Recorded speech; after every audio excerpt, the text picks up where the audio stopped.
What are the primary differences between Yodel and WUDC style debate that will become clear as we go through the WUDC manual? To be clear, there are more, considerably more important differences that I will flag later. The first is just that there is no topic strike. And I think this is actually quite a good thing, because the fact that there is no topic strike means that there's much more of an obligation on the people who set motions to come up with motions that are balanced in depth and balanced on sides. Whereas when we have topic strike, as you probably realize at Yodel, there's a lot less quality checking that goes into the motions that end up in front of you, with the exception of Seattle. I think Seattle does a tremendous job with their motions.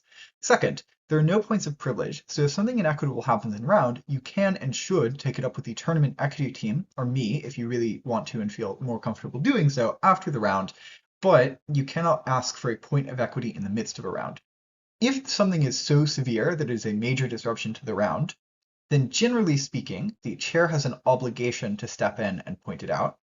If they don't do so, then you should take that up with the equity team as well. But still, you don't really have a mechanism for doing that sort of thing in the midst of round. Third thing is just that there are no pre-announced topic areas. This is very important implications that we'll talk about later when going over matter filing. Notably though, we still have pre-announced topic areas, and the main reason for this is to try and ensure the highest quality debates possible. Obviously, this first week is an exception, so what should you focus on in practice today? I want you to try to implement a novel takeaway from this video. Keep a list of the things that you discovered that you did not know before watching this, or the things that you thought were particularly helpful. At practice, we'll discuss these. During the round, select one or a few of them and focus on trying them out. It's totally okay if it fails at first. Failures are genuinely an important part in the improving process. Let's talk about the WUDC manual. If you want to read this in detail yourself, please do so at the link that is designated as such in the description. As a quick comment, the majority of this is fairly directly from the WUDC manual. I'll try and flag when I'm doing editorializing material. Okay, burdens. Burdens are a very complicated topic, and I know that my club has talked about them at length, and I kind of doubt that the folks from my institution at this point have really any idea what they are. I think this is because, to an extent, we've been overcomplicating them. The WUDC manual is kind of illuminating here, so the following is directly from the manual. First, a burden may be implied by the motion itself. If, for example, the motion is this House would prioritize the vaccination of law-abiding citizens in the case of major epidemics, government teams need to demonstrate that in major epidemics, the vaccination of law-abiding citizens should be prioritized. Government teams do not need to demonstrate that vaccinations of law-abiding citizens should be prioritized in general outside of major epidemics, or that only law-abiding citizens should be vaccinated. Law-abiding citizens should simply be prioritized. Opposition teams need to demonstrate that the government is wrong, that the policy of prioritizing law-abiding citizens for vaccination in major epidemics should be opposed. They do not necessarily need to show that law-abiding citizens should not be prioritized in any way under any conditions. Though the fact that we do prioritize law-abiding citizens in other cases might be used as evidence of a principle that supports prioritizing law-abiding citizens in this case. Second, burdens can also be set by specific analysis that teams decide to take up. So, for example, if the motion is this House believes that assassination is a legitimate tool of foreign policy, the leader of opposition may initially argue that assassination is a severe breach of international law. For this to be relevant to the debate, opening opposition has a burden to show that illegality matters for illegitimacy. This burden is especially strong if the DPM then states that they accept that assassination is illegal, but argues that illegality is a poor basis for believing an act illegitimate. Unless opposition teams now provide superior reasons as to why they think that the illegality of an act under international law is a reason to deem it illegitimate, it's not relevant to the burdens that they need to prove to merely keep pointing out that assassination is illegal, or even to provide more detail on how and why it is illegal. Both sides now agree that assassination is illegal, and continuing to agree with this achieves nothing for the debate. What these sides now disagree on is the implications that this has for assassination's legitimacy, and it's this which they have a burden to prove. Hopefully this clarifies things a bit for you. I know it was fairly helpful for clearing up my understanding of burdens.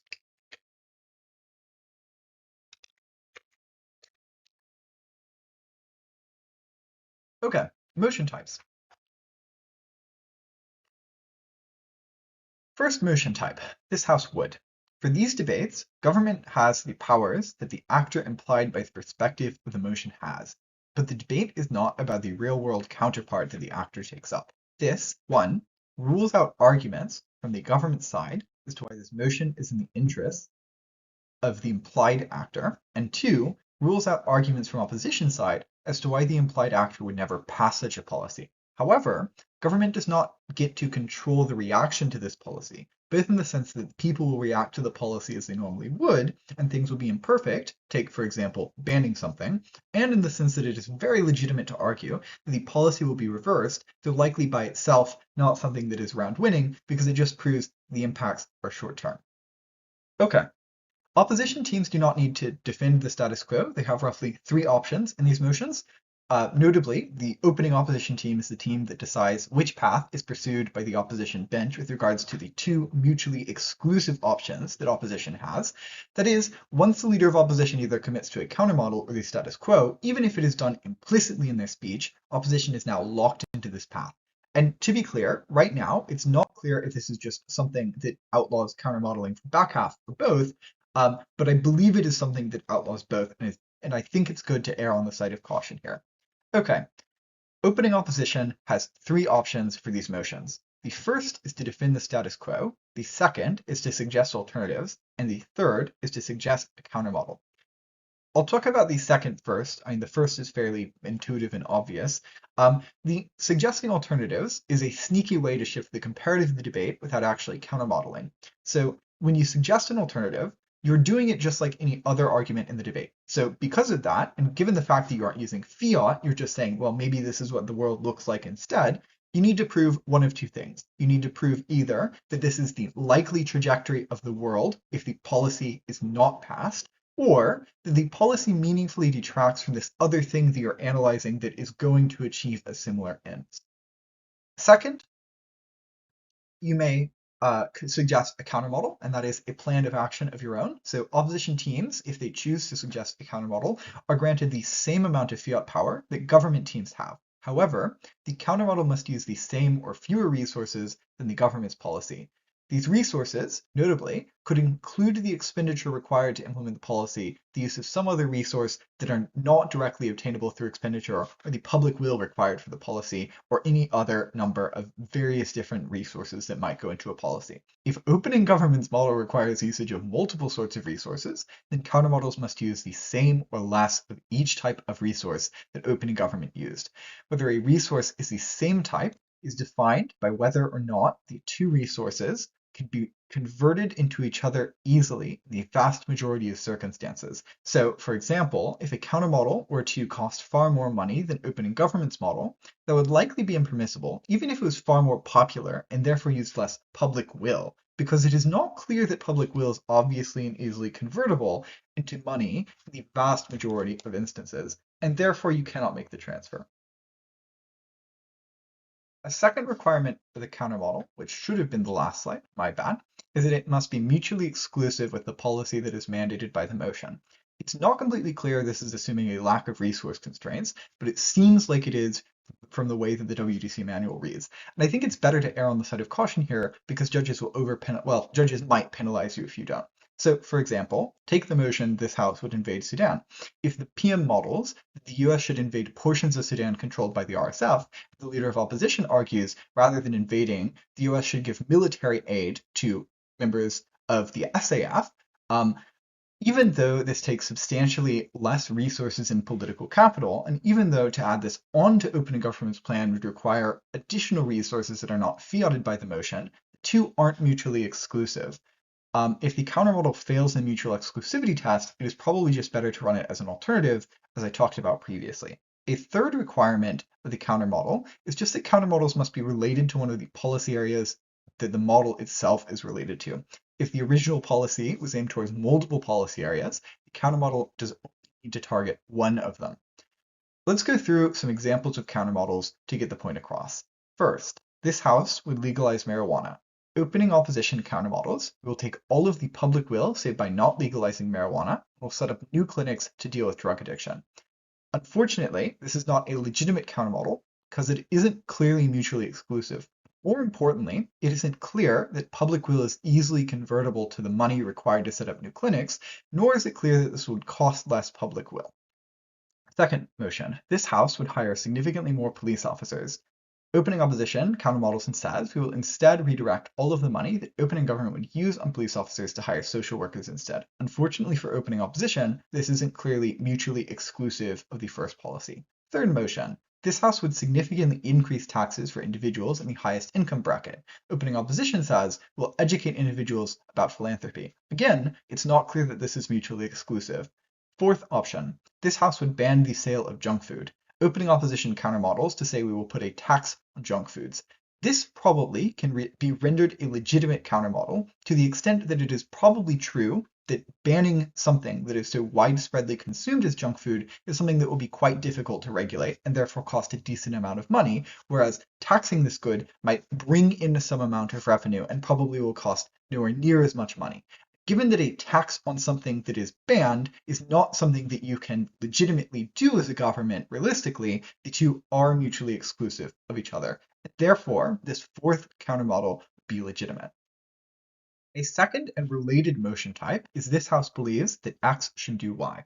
Even though these motions are phrased as statements of belief, government teams have the fiat to model how X is done, and opposition teams have fiat to propose a countermodel as well. The only difference is that this debate has a specified actor, which means that government and opposition teams can only fiat in things which the actor has the power to do.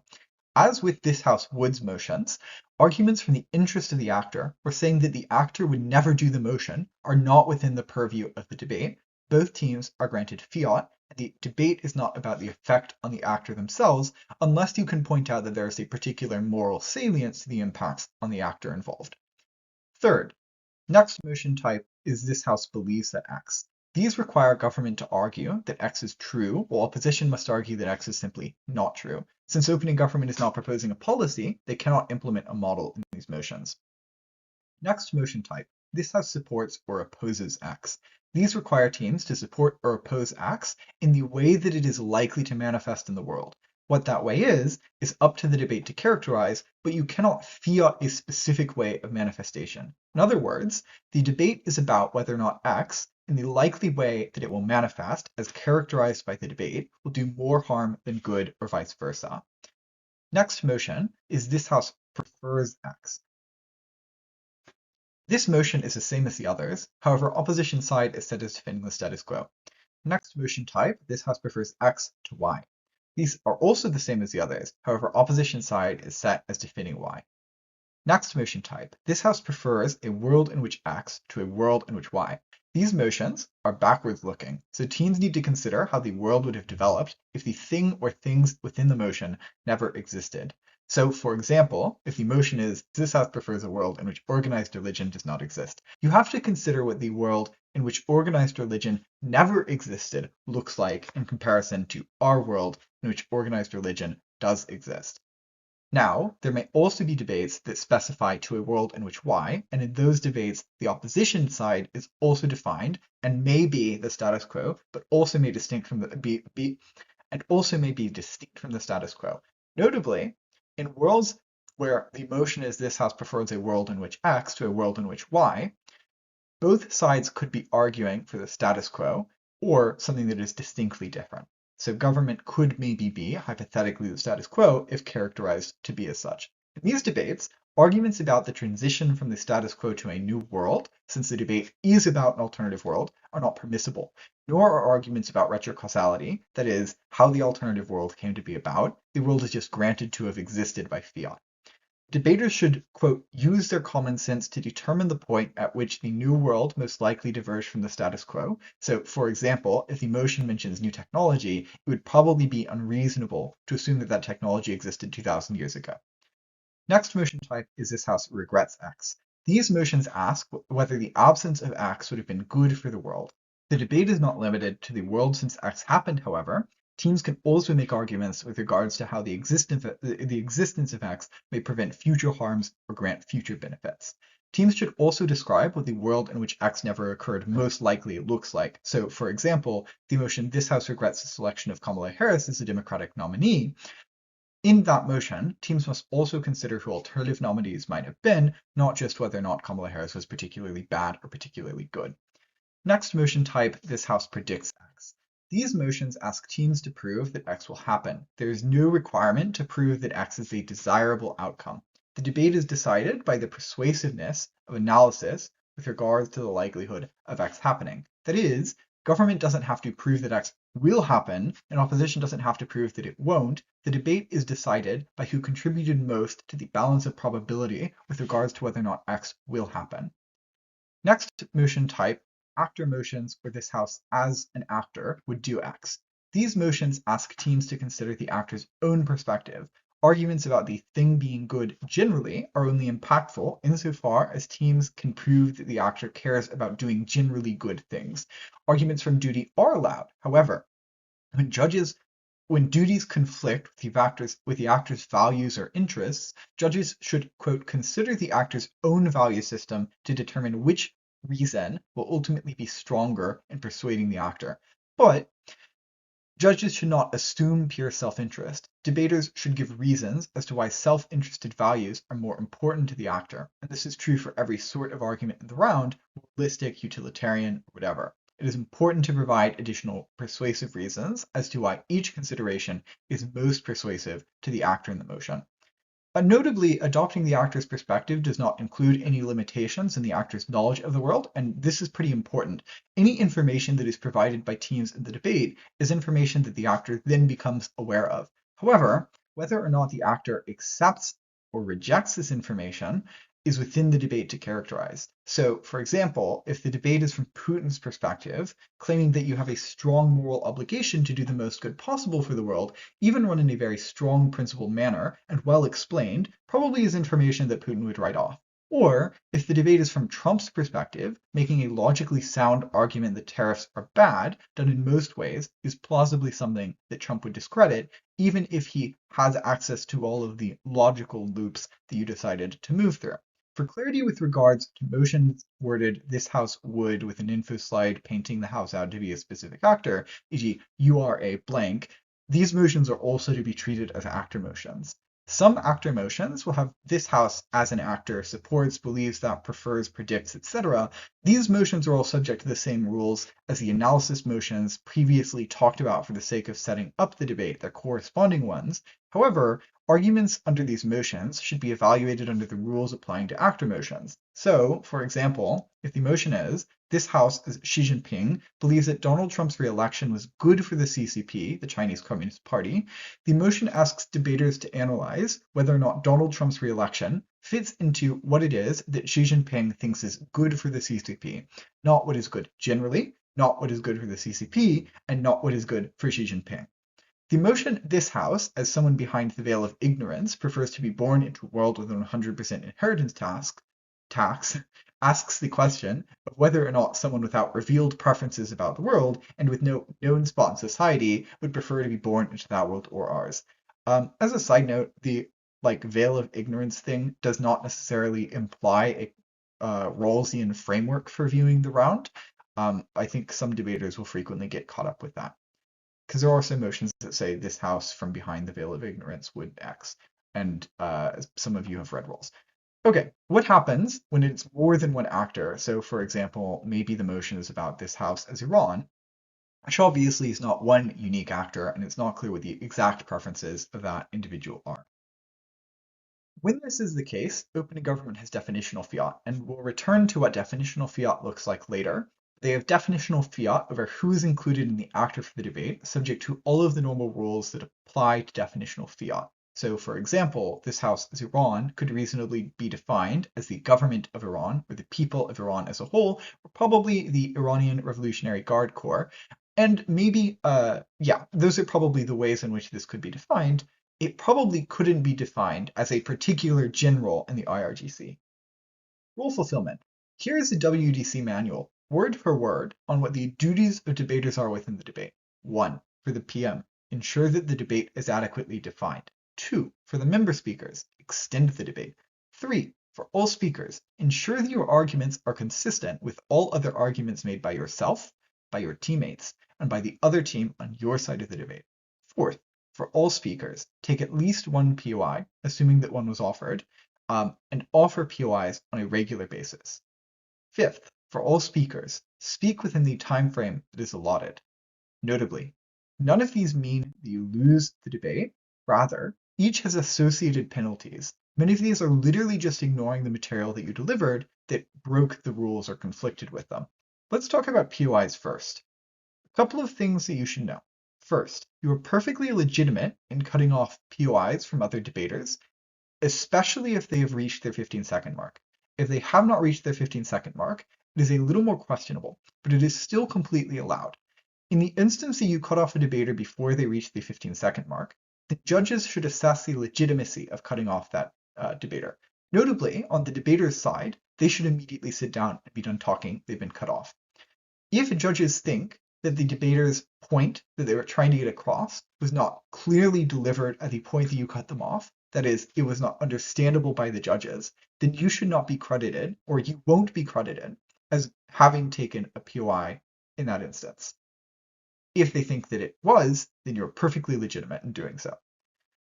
Second, on coded POIs and points of clarification. It is against the rules of the WUDC manual to ask a POI to indicate that you're giving a POI that has to do with particular material. So you cannot, for example, although I think this is one where it is a little bit fudgeable, say on that. Or you cannot say with regards to the principle. That's one where it is considerably more clear as to what it is that you are trying to achieve with your POI. And that sort of thing is not allowed.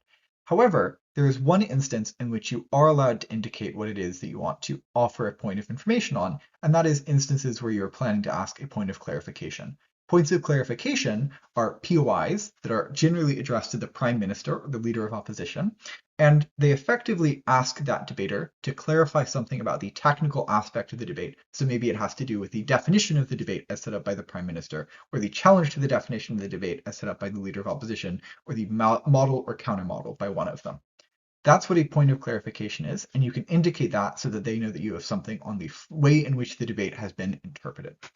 Finally, rule fulfillment with regards to POIs. If debaters are offered POIs but take none, or if debaters are offered POIs but cut them off before they get access to the actual information the debater is trying to get across, judges are encouraged to reduce speaks or flip close calls and or flip close calls. And importantly, this is encouraged, not just allowed to do so.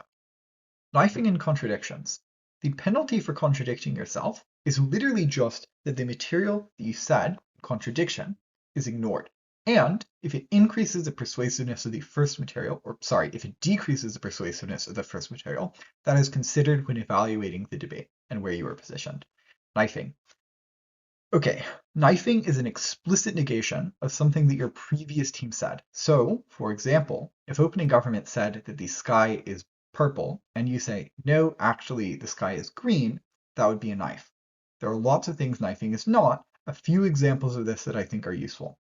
First, it is not enough to say that opening government is wrong about what is the most important consideration. This is called weighing, and it is perfectly legitimate. You can fully rebut all of the importance material that your opening half delivered. Second, it's not enough to point out missing burdens in your top half's analysis. So maybe opening government said the sky is purple, but they didn't give reasons as to why the sky is purple. And so you can say, no, actually the sky is blue for X, Y, and Z chemical reasons, or I guess optical reasons. Third, you can say it is not enough to say that opening government is not right in all cases. So for example, in the argument that we previously said, if opening government says, well, the sky is purple, and they give lots of reasons as to why the sky is purple, you can say, sure, this is true in various instances, such as some specific sunsets, but maybe in the vast majority of instances, the sky is blue. Sorry, this is kind of a silly and stupid example. A better example of this is, say, for example, opening government makes the argument that people interpret the narrative that glorifies workaholism in purely a way that makes them feel good. You, from closing government, can very legitimately say, some people might interpret the motion in this way, but others are probably overworked. To engage more charitably with the opposition bench, or to run your own extension as to why that overworking that is incentivized by the motion is good itself. Next, you can say that opening government could be right, but they failed to analyze a necessary burden, and so the better analyzed material, or even they didn't analyze it to the extent that we did, so the better analyzed material from you or the opposition bench should be credited more, even if it runs antithetical to what opening government says, because given the better analysis, it is just on a balance of probabilities more likely to be right. There are additionally some instances in which closing teams are legitimately permitted to knife their opening teams. This happens when first, the opening team has conceded the debate or made an extremely damaging concession that makes the debate impossible for you to win. In that instance, you can perfectly move away from their team line. Second, well, you can always move away from their team line. You can knife their material. Second, the opening team has made a concession that does not advance the case, and they did so with the sole purpose of strategically narrowing their own closing team's available arguments. Noticeably, this is not for trap POIs that are offered by the other side. So if opening government makes a concession because they didn't realize that it would be damaging to the closing government case as a result of, say, a closing opposition or opening opposition POI, it wasn't done with the sole purpose of strategically narrowing your closing team's available arguments, and therefore you are bound to the concession that your opening made. Additionally, if opening government has squirreled the motion or opening opposition has made an invalid countermodel, in those instances, you can also knife specifically the material in regards to squirreling the motion. Quick clarification on the last one. In the instance where they make this concession, it does not legitimize you knifing their entire case. It only legitimizes you knifing the concession that they made in order to strategically narrow your options for arguments. Final instance, if the opening team has made a clearly factually false statement that an ordinary intelligent voter would recognize as false, you can point that out and contradict it. Say, for example, opening government says the sky is green. Let's talk about the Prime Minister's obligation to ensure that the debate is adequately defined. 1. They have an obligation to model in many instances. So the Prime Minister must explain the model. And by this, I mean the policy plan debates where it is warranted for them to have a policy plan. The Deputy Prime Minister can clarify the model. They cannot introduce a new model or substantially change the existing model. Second, opening government has definitional fiat. So they can define what the words in the motion mean within reason. Debates will be about the motion as it is defined by opening government, not what debaters or judges thought the motion should be. So, for example, in the motion, this House would privatize education, opening government can define this as making all universities independent companies perfectly legitimately, and the debate will then be about that topic, not what the debaters or judges expected it to be going into it. Side note, many motions don't require any explicit definitional work from opening government, as they're relatively clear already. So, unless it is not clear to you what something explicitly means within like the start of your prep, or unless you want to do something sneaky, which is generally not advisable, definitions should basically be non-existent, as they generally prove a waste of limited speech time. Also, noticeably, limiting the debate. General rule here is just to not limit the debate outside of marginal or extreme cases. So, for example, if the motion is this House would ban cosmetic surgery, it is very legitimate to say, but not in the instance of maybe burn victims. But it isn't legitimate to say only in this one particular country. If you want to narrow the debate to one particular set of cases because you think that's the most relevant, the far better way of doing this is to explain why those instances are the most relevant and why they should be considered the most when deciding the results of the debate, rather than arbitrarily definitionally doing it. Okay, a very important difference between WUDC rules and Yodel, and kind of already previewed, motions should be assumed to apply to the bulk of the world's states. Some motions may presume a certain amount of state capacity. So, for example, this House would allow citizens to sell their votes to others, requires the states involved to be democracies, and therefore some motions will only be relevant in a subset of states. But teams are not allowed to restrict the motion to any particular location arbitrarily. Again, you can give reasons as to why the debate is the most important in one subset of places, but you cannot just say, it only happens here because of definitional fiat. Additionally, the Prime Minister is simply not allowed to restrict time arbitrarily. Motions are assumed to happen in the present unless it's obvious that that's not the case. As a quick side note, the term rise of refers to the development of a trend up until the debate, not the future growth of the trend. Okay. If you are opening government and you make arguments, sorry, this slide is throwing me off. Yeah, I love the prioritization there. That's okay. If you're opening government and you make arguments from one of these mistakes, you do not lose the debate. Rather, the argument you made is to be examined, the version of the debate as set up by the legitimate challenge, and may very well still hold water. In fact, you could end up winning a debate that you squirreled, as long as the arguments hold a legitimate amount of water under the challenge-based definition of the debate. Finally, vague definitions. Frequently, especially in policy motions, there will be vagueness in the definitions provided by the Prime Minister. So, for example, what groups of people a policy applies to, the circumstances where it will be implemented, the agent who will implement it, the consequences for those who resist or defy it, or non-policy motions, maybe what exactly this narrative is that you are supporting or something like this. Later government speakers can provide detail insofar as the detail is principally consistent with the Prime Minister. However, to the extent that a government team gains an advantage over another team because of a previously vague policy term being later clarified in the debate or refined in a way that impairs your opponent's abilities to respond to that, the advantage should not be taken into account by the judges. I'm not totally clear on what that means. It may imply that if closing government defines the model slightly differently in a way that is advantageous against opening opposition, the advantage that is given to them shouldn't be taken into account in the split between opening opposition and closing government. That is what it seems to imply, but that doesn't seem very, like, it makes a ton of sense within the debate, because you would think that in that comparison, closing government, it's fine for them to have that advantage. They introduce new and compelling material. If it just means that opening government's comparison to opening opposition can't be shifted, well, that's par for the course already. So I'm not quite clear on what exactly this means. I just thought I'd include it because maybe it defines some of the ways in which you see debates. Okay, all of these obligations on the Prime Minister imply and create an important obligation for the Leader of Opposition, that is, to challenge the definition that is set up by the opening government in the instance where the Prime Minister sets up an unfair debate. This challenge must occur during the Leader of Opposition speech, and it must be founded on one of the criteria that we listed above. If the Leader of Opposition challenges the debate as it is set out by the Prime Minister, they may still choose to debate under the motion as set out by the Prime Minister, but they may also redefine the motion. So it's perfectly legitimate for you to say, even if you buy opening government's incorrect version of this debate, we still win. In instances where opening government proposes a wholly undebatable definition, that is a debate that opposition cannot win, and the Leader of Opposition fails to challenge it, the member of opposition may choose to challenge it as well. But preferably, they will have at least previewed this a point of clarification prior to that. Ideally, though, no one needs to challenge anything, and I would highly recommend avoiding challenging the definitions of the debate unless you think it is literally undebatable. Just as only the Prime Minister has the ability to set out a model, only the Leader of Opposition has the ability to set up a countermodel for the opposition side. Okay, moving past definitions and models.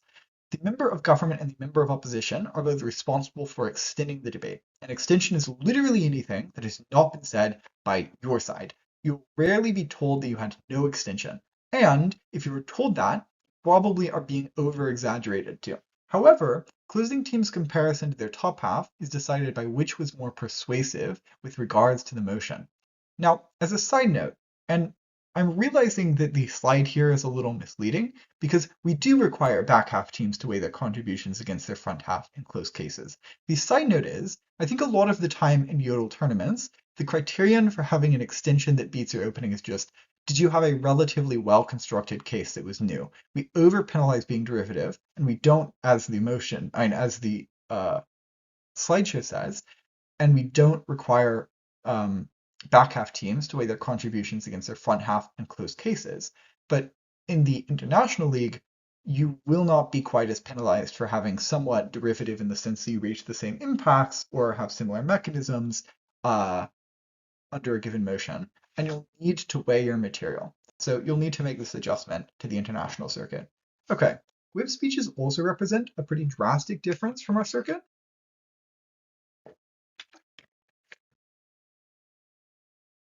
Specifically in the sense that whip speakers can make new contributions to the debate. The rule for whether or not new contributions are allowed is whether or not the material significantly alters the direction of the case as presented by the member speaker in an unpredictable way and is non-responsive.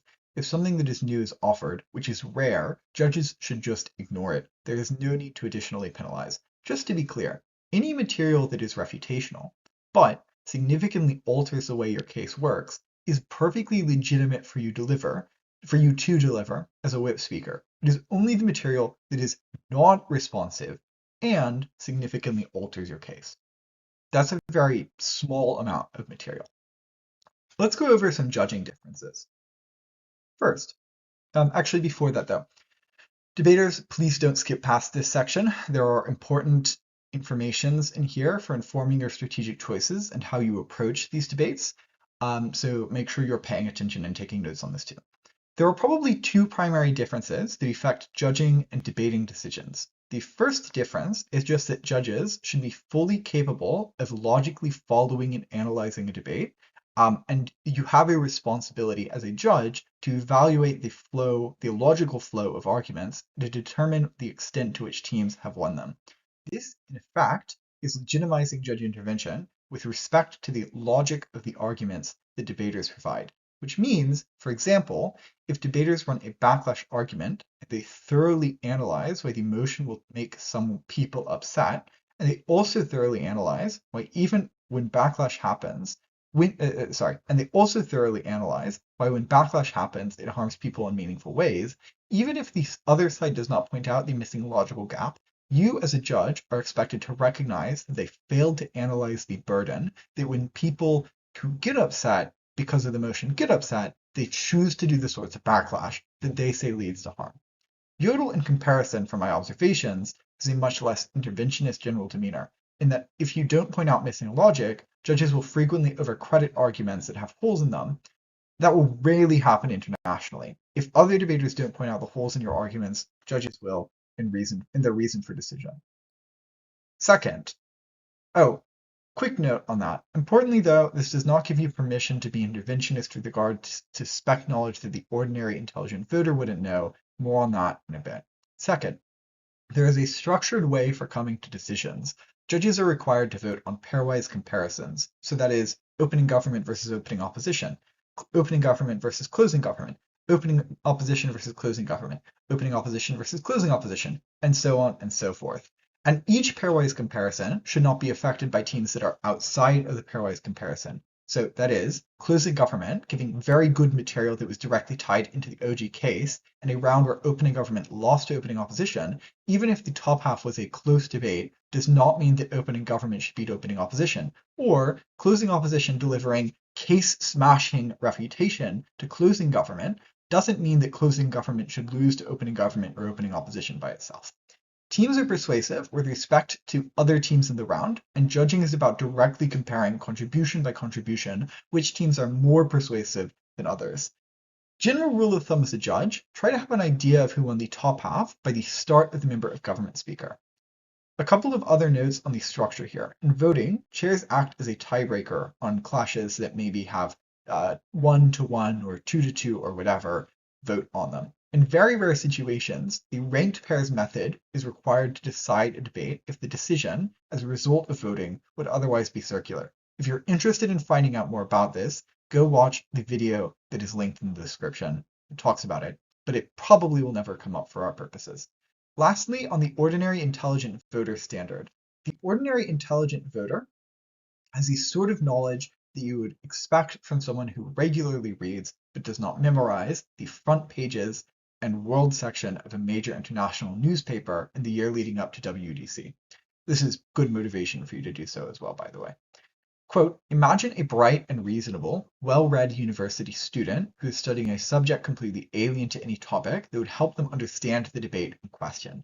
Facts and details that the ordinary intelligent voter wouldn't know are not out of the debate, but they should be explained rather than cited. Additionally, the ordinary intelligent voter doesn't come from anywhere, so wherever you are from, assume that your judges are from somewhere else. They don't have jargon specific to particular fields, so all jargon should also be explained. As an example of ordinary intelligent voter knowledge, you should be aware of things like the fact that many developed countries have aging population crises, and you should know that different countries had or have different response and different models of their responses. So, for example, you should know that some countries increase immigration, while others increase the retirement age, or others implement pronatalist policies. However, you do not necessarily need to be aware of the specifics of individual models that each country has implemented. So, for example, you don't need to necessarily know what Italy's approach to dealing with their aging population crisis is. On improvement, before really getting into improvement, I just want to say, much of what I'm going to talk about can be very time intensive. I want you to try and take on what you want to and find fun, because practice is just not helpful if you're practicing while you feel burnt out. Matter filing isn't helpful if you're forcing yourself to do it and not taking as much of the information in because you're skimming through things. Prioritize things in a way that makes sense for you. If you genuinely enjoy doing things like practicing and matter filing, and you want to build up your stamina with regards to them, then work to create habits. Get in the habit of, for example, when you get up in the morning, instead of scrolling social media, listening to the Economist Daily podcast. Set aside regular times during the day to do drills in your matter file. And when you're walking somewhere, maybe put on an informational podcast or a video that is educational.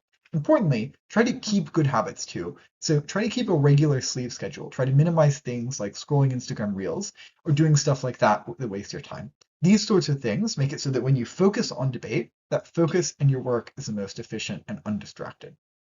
There are broadly three sorts of areas to improve on with debate. First is speaking skills. Second is informational knowledge. And third is technical improvement. And I think it is quite funny that we have these very large boxes for each, and I'm not sure why they're separated in the way that they are. Speaking skills first. Speaking skills are not something that I am particularly devoted myself to at this point. Like, I have not spent a lot of time working on my rhetorics or my speaking skills. But I do have a couple of recommendations to get better here. Most of them are just the standard sorts of things to do to get rid of filler words, for example. So try recording your speeches, listen back to them and notate which words you say a lot that you don't want to say, like or whatever, or pay attention to how frequently you say or ah. Then in the future, be purposeful with not saying those words and making pauses instead of using the word for example. Start to flag them as something to avoid mentally when giving speeches, so every time you say the word it trips you up. Well, I don't know if you want it to trip you up because then you might say it more, but it makes you slightly uncomfortable in your delivery. And you go, I want to just take a pause there instead. If you really want to go overboard on this one, make yourself start over anytime that you say or ah or a filler word. Get used to healthy pauses to replace them. And that effectively has a very quick and rapid way of making you remove those things from your speeches. On rhetorics, here's something that's helped me improve my rhetorical capabilities. When I have the chance to fully script out speeches, though it's not recommendable, it does mean that my word choice is considerably better. So it might be worth for you trying to give a couple of fully scripted speeches and then working to internalize the word choice takeaways from there. Second, a couple of other recommendations for improving as a speaker rhetorically. First, work on organization. I think a really good path is legitimately to overcorrect to being too organized at first, and then to try to swing back to a good level of organization, but try and number every unique reason for something. Move through them. This is the first reason this is true. This is the second, etc. Maybe implement a roadmap at the top of your speech. X things in this speech, blank, blank, and blank. Maybe at the end of your speech, try and recap quickly all of the things that you covered just to keep track of that sort of thing. Maybe if you are multiple layers deep in analysis and you want to jump back to a primary mechanism, instead of just saying 3 as you would if you were just numbering them, say, and the third reason this overarching claim is true is X. So try to work on those sorts of things. I think they help a lot with rhetorics. And notably, there's a sort of debate canon of what is rhetorically compelling. And it just happens to be that having organized speeches is something that is frequently a very compelling fact about you as a debater. Additionally, genuinely do record your speeches and listen back to them later. Try to spot points where you're maybe unclear, where you lack depth of analysis, or you were redundant or unconcise. Keeping track and focusing on consistent patterns here helps a lot over time. On informational knowledge. Most debaters are pretty self-aware here. You probably know what it is that you suck at, and you're probably aware of the fact that you suck at it, and why maybe even you suck at it. It is, however, worth keeping a round tracker that tells you what you consistently get low points or speaks in, because sometimes you might not be aware of this. One recommendation here, curate your algorithm to feed you informational content. I think this is a very fulfilling thing to do because it's way more enjoyable and interesting and worthwhile to listen to, I don't know, video essays that are giving you information than it is to just scroll endlessly through Instagram Reels. On matter filing, though. Matter filing is horribly important, but you probably shouldn't pursue Lafferty levels of matter filing. So why does it make sense to matter file?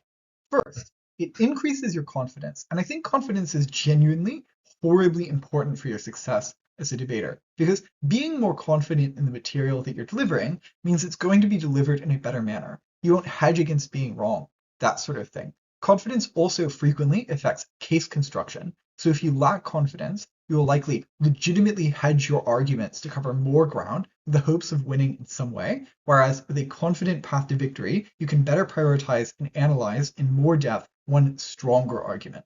Additionally, it gives you argument creativity, both in the sense that you frequently run into arguments that you hadn't considered before matter filing, and also in the sense that even in good rooms, where the good arguments are taken by the top half, you'll still have unique material to fit into the round. When it doesn't give you this sort of argument creativity, and maybe you realize that particular motion is more limited in high quality arguments than you thought it was prior, it still gives you better analytical depth to deal with those legitimate arguments. And judges who are frequently well informed in their debate careers and less informed over time as they become career judges, but maybe had access to some sort of the same sort of information that you did, might have that same intuition, which means you might end up doing better in rounds where you're judged by informed judges.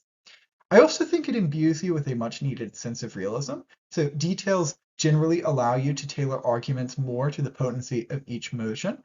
It makes it so that you're less likely to completely miss what the comparative is, for example, in a motion about social movements, where it might require you to understand the specific ways in which a social movement makes change in the world, and otherwise you would miss the comparative entirely.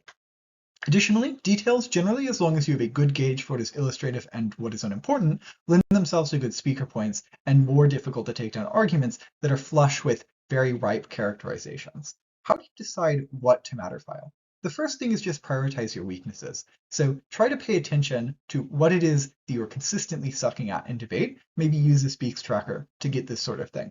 Second, pay attention to consistent headlining events and make sure that you have sufficient knowledge to address those things. So, for example, the lead up to Bulgaria, there were three things that I figured were likely to come up there. The first was Trump's militarism, and it turns out I was correct, but it happened to be in a round that I wasn't involved in. And so I matter filed pretty heavily about Trump's militarism at the time.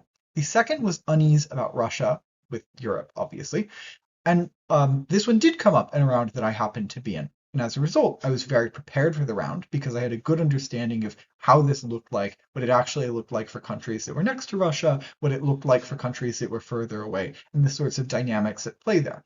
The third thing that I expected to come up was debates about artificial intelligence. And unfortunately, I didn't really have a serious debate about artificial intelligence. Obviously, the finals was, although it was not quite in the field that I was preparing myself for.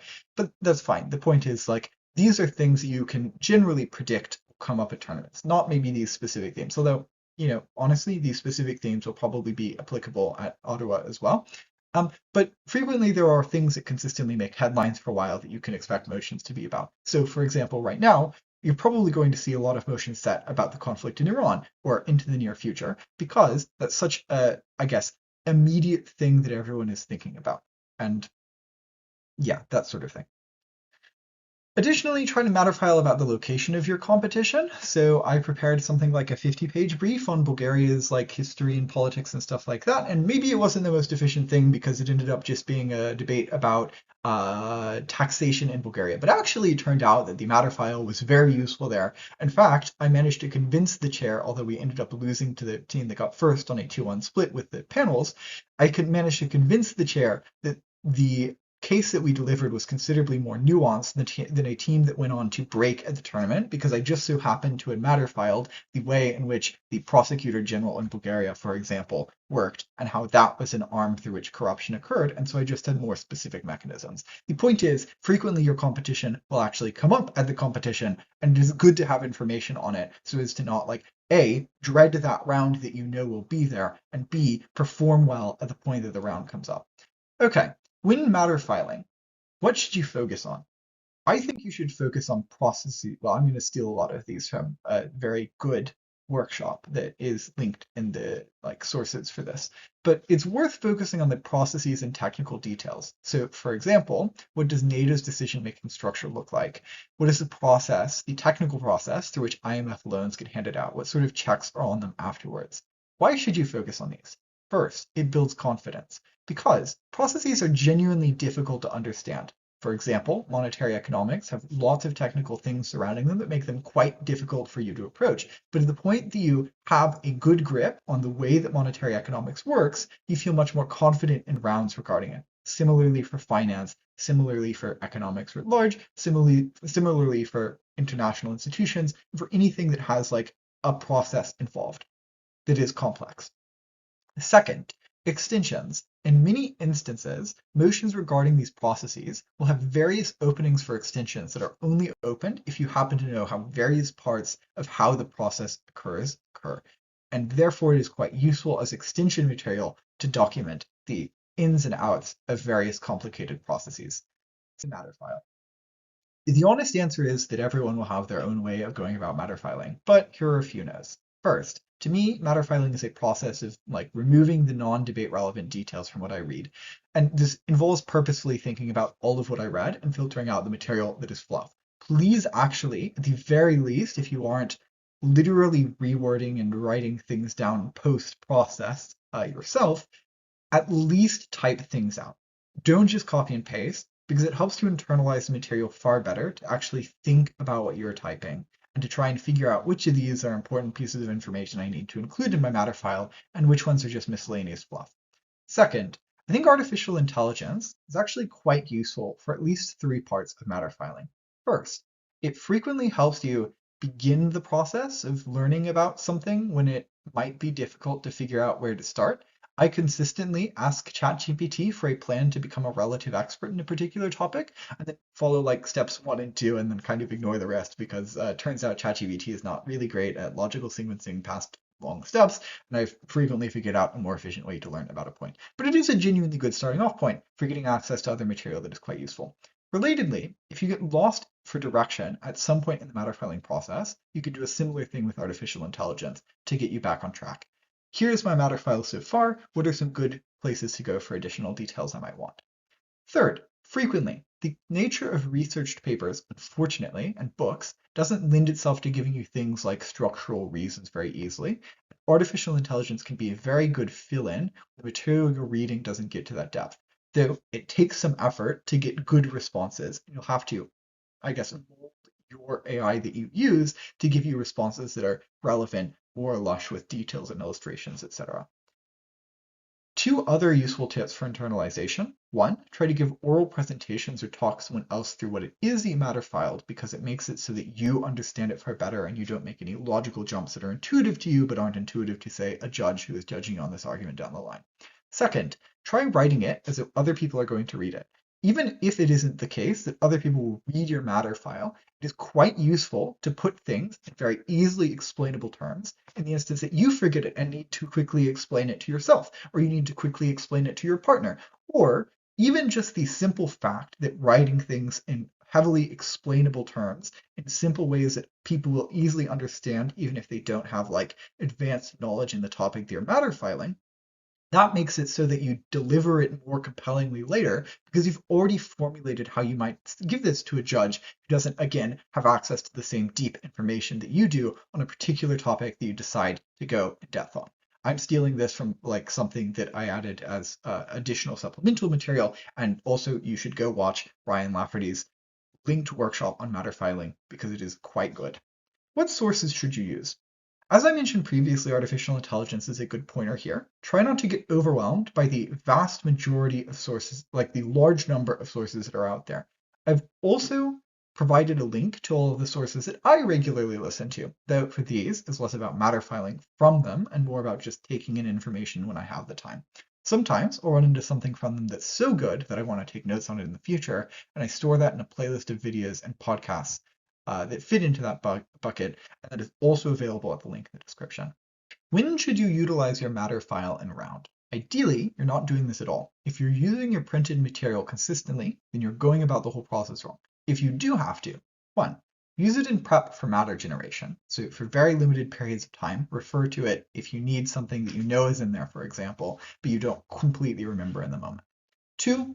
In round, try to use it to fact check claims that are made by other teams that you feel are dubious because you think you wrote something about this that contradicts it and had reasons as to why it contradicts it, but you can't quite remember it in the moment.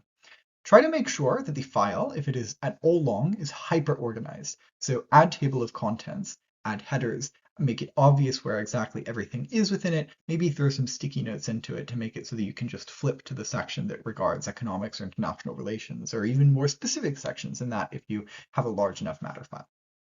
Okay, that's all for matter filing. Let's talk about technical improvement. One of the 2 posts that I put up on Debate Series posting was to roughly the following effect. At what speaker point averages did you feel like you plateaued at? The responses that I got were surprisingly averse to both the idea of plateaus and improvement, and by measuring yourself in speaker points. And the latter makes a lot of sense to me. Speaker points are arbitrary and at best are useful at an abstract multi-month long level. Even then, it's arguable that they're useful whatsoever. Plateaus, however, I think are much more useful. Why? Because I think it's really easy to get better at debate when you suck at debate. Unfortunately, that easy improvement doesn't really last. It leads to a plateau where you stay on one skill level for a considerable period of time.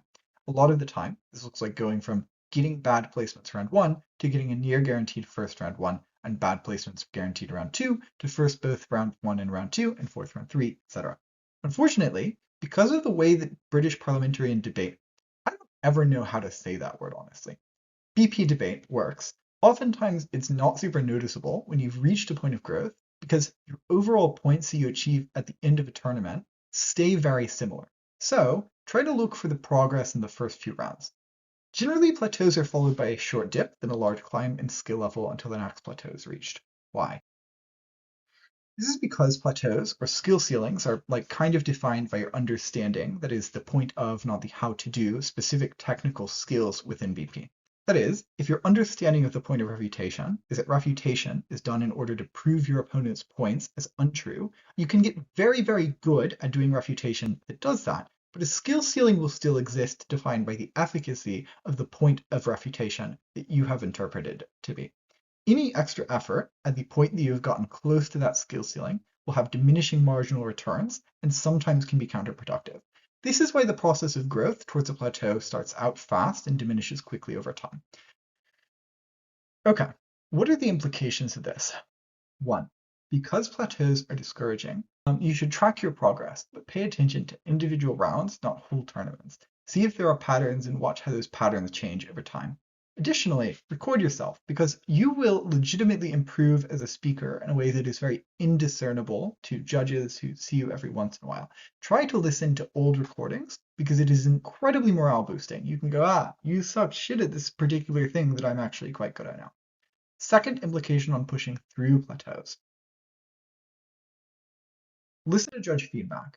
Know that a single round is not a snapshot of you as a debater, but track your feedback. If you get consistent feedback of one vein or another, it's probably indicative of something that you legitimately need to improve and work on.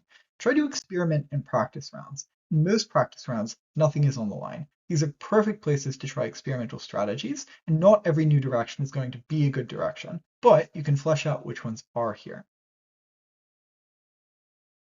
Constantly think through your approach. Too many debaters do the technical side of debate without thinking about the point of what it is that they're doing. This makes it difficult to shift your perspective. Try to take time to think, why do we frame, or whatever else it is you're particularly working on at the moment. If you can't think of an easy answer, then think about it within the larger context of debate. What is the role that this skill that I'm working on fits into the larger context that is debate, winning rounds, having a successful debate career, so on. Additionally, try to know you suck. Obviously, you can go too far here, but it's really difficult to improve when you think that you are the best at debate. Understand that there are always areas to improve. Don't get stuck thinking dogmatically that your way of debating is the best way of debating. Similarly, apply this to all things within debate, including improvement itself. There's something you can learn from many other debaters who may be shot up quite quickly around you as to how to improve over time at debate. There are better debaters than you. This will almost always be true, and if it isn't, you're lying to yourself. And if that's not true, then there are at least certain things that other debaters can do that are better, that other debaters do better than you. Don't feel defeated by this fact. Instead, seek out why they are better than you. Try to understand what it is that changes between your understanding of debate and their understanding of debate. Don't dogmatically follow their advice, but if they're better than you, there probably is some reason as to why that's the case, so try to find that something and implement it yourself.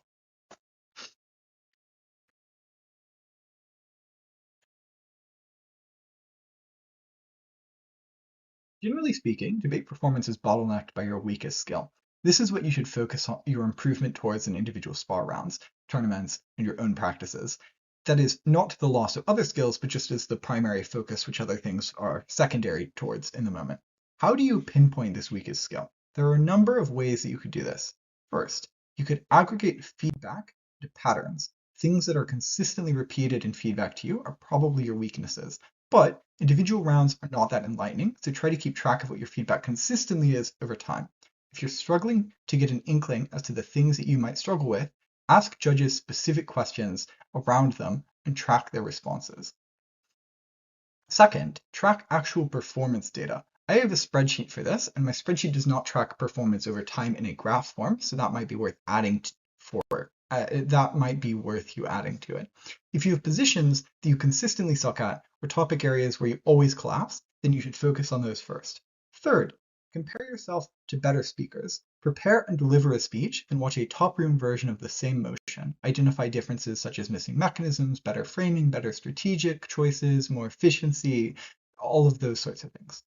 Additionally, try recording yourself. Listen to your speeches later and pay attention to logical gaps, coherence, clarity, etc. Try to flow yourself maybe a few days down the line from the individual speech and see what you come away with, because at that point you'll have forgotten what you were trying to put into the speech and you're less of a biased observer. And you can flow and see if there are lots of logical gaps here that I didn't realize were there in the first instance. Fifth, you should ask targeted questions to judges. Judges are more experienced than you the majority of the time. So asking them for help with regards to particular things that you're focusing on is likely quite useful. So for example, maybe what would you recommend doing to make our frame more plausible in this particular round? Additionally, asking more specific questions, probably as well as for overarching feedback in addition to, can help make targeting weaknesses easier. So for example, maybe you ask, what was the biggest reason I lost this round? What would I have needed to change to win, etc. Sixth thing is just do round breakdowns. So there are two high-level questions that you should ask yourself after every round. One, if your case had been believed in its entirety and constructed perfectly, does that lead to you winning the debate? If it didn't, why wouldn't it? If it did and you didn't win, what was the gap between you and that best case version? Second question, was there a more efficient case that you could have run? If so, why didn't you think of it? And if not, you should probably think harder about this question. Final thing here is round reflection. Specifically, ask yourself when it was that you realized that you were dropping points or losing the round. Was it when you saw the motion? If so, then most likely you probably have a problem with topic knowledge. Track that in areas where this is consistent with the stuff that I've already talked about for matter filing and learning. Was it in prep time? If so, here are a couple of follow-ups you could ask yourself to pinpoint a little bit more. Was it that you couldn't generate enough arguments? If so, this is a content generation issue. Was it that you missed the obvious best argument? If so, then this is a round strategy issue. Was it just that you didn't come out of prep with really much material whatsoever? If so, this is probably a partnership issue. Was it when your top half spoke and you realized that you had no way of beating their arguments? This could primarily either be a prep problem if it is consistent and that you cannot figure out independent paths to victory in prep, or it could be a weighing problem if the problem isn't new material, but more not being sure how to beat your top half with your new material. Was it when you began giving your own speech? If so, here are a couple of follow-ups to narrow it a little bit more. Was it because your arguments were unclear? If so, this is probably an organizational or note-taking issue. Was it because you realized that your analysis was weak? If so, this was probably a depth of analysis issue. Was it because you didn't get through all the material that you had wanted to at the start of your speech or you needed to in order to win the round? If so, this is a time management issue. Additionally, maybe it was when your opposition started to speak. So maybe it was when they introduced their arguments or framing. This can be also when your back half spoke as a problem as well. This can probably either manifest as an I should have outframed this argument, or just a wow, that frame or argument was a particularly compelling argument in a way that mine wasn't problem. The former is an internal strategy issue. That is, the way to get better at working on this specific thing is to build a strategy inside of your arguments to prevent this sort of reframe from being particularly compelling. The latter is an external strategy issue, as in you should have thought about this argument or frame in prep and worked out how to deal with it or either run it yourself. Was it when you got your argument rebutted? If so, this is probably an internal strategy or argument construction issue. If you foresaw the refutation coming, but you didn't preempt it with your argument construction, then this is a strategy problem. But if you didn't see the refutation coming at all, and it caught you entirely by surprise, you probably should have tried to see it coming, and that makes it an argument construction problem and also a bit of a strategy problem. Was it that you didn't know how to rebut their arguments? If so, well, this is a rebuttal issue very, very obviously. Okay. Was it after the round during the oral adjudication or the reason for decision? They're the same word. A couple of follow-ups to tailor this a little bit more. Was it because you were derivative, but you thought that you weren't derivative? Or did you not get credit with responding to points that you thought you had legitimately responded to? If so, this is probably a tracking issue because judges were unable to credit you because you didn't track correctly. Not a tracking issue on the judge's part, but in the sense that it wasn't clear what you were responding to and therefore judges misattributed it or something like that. Did you have different rankings but found the judge's RFD compelling? If so, then this is not a problem at all. It's just a learning experience. The worst case scenario is that you legitimately thought that you should have won after the RFD was over. This is probably a self-judging issue. Legitimately, to get better at debate, it is very useful to know where your argument realistically sits in relation to other arguments in the round. And if you're clouded by ego, then this becomes very difficult to do, and your performance probably suffer. Some bad calls do happen. Yeah, that's true. But most calls are arrived at by 3 reasonable people who presumably know the rules of the game. Now, to be clear, this is a little less of an assumption in the Yodel circuit where there are no real official rules of the game, though maybe that itself is the defining rule of the game. How do you fix this problem? I think the best answer to this is just to judge rounds yourself, especially if there is someone who is decent at judging that you can judge rounds with, because you'll put yourself in judges' shoes and you'll start judging yourself more legitimately within the round. Now that we have diagnosed the skills that we want to improve, how do we go about improving them? The first answer is that there almost invariably will be a relevant workshop on the spreadsheet of workshops that I gave you at the top of this presentation. Second, you should watch rounds purposefully. So pause and ask why debaters are making the arguments or strategic decisions that they are. Maybe flow the round as a judge or a particular position. Even if you don't end up actually using the round to practice a position, just assuming it for flowing is often quite useful. Additionally, judging can be very helpful. It gives you a different vantage point for viewing the debate. I will try to facilitate semi-regular judging for most of the folks in this program. It is also useful to judge at tournaments because there you'll have a very experienced chair to help you out and learn from. Finally, on spars, please treat spars like times to get in practice. The point is not to win. Even for the folks on my team who are aiming for worlds, one or even a number or even all of these practices going poorly for you will not affect your chances of attending. Rather, you are primarily adjudicated in the effort that you put into this program and the success that you see following it in the semester. Because at some point we will have to judge you, obviously, with regards to your ability to go to Worlds. But don't worry too much about the immediate term. Try to focus on building things up over the course of this program. Work on specific skills that you need to focus on in these rounds, and again, treat them like learning opportunities, not as high-pressure rounds where your primary aim is to win. The final answer, I know I said finally on the last one, and actually I have one more after this too, is just that this will be the subject of the next few workshops.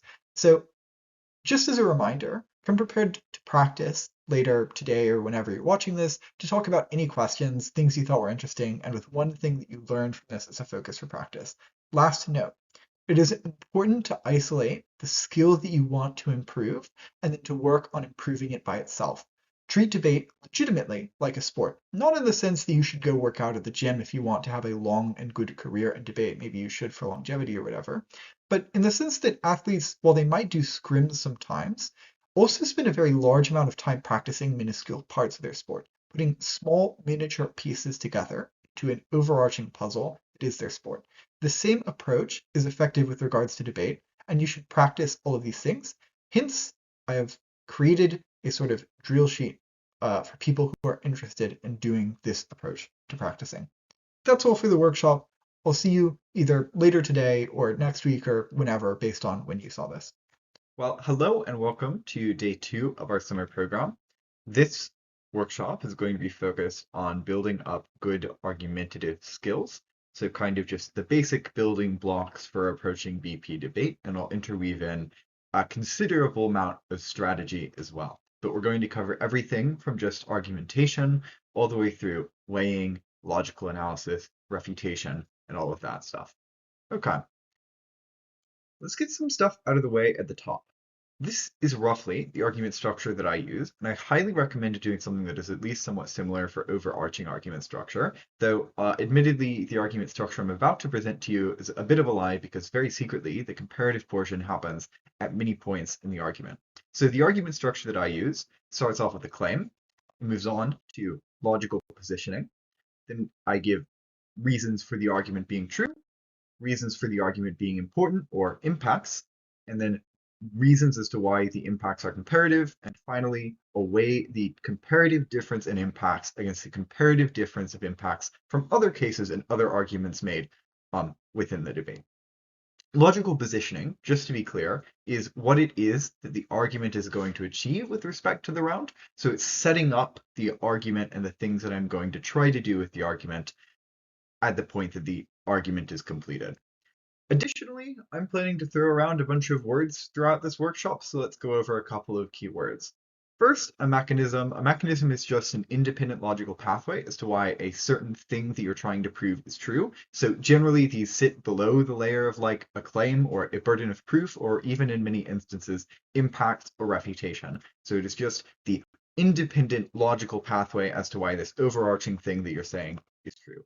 Second, analysis. Analysis is anything that sits below the level of a mechanism. So oftentimes you'll give multiple layers of analysis as to why one individual mechanism is true. And again, one mechanism is frequently one of like 3 different mechanisms or something that you're using to prove an overarching claim or burden that you had to prove within the debate. That's what analysis is. It's roughly anything that sits below the level of mechanisms.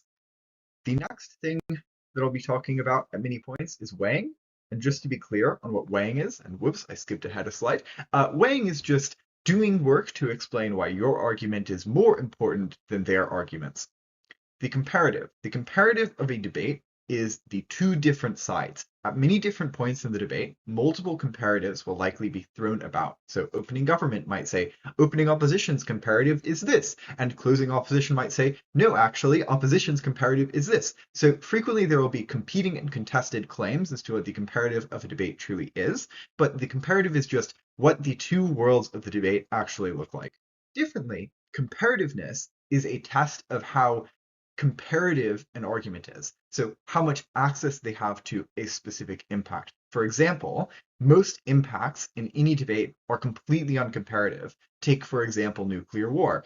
In a motion about social movements, the chances of nuclear war occurring on either side of the house are very uncomparative. And so frequently the goal of a debate is to find which impacts are most clearly the comparative and to impact out that difference in the comparative levels. I'm using the word comparative a lot. The point is, it's the difference of access that you have to an impact or a mechanism than they have. Okay.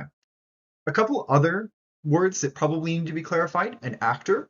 An actor is someone whose incentives interact with the effect of emotion. So for example, if a motion is about finance, CEOs are actors in the sense that their motivations are probably changed by the motion, and therefore they act differently and have effects on other people as well.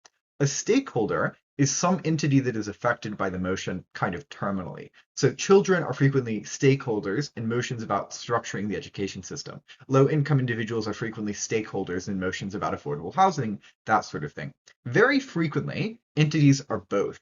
So, for example, in finance motions, CEOs are probably terminally affected by the motion too. Maybe they lose their jobs, maybe they feel bad about themselves, etc. Mini debates operate around one key stakeholder and measuring the impacts, the different impacts that other debaters will say to them, and many other debates have contests over who are the most important stakeholders in the debate. Some debates have contests over both of these.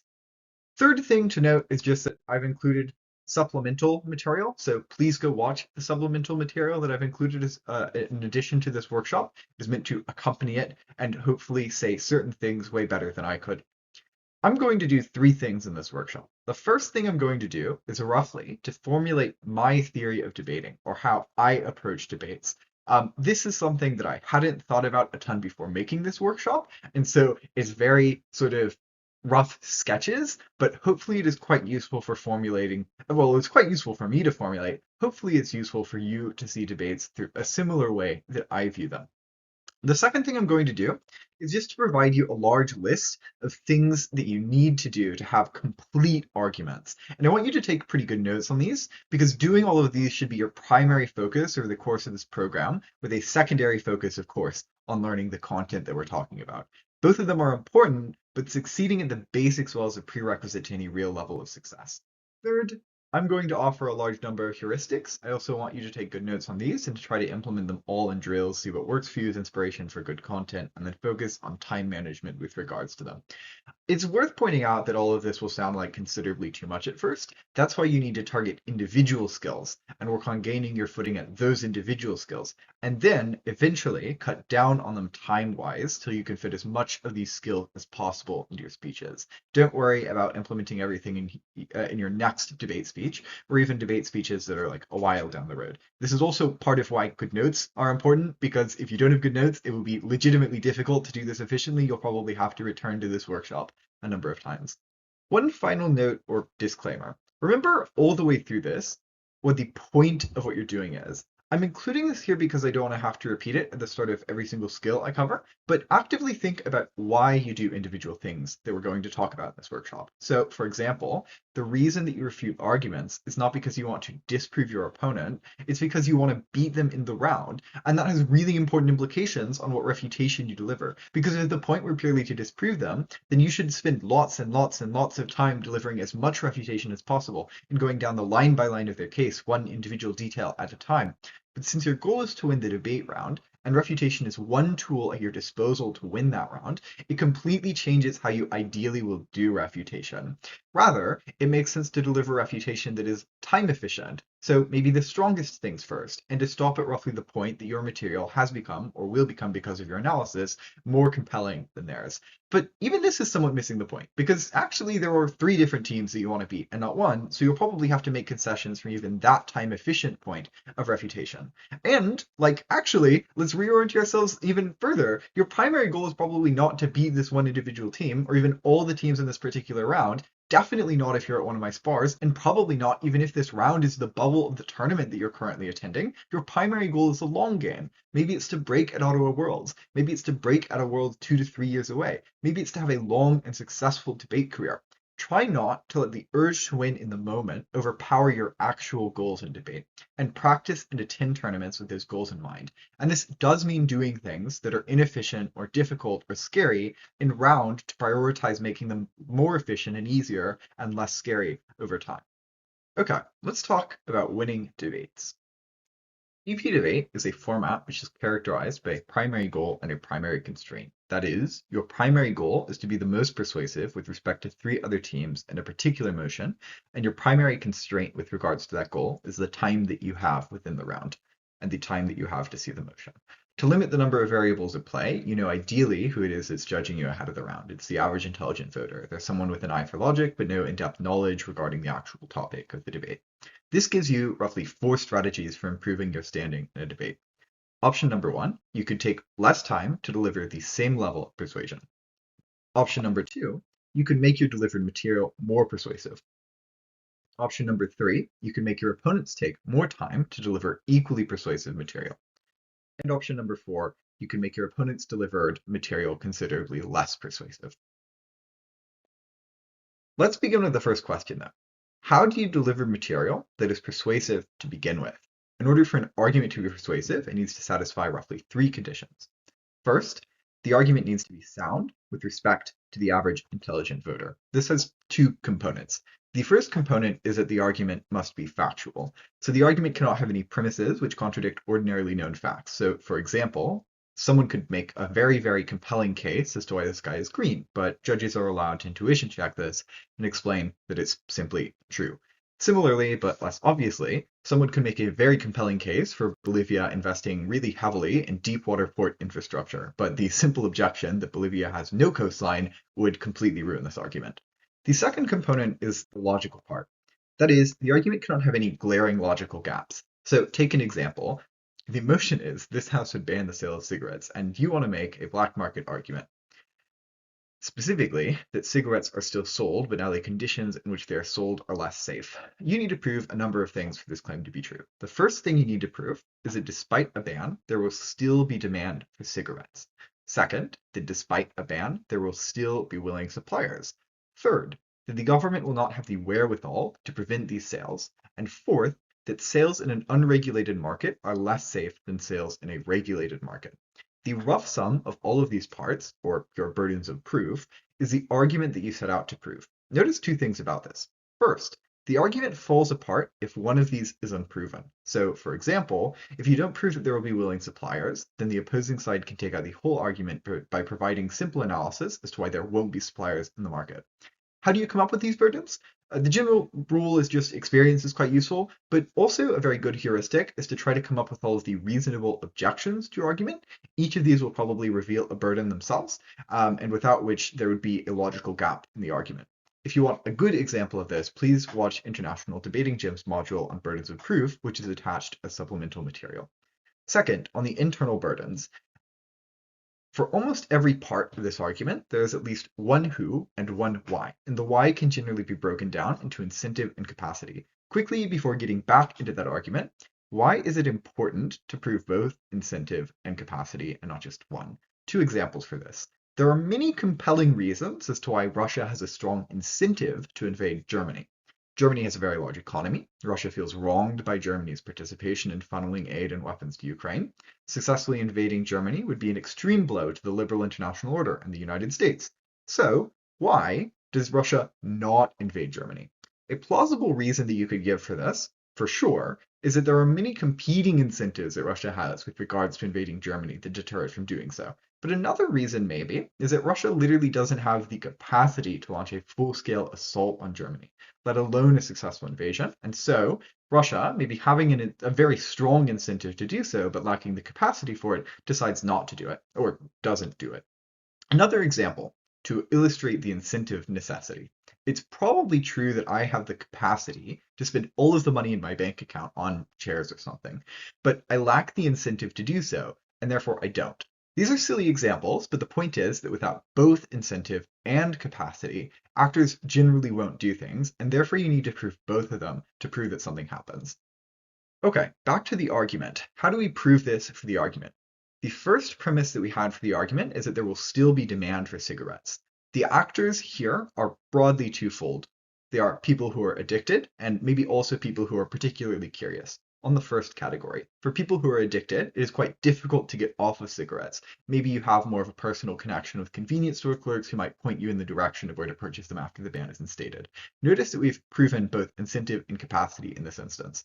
Second, on the people who are particularly curious, their friends, family, or role models, maybe they smoke. Maybe they just want to try to experiment, as is fairly normal as you're growing up.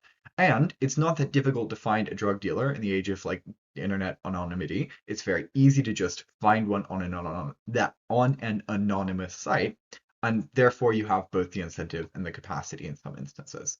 The second premise is that there will be willing suppliers, and the way that we could go about proving this is to say that either existing drug supply networks or people who want to take advantage of the price premium that's created by banning legal supply while demand stays relatively constant have a very strong incentive to filter into the market. Now, notice what this is doing, because this burden itself is proving the capacity for the previous burden, because we proved that there was an incentive for people to still demand cigarettes, but we didn't prove that they had the capacity to buy them per se, at which point we don't have access to our harms. And so the second thing is kind of proving the capacity for the first. In fact, the third thing is also proving the capacity for the second, because the third burden is that government regulation won't work. And in order for there to be suppliers, they need to be unregulated, or the government cannot be able to just simply crack down on them. So why might government regulation not work? Maybe it requires large sums of personnel, but governmental budgets are frequently thin things. And this sort of regulation frequently competes with more pressing priorities and therefore gets cut. But even if the government had requisite forces to efficiently crack down, detecting this sort of crime is very difficult because transactions are often small scale and dispersed. See how the analysis here is kind of two-tiered to the point that we prove that this could happen, or that it isn't likely for regulation to happen. And then we also prove that even if the government had the existing incentives for regulation to happen, well, they don't have the capacity to enforce that regulation regardless. Okay. The next burden is just that sellers will do things, or sorry, not that sellers will do things, that the product sold in unregulated markets is worse than in markets where it is regulated. So the analysis we might give here is that sellers have a strong incentive to get you hooked on their products, both to keep you returning, but also to compete with other vendors by doing things like lacing cigarettes with stronger drugs or just altering nicotine levels to be considerably above industry standards. On the comparative, industry standards and regular checks exist that prevent corporations from doing this sort of thing. So we're providing comparative analysis as to why the problem is bad on one side and not as bad on the other side. Notice for all of these that you need analysis. You cannot just assert that people act in particular ways. You have to have a reason as to why. And frequently, these reasons at the base level are either contextual, psychological, or economic. How do you come up with this analysis? Generally, just asking yourself why over and over again is a good solution. Why would there still be demand for cigarettes? Well, addicted people will probably still want to get them if possible. Why will they still want them? Because addiction literally hijacks your reward system by creating dopamine associations with certain actions, and so on. If you're a particular flavor of philosophically annoying, you'll have probably noticed a problem at this point. For each claim we are arguing is true, we need to introduce a different claim as a reason that it is true. But don't you now need some reason for the claim that you're saying is true for this overarching claim to be true? And so on ad infinitum. How do we avoid this infinite chain backwards? This genuinely was one of the biggest problems I struggled with during my sophomore year of debate. I felt the need to extend the chain of reasoning down to a complete logical base, and I could never find that. And as a result, I felt as though all of my arguments were highly ungrounded. I've got a few notes here. The first thing to say is just that this reveals an important role of intuition in making arguments. The bottom layer of your arguments will very frequently be an intuition pump. What is an intuition pump? This is language that is fairly important for a couple of the future workshops that we'll work on, and it's quite useful to know because lots of people will talk about it, and it's just a useful piece of vocabulary to have. An intuition pump is just a thought experiment, an illustration, or an example which makes the judges think that they already believe the thing that you are telling them. So 2 examples to illustrate the 2 primary ways that intuition pumps are used in debate. First, imagine you want to prove the claim, quote, people should not inherit enormous amounts of wealth. You could go about proving this through well-constructed logical reasons, such as the fact that very frequently these people have misaligned incentives, having been born into wealth and not understood the plight of working class citizens, and so are unwilling to do things like, fund charitable ventures, which are more likely in whatever world the comparative is, or something like this. You could also even provide logical reasons as to why it feels unfair. So maybe people feel bad because certain people are granted a chance that they never were, etc. But you could also approach this with an intuition pump. For example, you might say, imagine 2 people. One spends 30 years working as a surgeon, the other inherits 500 million at birth, yet hasn't worked a day in their life. And yet, despite their clearly uneven contributions to society, the second person has vastly more political influence, social mobility, and economic security. This intuition pump primes the judge to believe in your preceding arguments as to why this is fundamentally unfair, and also provides a good basis as to why this is quite practically bad.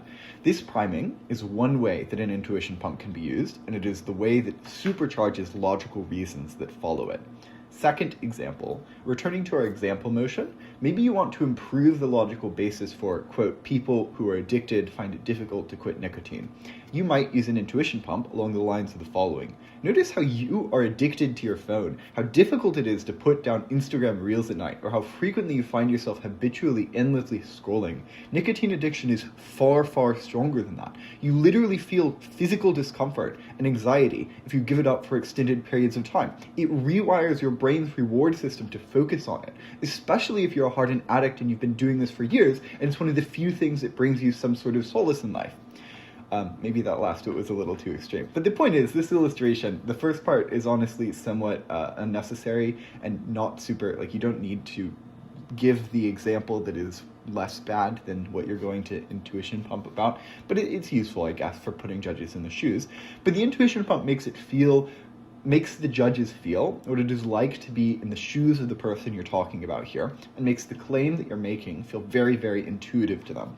This is a sort of way that you can use it to undergird logical analysis. So that is, to make it as though logical analysis, which doesn't necessarily reach a base layer of just truth, feels very true to the judges. The primary two ways of doing this are to run the judge through an illustration, so an example, a made-up example hypothetical of the situation, or to say, this is why, for example, and then throw an example in. The second thing that this shows about argumentation, I guess not that it shows about argumentation, but a second note on it, is just that the basis that you need to reach is very, very, very case sensitive. There are probably 4 primary factors that influence this. The first is just your reputation as a debater, whether or not people believe you make good claims that are consistently strong. Your rhetorical capabilities, the topic itself, very frequently topics that are more in the air require going to less low levels of analysis. And fourth, how common the argument that you're running is. Let's focus on this for a second, because I think understanding this is legitimately a bit of an art in itself.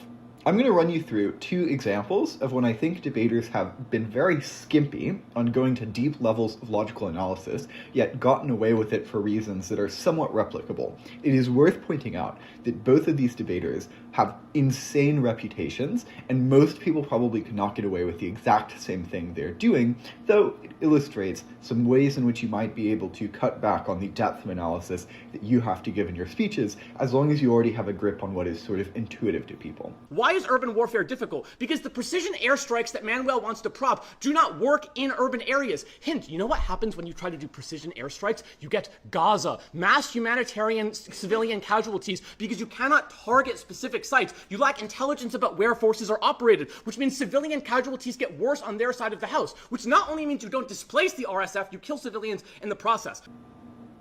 Okay, let's run through the chain of logic on that first one real quick. The claim is urban warfare is difficult because precision airstrikes don't work. Why don't they work? Well, you cannot target specific sites. You lack intelligence about where forces are operating. Why can't you target specific sites? No reason is given. This is probably intuitive enough that you could fill in the analysis as to how frequently these are constant high-rise buildings, or how there are frequently many important infrastructural buildings around these that suffer collateral, or something like that. Maybe, in a different round, it would be efficient as a way of painting out the impacts to go into that depth of analysis, but in this round I think there's probably a lot of time pressure and you really can't go to that level. You kind of have to do a lot more of the strategic meta commentary of the debate, or at least interacting on the level that other debaters are. Also, it's worth pointing out that the round itself, the motion, is zoomed out enough that this is probably a fine level of analysis for receiving credit in most rounds like this. Better question though, why do you lack intelligence about where forces are operating? Again, no reason is given for this, and personally I don't think that this is intuitive enough to credit by itself, but the rhetorics of the speech make you primed to credit it. The 2 reasons that this is followed up by act as explanations of the commonalities between this situation and Gaza. And you, as a judge, have already been told that this happens. You know about an analogous situation, so you're set up to believe already that it is true even without deeper analysis. Let's play the second example. Real quick, before we get into it, the motion for this debate, as it is relevant here, is as follows. It has an info slide. Human influence refers to the ability of artificial intelligence systems to exert influence over humans by mimicking human features and behavior. Examples of this include strategic human-like bargaining, persuasion, and emotional engagement. The motion is, this House opposes the development of AI systems to optimize for human influence. Finally, the upsides of AI are just not that big compared to the benefits of the other things we can do. First, because it is good to give humans a place in the economy. It is good that AI has something that humans cannot do, or that humans have something that AI cannot do, rather. Because that is what allows us to differentiate ourselves and our identity from AI. It is what allows us to derive meaning from the fact that this super intelligent being can't be human the way we are. It is what means that there is still a place in the economy, still a place in the running of systems into the future for people, because AIs can never interface directly with people. They can never be trusted by people. But also, Our system is one that is likely to be more effective. It's one that targets the things that humans can't do, like really complex maths, like the folding of proteins. And it is one that is likely regulated better when the AI companies do not have access to tools that in every sense are tools of control, are tools of manipulation, are tools of destruction, are tools of violence, are tools that we just should not allow into our society. A primary claim is made in this portion of the speech, that is, that there are benefits to not developing this sort of artificial intelligence systems. And there are two reasons that are given to this. Let's interrogate both of them. The first is because it is good to give humans a place in the economy. It is good that humans have something that artificial intelligence cannot do, and then a bunch of impacts of that. The mechanism to reach these impacts is then illustrated at the end of them, that is, that AI can never be trusted by people. And this is the tie to how you gain access to humans having something that artificial intelligence cannot do.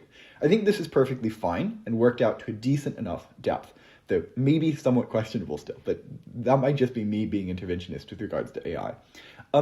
The more important piece of this one is just the fact that the mechanism as to how you get to the impacts is actually given at the end of the impacts, and I think that that's an interesting way of structuring your speech and very much something that is legitimate. The second part of this is far more interesting, though. AI systems will be developed to be more effective, to do things like really complex mathematics or protein folding. Why? No reason whatsoever is given. Instead, the mechanism is illustrated by the impacts themselves. If you listen to it, you probably fill in something along the lines of the following. Human influence is extremely profitable, which means investors have a strong incentive to invest in efforts towards those ends if it is on the table, which means crowding out of investment for other more productive purposes that would be more useful to society. All of this is illustrated by the impacts, which have a subtle, clearly less profitable nature to them. There's a real chance that you don't make these intuitive jumps, and there's a good case that against making them for debaters as a judge. But because we're so exposed to ChatGPT and how big of a sensation it is also reasonable to make this sort of leap. This is similar to how common arguments allow people to skip burdens. You might not know what the state power principle is, but any good judge has heard this 3,500 times. And so when I say the words state power principle, people deserve the right to vote, it's the only way we consent to a state which heavily restricts our freedoms, there's a real chance that I get away with making that as a principled argument in a good round. In fact, I have before, with worse analysis. Third thing that this, note on this. I think the correct move is actually to reorient your goal. So instead of trying to find a logical basis, look for a level that will be highly unproductive and difficult for your opponents to challenge. So, for example, with regards to addiction, it will be very difficult for a team to challenge analysis at the layer of, quote, addicted people will still want them. This is just an intuitive truth. And to be clear, this doesn't mean that you shouldn't go below this layer of analysis. It just means that you only should do so if there's like a legitimate point to it. So, for example, maybe here the point is to illustrate how deep of a push addiction is on your psyche, to illustrate the true lack of choice that highly addicted people have in decisions regarding the substance that they're addicted to. But unless you have that explicit point, generally it doesn't make sense to go below the level of intuitive analysis that other teams aren't going to challenge. Quickly, this also has implications on debates with intuitive motions, this also has an implication on debates with intuitive motion to impact chains. So, for example, in a motion about banning contact sports, it is intuitively true that contact sports causes injuries, and you don't need to do all that much analysis to prove that. So, however, teams that stop at the level of intuition will likely struggle with material generation in a round like that. It is quite shallow. Remember that you can and should go past the point of intuition if it has a particular purpose to it. So, for example, we could provide analysis as to how there are strong incentives to do things which are likely to result in injuries. The fact that injuries are so common comes from a difficult to correct institutional failure, and the result is a systematic exploitation of athletes' desire for money and or viewing pleasure. And that's the sort of analysis that, even if it is somewhat like you don't need to go to the level of to prove your argument is true, it's quite impactful if you're able to prove all of those individual parts which undergird something which is much more intuitive to judges. An alternative, safer stopping point to avoid the infinite regress problem would be to try to give analysis that stops at the level of something that can be construed as an objective fact about the way things are. That is, if you don't believe in your ability to get to something that you think will not be contested in the debate.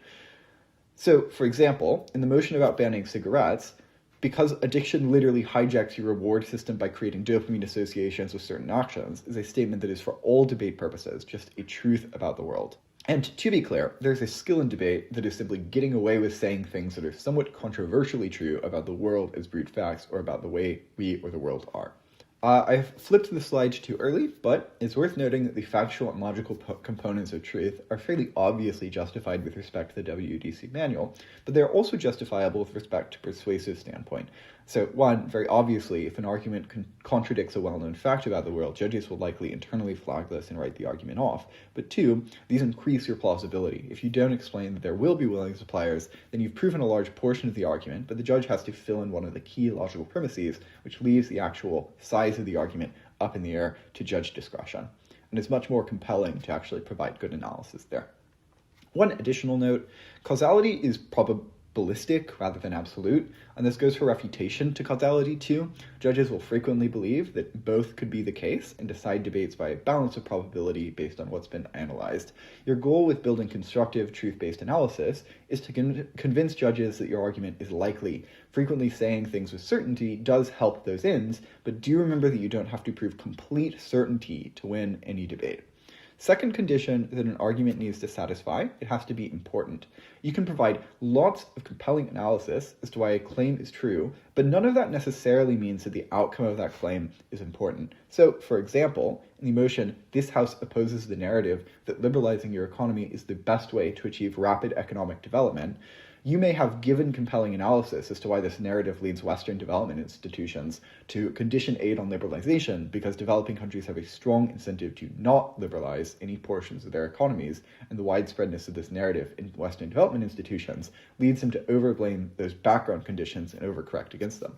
This might all be true, but it's not clear why the endpoint of your argument itself is persuasive. You require impacts. Maybe this liberalization requires cutting social spending, which means ordinary people are less able to make ends meet. Maybe your local champions are outcompeted before you can start an innovation flywheel. Maybe trade liberalization means the reduction of tariff revenue, which is likely an important and large portion of the governmental budget, which might mean underfinancing things like infrastructure, education, other generally socially good investments. As an important note, all of these have burdens of their own. Take the third, for example. That is, that maybe trade liberalization means the reduction of tariff revenue, which is an important part and large portion of the government budget, which results in underfinancing socially good investments. This has at least three burdens. First, that loan conditionality requires trade liberalization. Second, that tariff revenue is a considerable portion of government budgets. And third, that spending will be cut from socially good investments. All of these burdens require analysis before they are compelling and actually count as real impacts. As a second important note, many of these have second-order impacts. So these increase the compellingness of your argument, but are not central to having credited arguments. So the time spent on these should be round-by-round decisions. Just to be clear on what I mean, the fact that things like education are underfinanced have very obvious immediate ramifications on people. That is, a lowered ability to get jobs in competitive talent markets abroad, decreased funneling into local expertise, etc.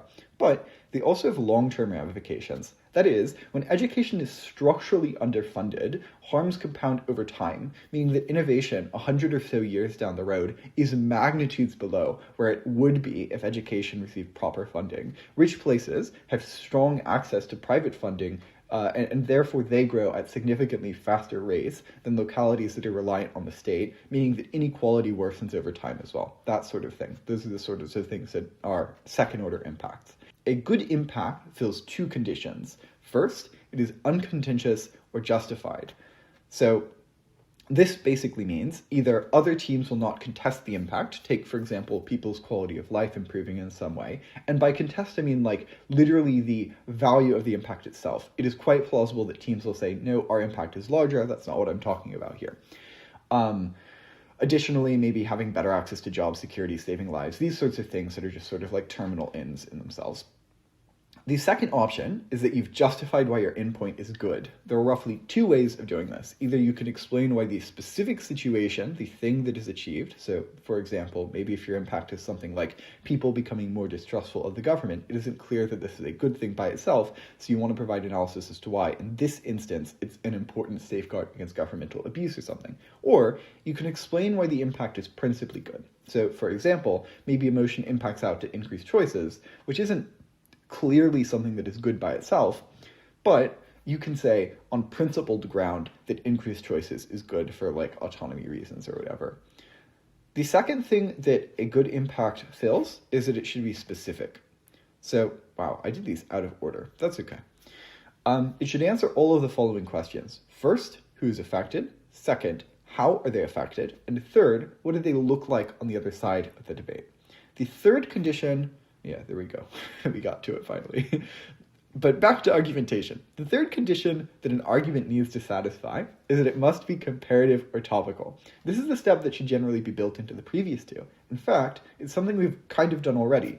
In impacting, we want to compare the effect of the motion to a world without it, as we do when we say that over generations, innovation is magnitudes below where it would be if education were funded properly. Though, admittedly, this assumes the comparative that education would be funded properly, and very plausibly you can make a counter-argument as to why maybe it won't be. Additionally, in argumentation, we explained not just that unregulated markets were unsafe, but why it was less safe than a regulated market, which does the comparative analysis on our mechanism. The primary reason that I bring this up now is firstly to illustrate that point, because you do need to weave comparativeness into every step of your argumentation. And there's also a very legitimate way of doing this at the end, which is just to say, and on the comparative, their side looks like X. It is slightly less time efficient, and sometimes makes it so it's more difficult to credit your earlier analysis. And I think it is a little more clunky, but I think it is a good way of introducing yourself to doing comparative analysis, which is just to tie it on at the end of everything. The secondary reason that I bring it up right now is just to preview an end for a strategic move that we'll talk about in the future. Let's go a bit further on expanding on the first thing, though. A very common debater trap is just to run the biggest impact that you can. Let's take example motion 1 again. That is, this house would ban cigarettes. Is it relatively feasible to prove that nuclear war happens to follow from this impact? I expect Teddy could construct some sort of causal chain with at least a dozen or more individual links and maybe get there. But this wouldn't be remotely persuasive or time efficient, because now you have probably well over a dozen burdens that you have to provide considerable analysis for, and you'll never get through that in 14 minutes of speaking.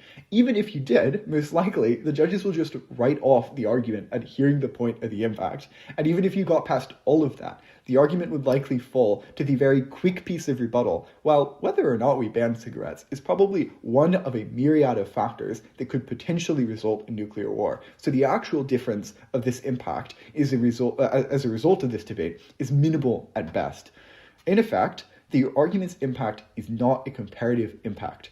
The question to ask yourself is, if this motion played out in the real world, what would the actual impacts of it be? That is generally the point of debate after all. These are effectively just thought experiments that we're running and applying to the real world.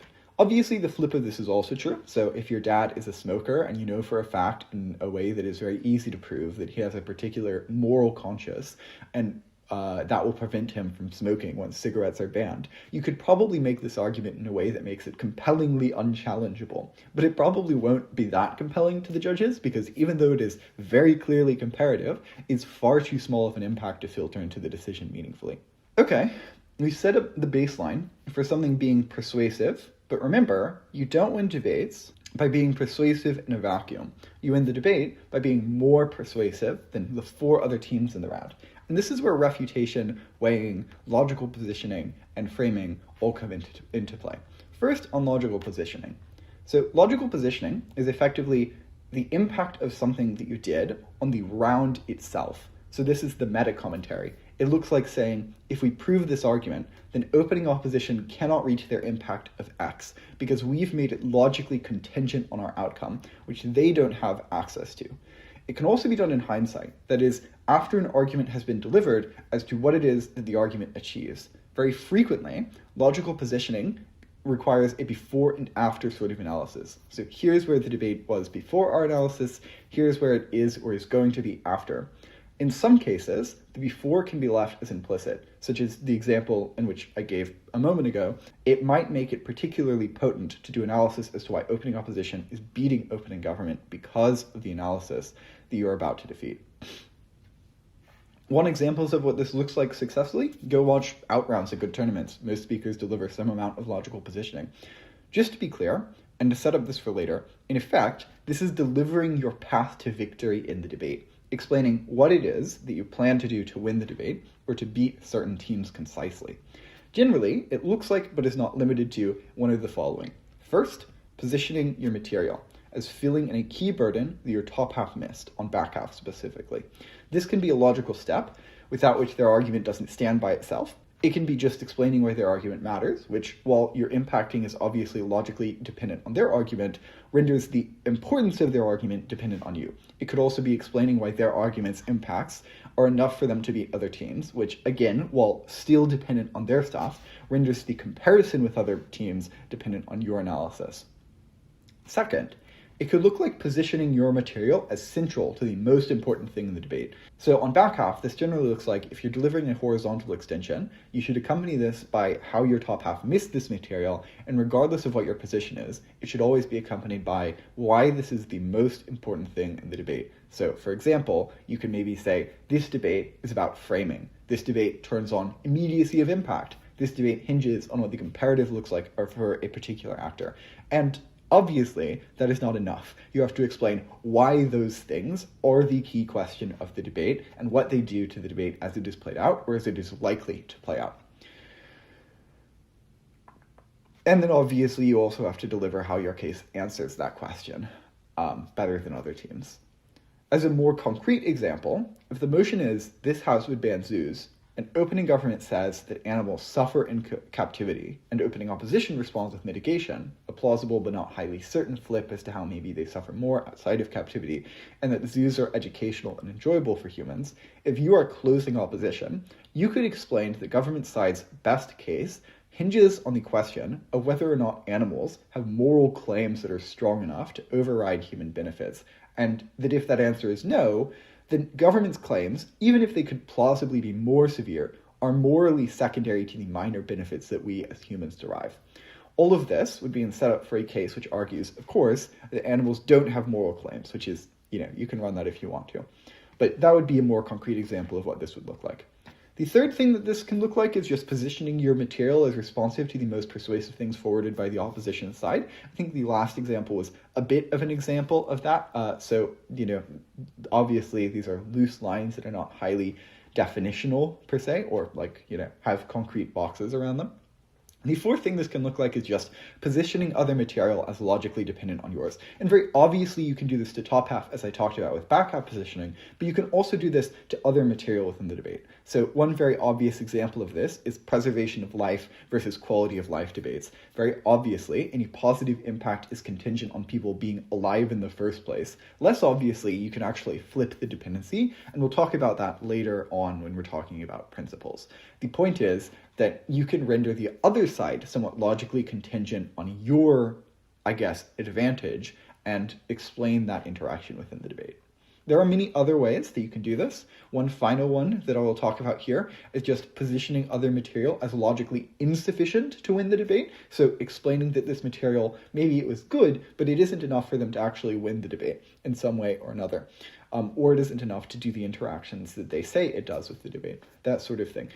There are many, many different ways to logically position. Go watch high-level rounds and pick up a repertoire of these. A repertoire? I don't know. And, the things that you can use in a round. Okay, it turns out Celsius is not very hydrating. What are some good heuristics for coming up with logical positioning? 1. What does a judge need to believe before they believe any team in the round? Why do they need to believe this, and how do you address it? Common examples of this include that autonomy is more important than utilitarian returns in debates which could plausibly lead people to make bad choices by removing restrictions on their options, that democracy is valuable regardless of its instrumental outcomes in debates about technocracy, that we have a particular moral duty to a certain stakeholder in any debate where different stakeholders could be prioritized, etc. Second, keep an eye for missed burdens in arguments, even if they go unchallenged.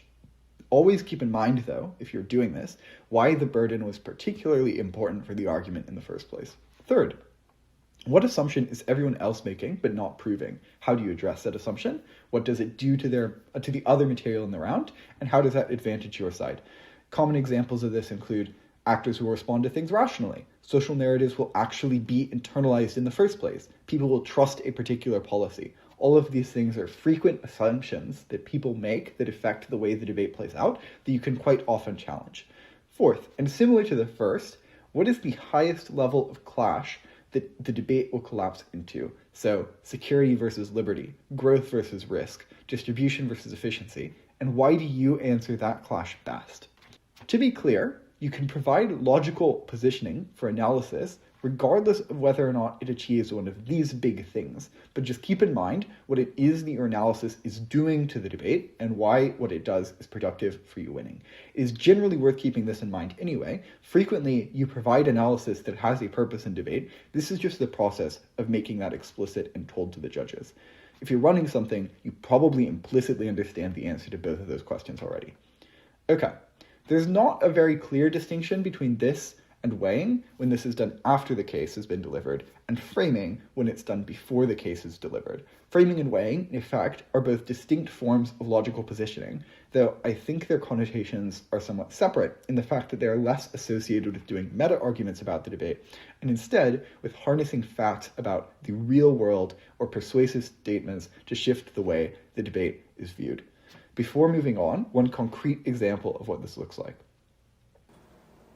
Problem with anger is that in your anger, you burn down your friends, you burn down your enemies, and you end up burning yourself. I think opening government proves really well why there is likely to be anger. I think in that they are correct. I think they do not prove, firstly, why anger results in democracy, in that why the protest transitions to democratic leadership. Because if you listen to the conditions for democracy in PM, these are things like democratic institutions, things like elections, things like the ability of people to go to schools, to be educated and participate in democratic society. You don't do this when you're protesting. So the end goal of opening government is the case doesn't exist, because even if they prove the protests start, there is no analysis to explain why they end within the 10 years and transition to democratic institutions. But I'm going to move more than that. I'm going to prove to you that they're going to transition into non-democratic institutions, where it's going to be worse than it is in the status quo.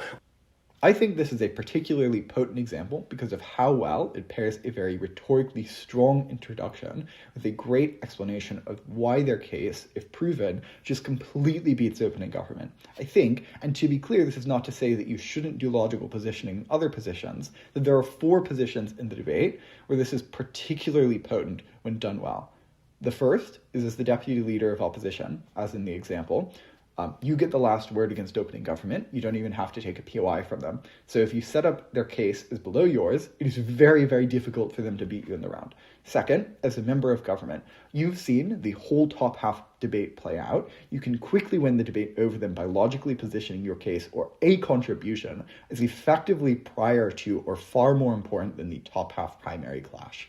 Third is the opposition whip. Simply because you have the last word, you get to decide how the logical positioning plays out in the end.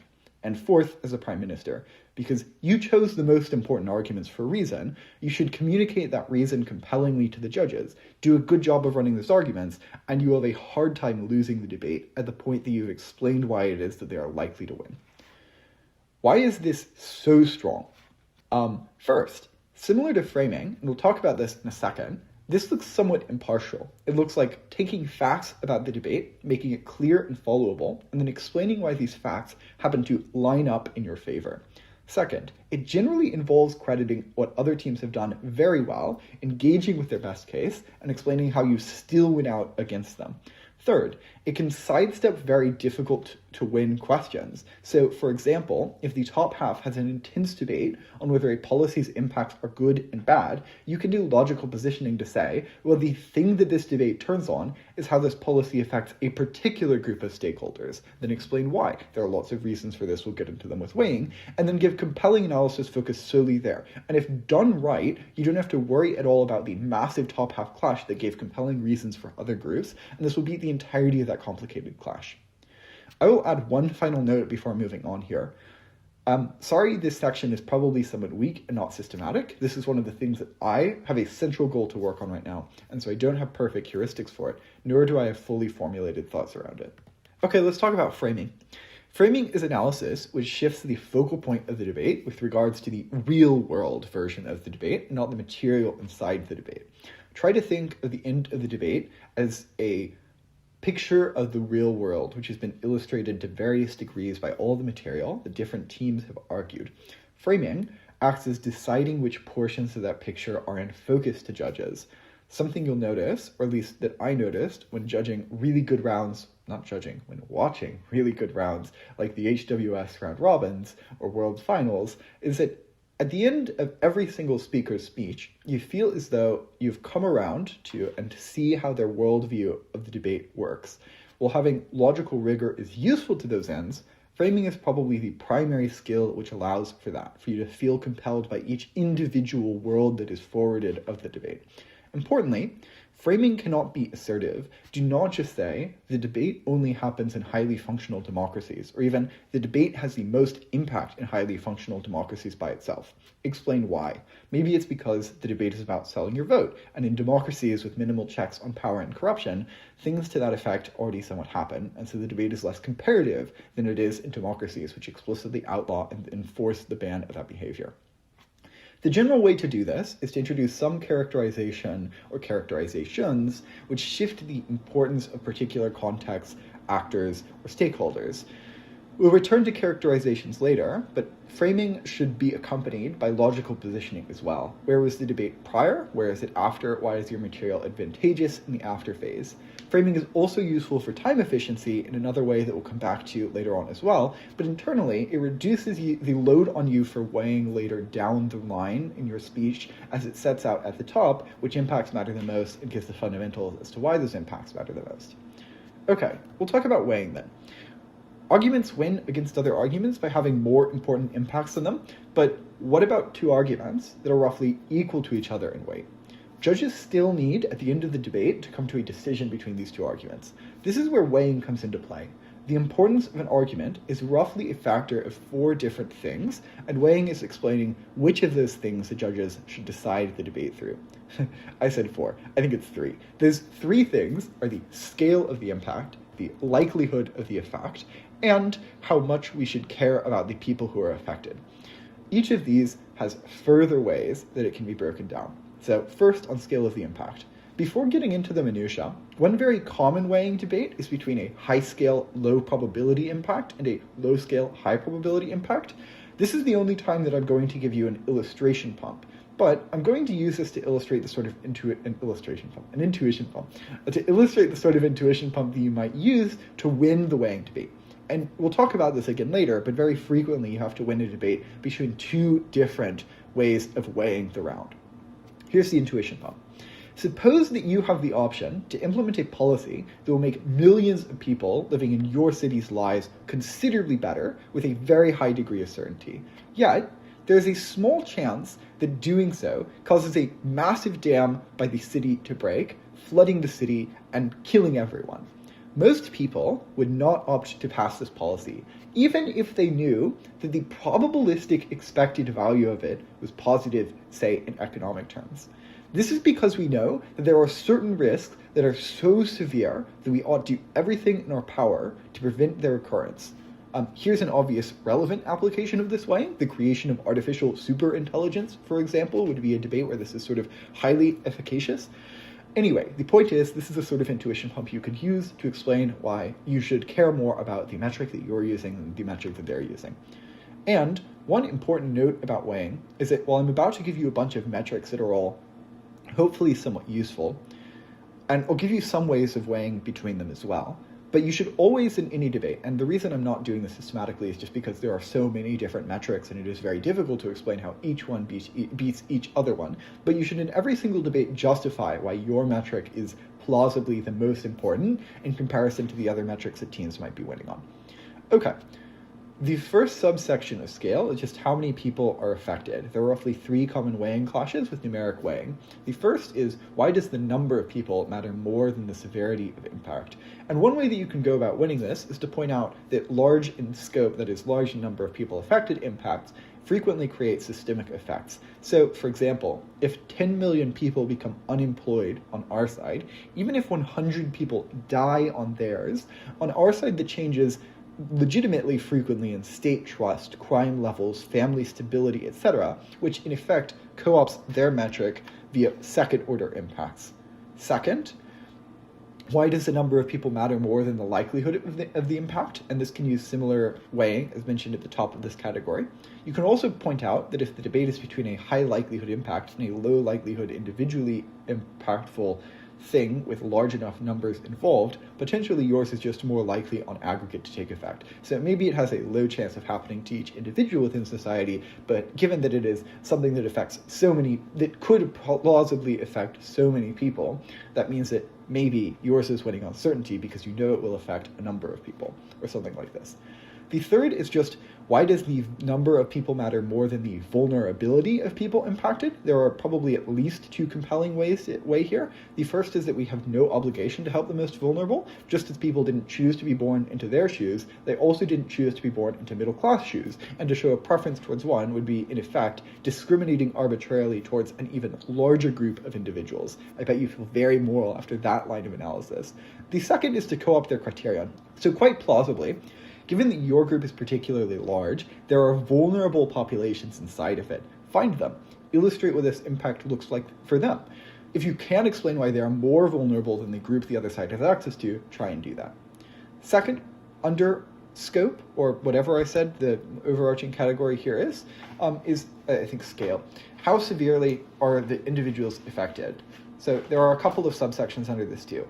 One of them is just how unique is the effect. So, for example, plausibly, impacts to athletes and sports motions are far more compelling when compared to impacts on fans, because fans can find all the benefits that they get from sports, for example, a sense of community, friends to get drunk, loud, and annoying at bars with, etc., from different things, whereas athletes cannot get the same competitive enjoyment out of a different thing because the top football athlete is a mid-tier at best boxer, or because they've developed particular emotional attachments to the sport, or something like this based on the impact that you're doing. Second subsection here, how reversible is the impact? So, for example, one reason to prioritize preventing climate change harms over things like financial stability is because we cannot reverse damages to the environment, but we do have tools to reverse equally damaging fiscal crises or financial crises. Third, how adaptable are they to the effect? If we know that one person has to be fired and we're deciding between someone who has a good job prospect in the immediate future and someone who likely won't be able to pick up another job for some time, let's say both are fairly low income, we would probably think it is more moral to fire the first individual because they will adapt better to the harms associated with being fired. The third subsection under scale is just how long-lasting is the impact. Very simple reasoning as to why this is important. Far more people will exist in the future than exist right now. Their preferences are legitimate preferences because it is pure happenstance that you happen to be alive right now, and we should, not discriminate against people based on happenstance and factors outside of their control that are arbitrary. Therefore, you should prefer long-lasting benefits and avoid long-lasting harms, even if the immediate-term impact is considerably more acute.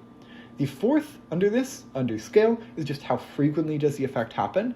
So to weigh this one, you roughly need to turn it into severity or to turn it into a scope, I guess. That is, why does the fact that this happens over and over to accumulate over time, such that in the long run, this is a very intense impact. Second box of weighing metrics is likelihood, as I talked about at the start here. So the first thing is just how likely is the impact to occur. A very fun piece of weighing to be really good teams is non-contingency or clarity. So maybe there was a really good debate in the top half on one particular clash, but at the end of the debate, despite both sides being compelling, it's not clear that the team which won the clash won it by all that much at all. So maybe as a result, an off-clash argument that you introduce can win the debate over them. This is also a really good strategy for deputies and prime ministers if you're able to predict this. So a good example of this debate, or of this as a weighing metric that can be used, is basically any debate about which market you appeal to as a small business, media outlet, or even an up-and-coming gay mangaka. Most likely, the profitability clash will be so saturated by the end of the debate that having a clear independent impact that isn't contingent on profitability just wins by itself quite easily. The second, under likelihood, I know we're like 3 deep on likelihood right now, is the likelihood of it occurring. This is like pretty self-explanatory, and I already went into the likelihood versus scale debate. Turns out that the likelihood versus obligation debate is very similar to that, so I'm not going to get into those right now. Second sub-likelihood category is how uncontentious is the impact. So how likely is it that the impact is good versus bad or vice versa? If there's a doubt as to its value, then you can win with a less contentious, though arguably less important impact. Okay, I'm realizing I'm far behind on the slides, and these should actually be quite helpful for you understanding where I am at every point, so let's get caught up.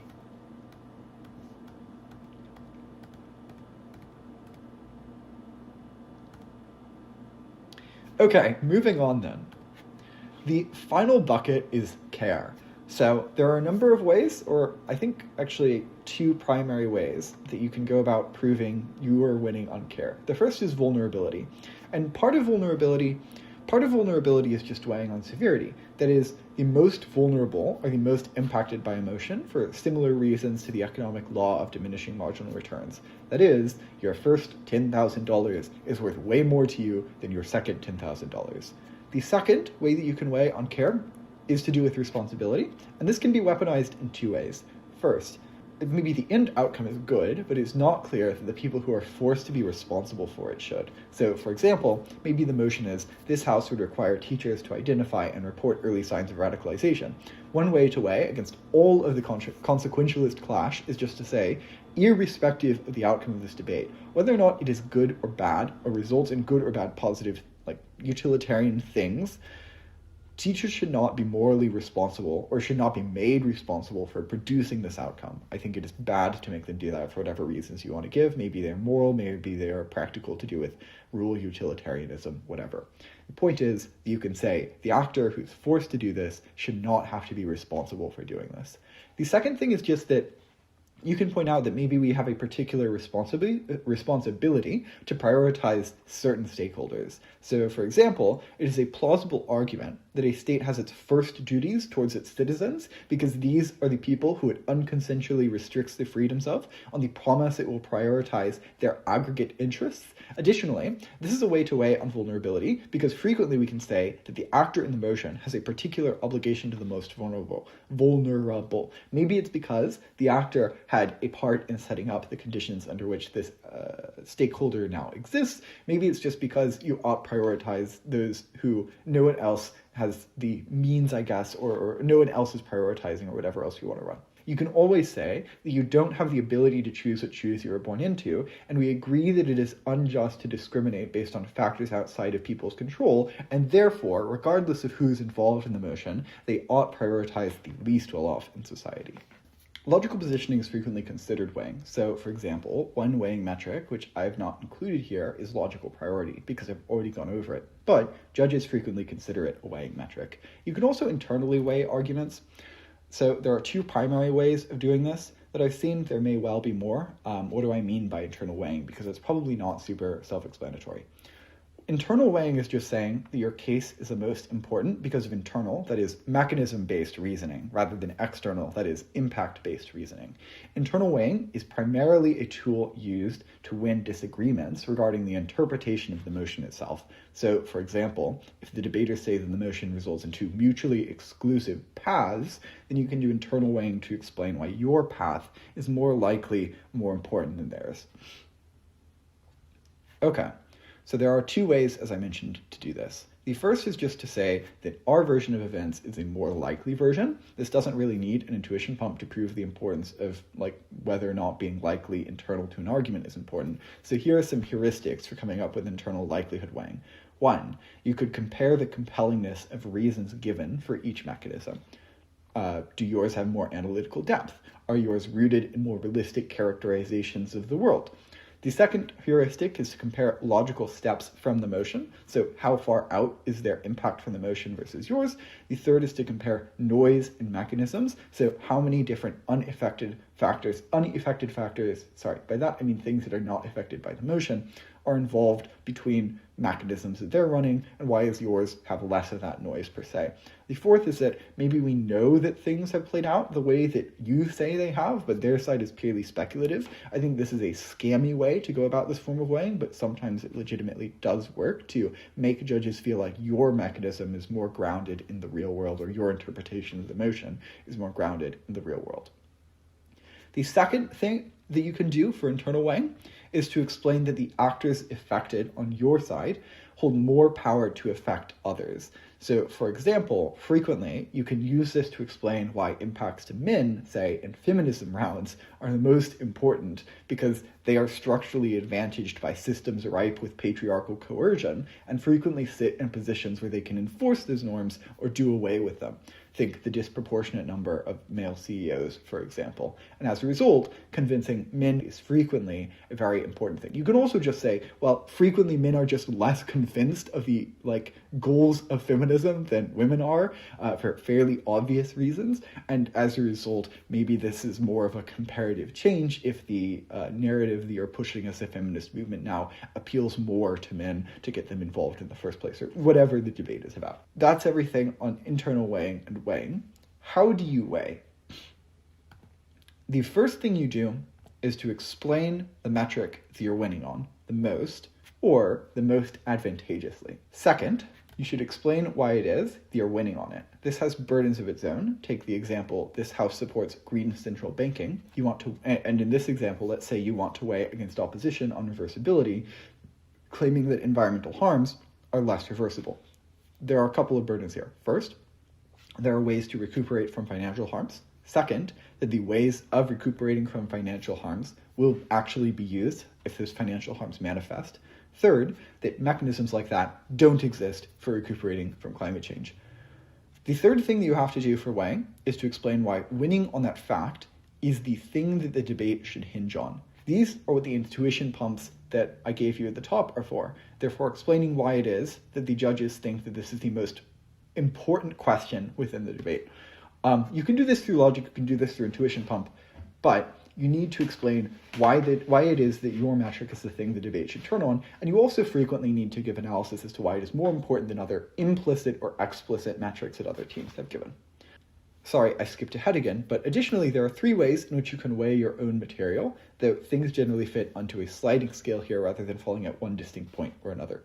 The first is that you can weigh your case against their diminished case. So this is after you've given mitigatory rebuttal, you've done damage to their case, and you're weighing why your case, undamaged, is better than their case. The second is that you can weigh your case against their best case. So you can say, and even if you don't believe any of our refutation, here's why we're still going to win over them. And the third is that you can weigh your worst case against their best case. So this is, and even if you don't believe that, even if all of their refutation is correct, or their case is the only one that exists per se. This is difficult to actually visualize, but this comes up in a number of debates and you can watch rounds to get examples of this. We're still going to win over them, despite our case being much diminished at this point in comparison to theirs. And obviously each of these is more compelling than the last one if it is legitimately done. Okay.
Why are these harms irreversible? Because it sends them into a ruinous spiral, because the next paycheck is the thing that's keeping them housed, because they start to feel intense mental pressure as their life threatens to crumble around them, which irreversibly harms their relationships and psyche, that sort of thing. Frequently, if you can cast doubt on their weighing metric to the fact that they're winning it in the debate, then you can follow that up by explaining weighing metrics to say that your metric is more clearly a win than theirs, and therefore, even if both metrics are equally important in the debate, or even if theirs is more important, you should still win the debate for the same non-contingency stuff I talked about with logical positioning. One tool that you can use to help you win the debate is to make your opponent's arguments seem less important than your own. This is what refutation is. Refutation can be leveled at every portion of the argument. That is, you can deliver refutation that explains that your opponent's arguments were less true than they say they were.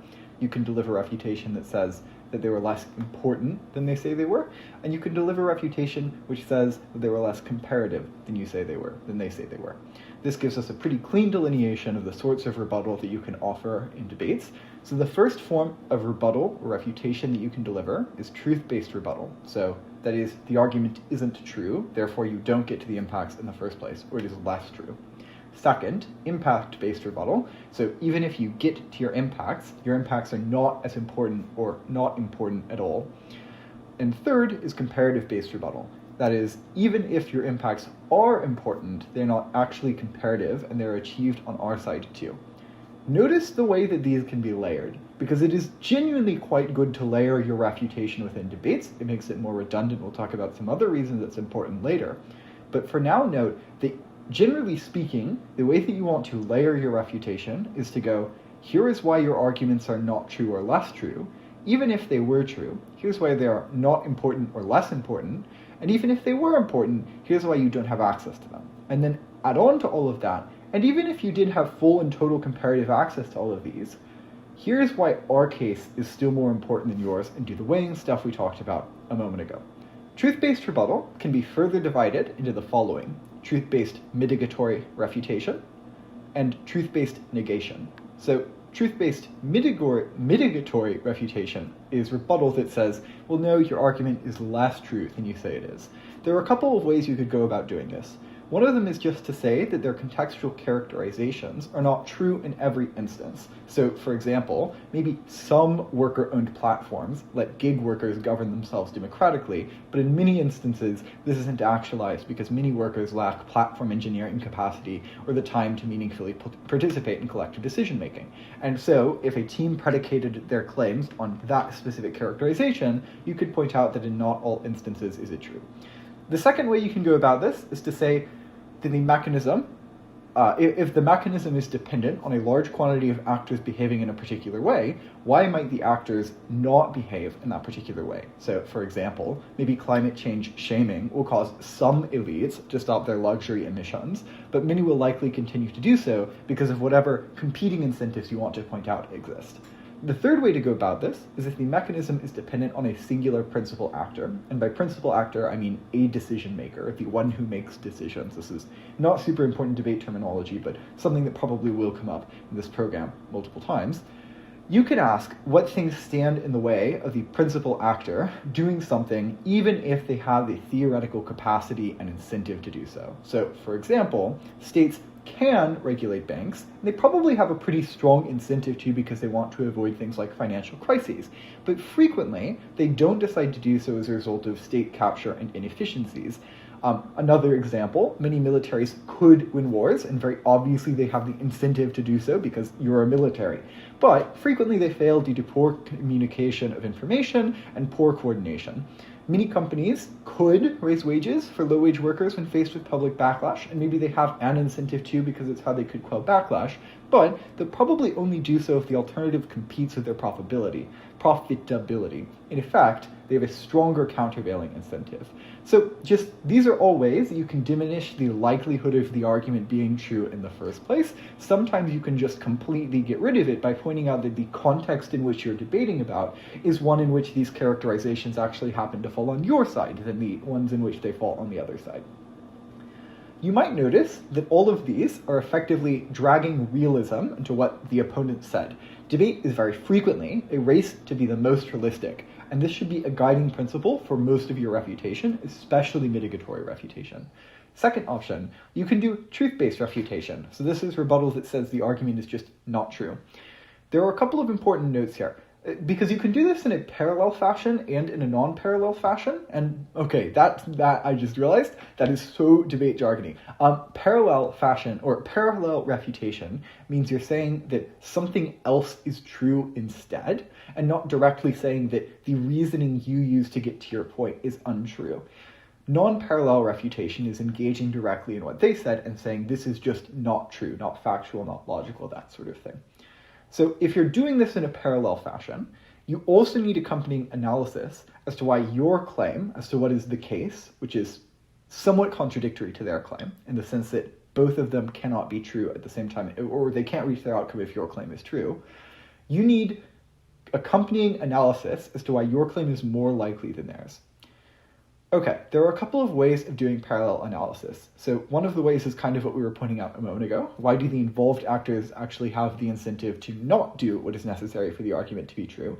In many instances, you can take out an argument's entire truth value by just pointing that the actors that are required for it literally don't have the incentive or have incentives to not do the thing that is being required of them. A second way you can do this is just, well, do the involved actors have stronger incentives to do other things which directly trade off with the thing that they would be required to do via the argument that was made by the other side? Why might the actors involved not have the capacity to do the thing that is necessary? And fourthly, why might the actors involved not act in their best interest? We're going to return to all of this later, so don't worry too much about not having concrete examples of what this looks like right now. Tomorrow we will return to this, I believe. The non-parallel way of refuting a claim's truth and saying that it is just not true is roughly you have two paths. The first is to reject the context of the argument. So things are not how the opponents say they are a different way instead, and therefore their argument is wrong. The central question here is what picture of the world must be true for their argument to work. If you can concretely disprove that picture of the world, then you can prove their argument is completely false. For example, if a team says that expecting public criticism makes companies self-regulate, this is three assumptions. Also, look, these are burdens for an argument that you would want to run if you were trying to make the claim that your opponents are hypothetically doing here. The first is just that companies are reputation sensitive, that is, they care about the reputation whatsoever, they are affected by it, that sort of thing. Second is that consumers notice criticism in the first place. And third is that reputational damage affects a company's profits, although first and third are a little bit fuzzy. You could reject any of these and take down the argument in its entirety by just pointing out that a burden that is required for the argument is completely untrue, and therefore the argument itself is false. A good example of this is that companies that have a monopoly on a bunch of buyers don't really care about their reputation because they know that people will buy from them anyway. Another good example of this is that many companies primarily sell to other corporations. They're like midpoints in a supply chain, and so they are not at all reputation sensitive because their profit margins aren't being affected if the consumers of the world all of a sudden dislike them because other companies will probably buy them, unless the consumers get upset at other companies for buying them, etc., etc. You get the point. Okay, the second way that you can go about this, that is full truth-based negation, is to say that the logic of the argument does not logically follow itself. That is, the cause does not lead to the effect that they say it does. By the way, as a back half team, this is the literal only form of rebuttal that is disallowed against your top half. Everything else is perfectly fair game, because everything else in this debate, everything else in this section on refutation is stuff that is either contesting the importance of the stuff that your top half said, or introducing new analysis that doesn't directly contradict a claim they said, but maybe has implications on the debate that end up being ruinous for your top half. There are two ways of going about this. One of them is that their argument contradicts known reality. If so, how so? And why should the judge know this? / if it isn't average intelligent voter knowledge, why is it structurally true of the world? Also, this doesn't actually knife them because you're allowed to introduce things. Well, the structural trueness, those would be a knife. But in instances where it is average intelligent voter logic, ordinary intelligent voter information, it's still not a knife of your top half. The second way to go about this is just, does their argument result in a logical contradiction or absurdity? If it does, then obviously it isn't true by logical reasoning. Those are very rare. I don't think those come up all that frequently within debate. The third way in which you can do truth-based negation is just to say maybe they missed an important logical premise. If so, point this out and then provide analysis as to why the opposite is true or possible. Or maybe just weigh on completeness of argumentation, saying, look, we're better than them because our argument is more complete or whatever. A quick example of this, sorry for the repetition, for folks who have seen my refutation workshop in the past. The motion is, and some of you have debated this, I've judged maybe some of you for this motion, this House supports the narrative that democracy is necessary for the US to function. Opening government says, well, democracy is good, so this motion is good. As opening opposition, you can point out that it's not clear that the narrative that democracy is necessary for the United States to function actually leads to meaningfully more democracy. In fact, the opposite is maybe true. People have a naive understanding of what democracy means. They think it means self-representation and that it should function fluidly and without bureaucracy. This narrative, frequently then, can be weaponized to do anti-democratic things, like, say, storming the Capitol or taking a chainsaw to bureaucratic departments that are obviously non-democratic, but look democratic to individuals who are involved in the actions because they see it as better representation of themselves. Okay, moving on. You can also do impact-based rebuttal. So impact-based rebuttal can be divided into mitigatory rebuttal and negation-based impact rebuttal. So impact negation, similarly to the previous ones, impact negation is effectively you deny that even though the argument is true, the impact actually happens. So there are a number of ways that you could do this. One of them is to introduce a tipping point into the debate. So that is to say the argument doesn't reach a threshold that is required for it to actually have an impact. So one way of coming up with tipping point analysis or introducing a tipping point to their side of the debate is to try and think of what external barriers need to be overcome. So, for example, in any argument about social movements making change through democratic avenues, this argument always requires that social movements get support from the majority of the population.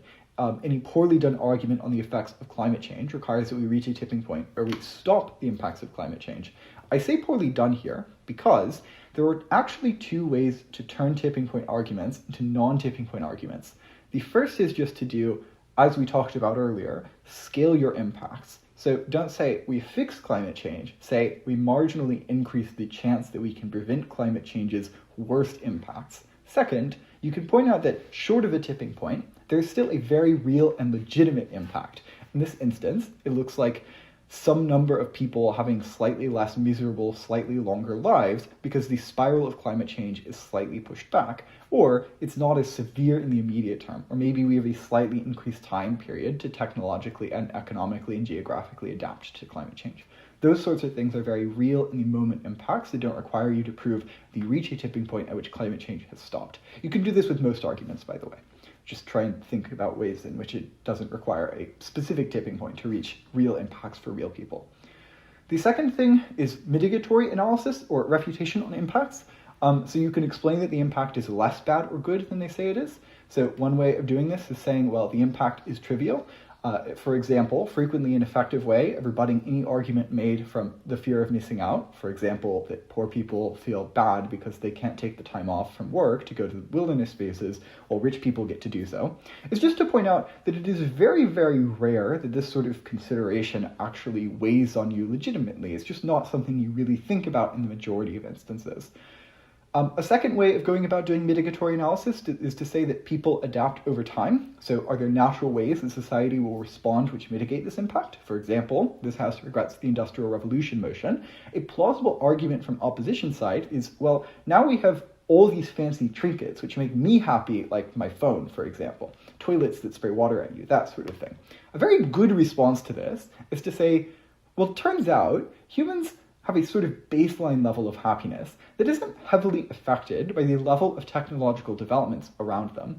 Many people were much happier to live their farm jobs prior to the Industrial Revolution than they are afterwards. In fact, I think you can kind of add a flip here, because arguably a similar number of people still live fairly agrarian subsistence lives, but on the comparative, they wouldn't know that there were people out there living wealthily, throwing away money left and right and exploiting their work.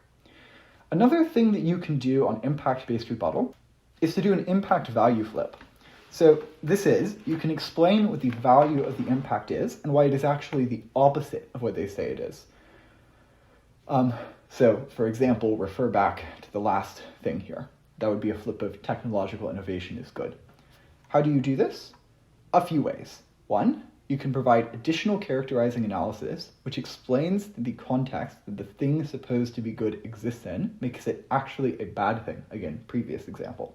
Second, you can provide analysis as to how, while the thing is maybe good in the short term, it is particularly bad in the long term, and then weigh the impacts. And third, you can also flip mechanisms. So you can explain how, given a comparative mechanism that they have access to on their side, the result of that mechanism is actually something that is quite bad, and then weigh that against their impact, which maybe is still somewhat standing. Okay, the final form of refutation we'll talk about is comparative-based rebuttal. Unsurprisingly, this can also be divided. There are roughly 3 divisions here. The first is washing clashes, the second is minimal contributions, and the third is a impact side flip. So yeah, I know 2 flips, we'll get there eventually. On washing clashes is genuinely quite a powerful technique. The way that you go about it is by explaining that their argument happens on either side because of factors that are outside of the motion, or alternatively, that it is uncertain to happen on either side because of factors outside of the motion. Importantly, you need to follow it up with a direct comparison to what you focus on and why that analysis that you gave is not true of your own arguments. First example, say we have a narrative that glorifies workaholism, or the motion is this house supports the narrative that glorifies workaholism or whatever. You can claim that people are probably likely to be overworked regardless of this motion. So capitalist pressures exist. You want pay. So even internally, there are frequently incentives regardless of whether or not you glorify the actual act of overworking. So the question then becomes whether or not we want people to feel good about it in the instances where they do overwork themselves. Second example, any motion about economic development has so many things that influence the rate at which a particular country develops. So, for example, the financial situations of globally important countries, natural disasters, voting decisions, etc. It is horribly unlikely that a specific motion is going to have a meaningful effect one way or another. Therefore, maybe some off-clash impact, or maybe the immediate effect on people's livelihoods, is a far more important impact in those debates. That said, I think that one's a little dangerous because I think judges are not super inclined to credit that because they think the debate is about economic development, and quite often that's reasonable. The second thing you can do is to say the contribution is not very much whatsoever. So maybe their problem or benefit exists already, and it's not clear what the marginal difference does. So for example, artificial intelligence increasing the spread of misinformation might be something that is just a true fact. Like this is something that is going to happen as AI develops over time and is already, in effect, happening. But it's not totally clear why the change in difference between the easiness of spreading misinformation prior to and post large language models is particularly important, because misinformation was already pretty widespread. So even if their argument is completely right, it's just not totally clear what the contribution to the debate actually achieves. This is somewhat similar to a tipping point thing, but frequently it can be used in more effective ways by not even necessarily introducing a tipping point, just making it so that it doesn't seem like their contribution to the impact is all that huge.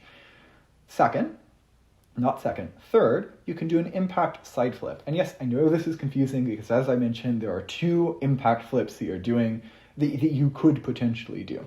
For some reason, despite these being noticeably different, they're frequently both just referred to as flipping an argument. An impact side flip is to say that their argument happens on your side to a degree, and you can pick the degree. This is different from washing the motion, because washing the motion says, or washing the clash, says that there are effects on either side of the house that lead to this being horribly unlikely or almost certain regardless.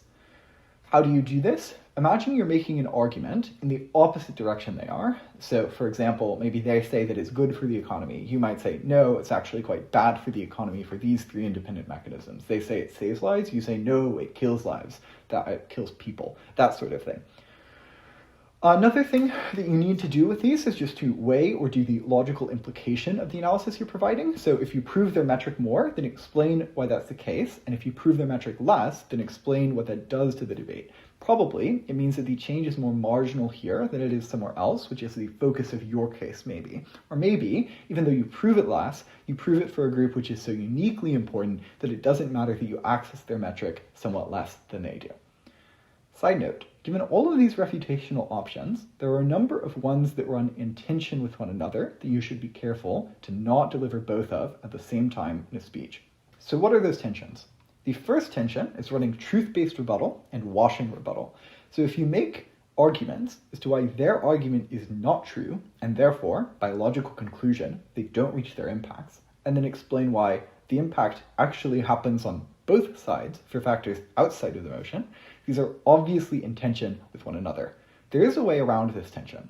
You can explain that the fact that the impact is uncomparative means both sides get to achieve the aim that they set out for, but they don't get any marginal advantage in it, or not enough of a marginal advantage for it to matter. But be wary of that tension. The second tension, similar logic, is impact negation and washing rebuttal. Roughly it has the same fix as well. Third tension, flipping the impact twice. If you explain that the impact is actually bad rather than good, but you also get it on your side, well, that's not great. Similarly, if you flip the value of the impact and then provide rebuttal that washes it to be on both sides, you're at that point doing counterproductive work. Fourth tension, if you flip the value of an impact and then do work to explain why the impact never manifests, there's an obvious tension here. There are two ways to get around this. The first is even ifing. So if their impact manifests in the first place, it is actually bad, but it's unlikely to actually manifest. The second is just by being nuanced. So the impact rarely manifests because of a refutation, but in the one instance in which it does manifest, it is particularly bad for these nuanced reasons we'll give. The final tension I want to highlight is just make sure that you aren't running rebuttal that is in tension with your own substantive material, that rebuts your own case, that makes you look weaker in the round.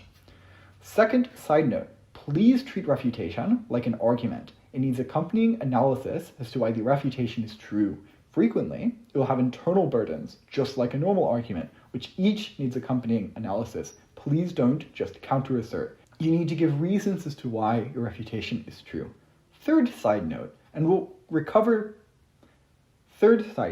come back to this momentarily, but make sure that you always explain what the point of the refutation that you delivered was.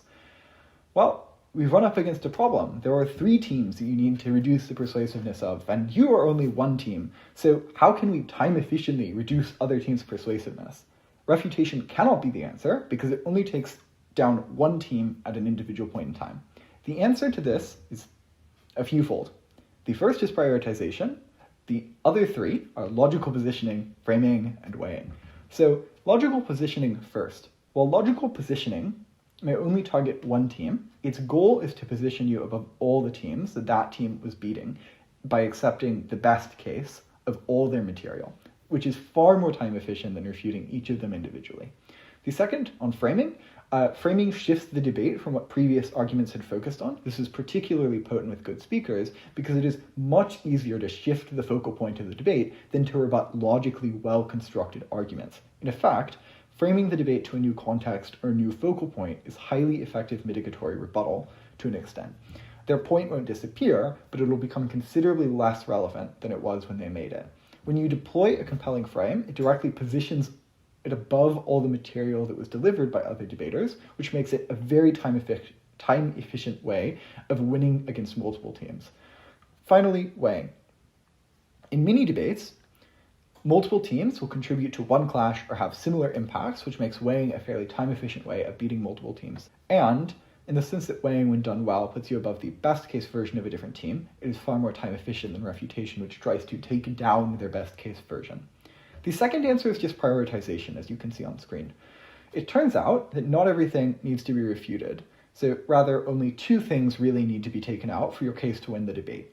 First, rather obviously, the things that are more important or plausibly more important than your material. And second, the things that stand in the way of your material. And this can be even implicitly. It doesn't have to be something that was explicitly said as standing in the way of it. So, for example, if you want to run an argument which says Putin will go to war with NATO countries, even if he knows the results will not be in his favor, but every other team has operated as though Russia only makes decisions in its rational interest as a nation, then you need to effectively refute the assumption and explain why it is that Putin has particular interests or pressures which will lead him to act in the way that you want. The third answer here is targeting prioritization. So prioritization again. Presuming that you and your opponent are equally good debaters, when you refute a point to legitimately do damage to the built-up analysis you want to do, you probably have to spend as much time or more than the debater who constructed the point spent on it. So, for example, if opening government spends 6 minutes thoroughly analyzing why it is that even after a ban on junk food, there would be lots of demand for junk food, and all of this time was legitimately spent proving this in various different ways, you would probably have to spend as much time or longer to disprove this. And rather obviously, this would be an inefficient use of your time. However, assuming that they were making a black market argument and did no analysis as to why there would still be junk food providers, you could spend a very, very short period of time explaining that there would be no or not many providers for various reasons and take that point out in its entirety. So that sort of targeting prioritization is a good way of doing more efficient refutation. The same is true for cases that don't miss burdens. So for example, if they spend 5 minutes talking about the first thing, 1 minute talking about the second thing, then the thing that you should target is the second thing. But it's also the case that very frequently there are hidden assumptions that are required for their point to be true, and targeting those, since they deliver no analysis on them, very obviously is the most efficient way of dealing with the case. The fourth answer is refutation prioritization. So this is, what do you weaponize against them? You should focus on delivering only the most devastating pieces of rebuttal that you have, though sometimes devastating rebuttal can shoot too high, and it makes sense, as we'll talk about in a bit, to hedge by launching less damaging, more believable rebuttal as well.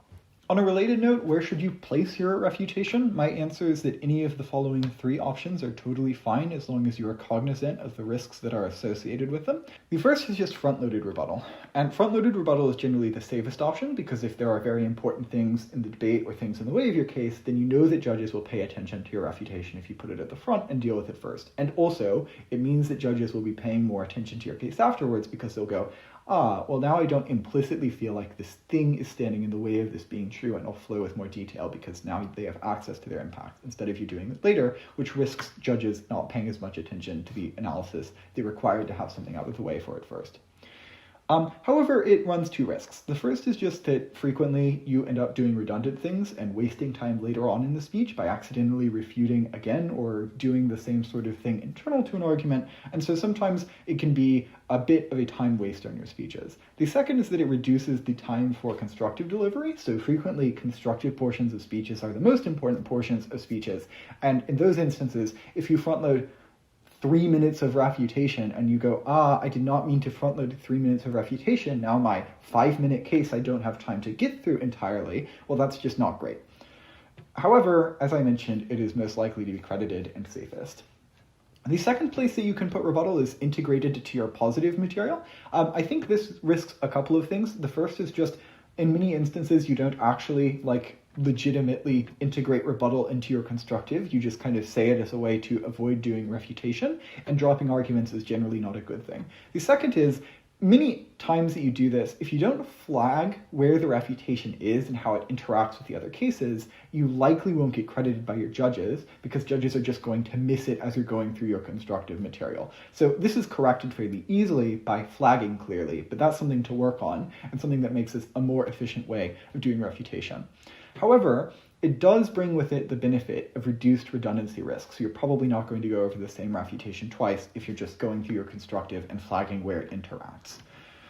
The third option is backloaded rebuttal. So this carries a primary risk of just time management in the sense that it may be the case that you realize, well, I don't have time to actually get to all of this refutation that was very important at the end of the speech. This is something that I myself have done many, many times, and it is a risk that doing this form of refutation carries with it. But as a benefit, it can set up weighing very well. So if you want to do weighing at the very end of your speech, comparing your total case against their total case, then doing refutation right before weighing can often be very effective. Well, what if I'm the PM? Every role has a rebuttal advantage over me, right? Wrong. PMs can increase efficacy by preempting. I think most people think of preemption as they'll say X, this is wrong, and then launch into some sort of logic-based rebuttal. But this is generally not very recommendable. Rather, preemption primarily looks like anticipating the impacts they will reach and proving the opposite of them. There are a couple of other ways to do preemption we'll talk about in the 4th day of workshops, but flagging that for then. Effectively, what you're doing is you're making it more difficult for them to clearly win on the thing that you think they will run, which reduces the risk of them just maneuvering around your preemptions, and it also reduces time wasting by preempting material that doesn't come up, because now you're constructing positive material for your own side, regardless of whether or not it actually clashes very deeply with the material that they end up running. Now that we know all of these tools for reducing other teams' persuasiveness, how do we safeguard against them in our speeches so as to increase the time that it takes other teams to deliver material that is as compelling as ours? Primarily, go down the response chain. Ask, what things exist that render your impact parallel? And despite those, why is the change in your impact still an important change? Because there are two kinds of impacts in debate. They are either unique or marginal. So, a unique impact is something like you're creating a thing that didn't exist in the world prior to it. But a marginal impact is people, say, already have money, but potentially your benefit could increase the amount of money they have. The problem is, the vast majority of impacts are impacts that are marginal. They're contributing to something that previously existed already and just upping the level of that thing. It's horribly difficult to come up with something that is truly unique that will happen as a result of any debate motion, where there are always 999 factors that sit outside the debate's purview. Which means that very frequently, if you just impact out to a thing saying this thing happens, that thing can be said to be uncomparative. So what you have to do is you have to figure out why the difference between where the thing was at and where it is at after the debate is a difference that is impactful and meaningful. That is like a very complex yet quite easy concept to understand. It's complex to actually put into practice, and it's something you should focus on, because at the point that you start actually doing this, your impacts and lines of argumentation will become so much more difficult to actually refute. And just to credit where credit is due, I took basically that entire example from a workshop that is in the sources. The second way of doing preemption is to characterize actors to try to avoid hidden burdens. So why are things likely to be the way that your case needs them to be? Why are your characterizations true, if not in every case, in the vast majority of cases? And why do decision-making figures act in the way that you say they do? For example, what are their competing incentives, and why don't those outweigh their incentives to do what you say they're going to do? The third thing is to preempt the tipping point stuff. So why do you not reach a tipping point or need to reach a tipping point for your arguments to matter? Why do you reach the specific tipping point, why do you reach the specific tipping points required for an impact? And why is it good to increase the chance of this impact happening, regardless of whether or not a tipping point is actually reached? Fourth, why is your impact not trivial if it could plausibly be characterized as trivial? If it's the sort of FOMO thing that we talked about before, why is this something that either should weigh on people or does weigh on people in a meaningful way? And why can people not adapt to this thing over time, for example? There are other ways to make arguments trivial, but you get the point. Additionally, it is frequently worth preemptively weighing your arguments. Why are the metrics that you are winning on, that your argument is best at, going to be the most important considerations in the debate? Even as the Prime Minister, presuming that you have a decent view of how the debate will turn out, you should be trying to do this. Okay, so it turns out the judges are not perfect, ordinary, intelligent voter machines. Rather, they have a somewhat blurry view of the debate, which means that you can effectively pull one over on them. This has a number of implications for things that we've already covered, and it also means that weighing and logical positioning and framing are particularly important. Specifically though, this gives us a fifth way to improve our standing in the debate. That is, to make our judges believe that our material, is more persuasive than other teams' material. There are a number of ways that you can do this. The first is just to try to reduce the cognitive load of your adjudicators, which is actually the second that I put on here. I did this so out of order. So there are a couple of ways, there are many different ways actually that you can go about this. So let's go through them. The first is just the start of your arguments is a very important place. It has disproportionate sway over whether or not the judge is persuaded by the argument, and it should be used strategically. How can we use the start of our argument to ensure that judges pay attention and to simultaneously reduce their cognitive load? A number of ways. The first is that you can signal what the argument is about. So what happens? How does it happen? What is the impact of it happening? And why is that particularly important? The second is that you can go, and all of that are, like, those are things you'll prove in the argument, but frequently it's worthwhile to state them at the top. The second is that you can go over the basics of the argument so that the judge can track and confirm rather than trying to figure out if you proved everything you needed to. So just, and this is very similar, what are the steps that we're going to take in this argument so that the judges can be like, ah, yeah, they're making it through this, cool, rather than trying to figure out the individual burdens of proof themselves. The third, while not related to the start, try to regularly signpost where it is that you are. And this is, again, not related to the start of arguments, but it's quite helpful, especially if you pair it with the previous things you're doing as well, just to make sure the judge knows where you are with respect to the things you said at the start of the argument. So not just with numbers, also with reference to the parts of speech that you're under. So for example, this is the second reason that this does X if it's been a second since you said what the first reason for it was and you've been doing a bunch of analysis per se. The second thing you can do to reduce the cognitive load is just to explain what it is that your refutation achieves and what exactly it was that you were rebutting.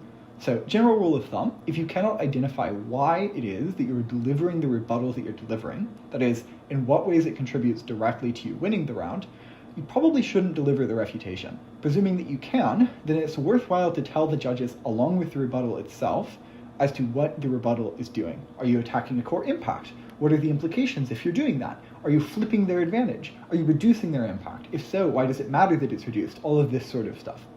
Treat this like importance analysis, but internal to the debate at hand. That is, what was the importance of your refutation with regards to the debate that is happening? Quick tangent. Now that you have all the tools I want you to have with regards to refutation, the ideal piece of refutation looks something like the following. And to be clear, I'm stealing this fairly directly from one of the videos that I attached as a source, because I think it is amazingly put in that video. First, frame the opponent's argument. So restate it charitably, but lay bare the mechanism or assumption that you're going to attack. Second, explain what it is that you are doing to the argument. Is it a flip? Is it mitigating the impact? Then is it explaining why the logic doesn't work? Third, deliver analysis that serves the purpose of the second step. Explain the implications of what it was that you delivered. That is, where does this argument fit into the round? What is it that it does to the argument that you attacked that puts it below yours? Does it have an impact on the rest of the debate, maybe? That sort of thing. And here's an important note. Draw out implications on other comparatives too. So maybe opening government couldn't respond to this particular argument from opening opposition, but you could. And this argument happens to beat opening government's material. So if so, your response puts you above opening opposition and opening government, and you should highlight that to the judges. Let's do a worked example of this. Suppose that you are the opening opposition under the motion, this House would ban private schools. And government has argued that private schools allow rich families to buy better education, which entrenches class inequality because wealthy children get better teachers, networks, university preparation, and career outcomes.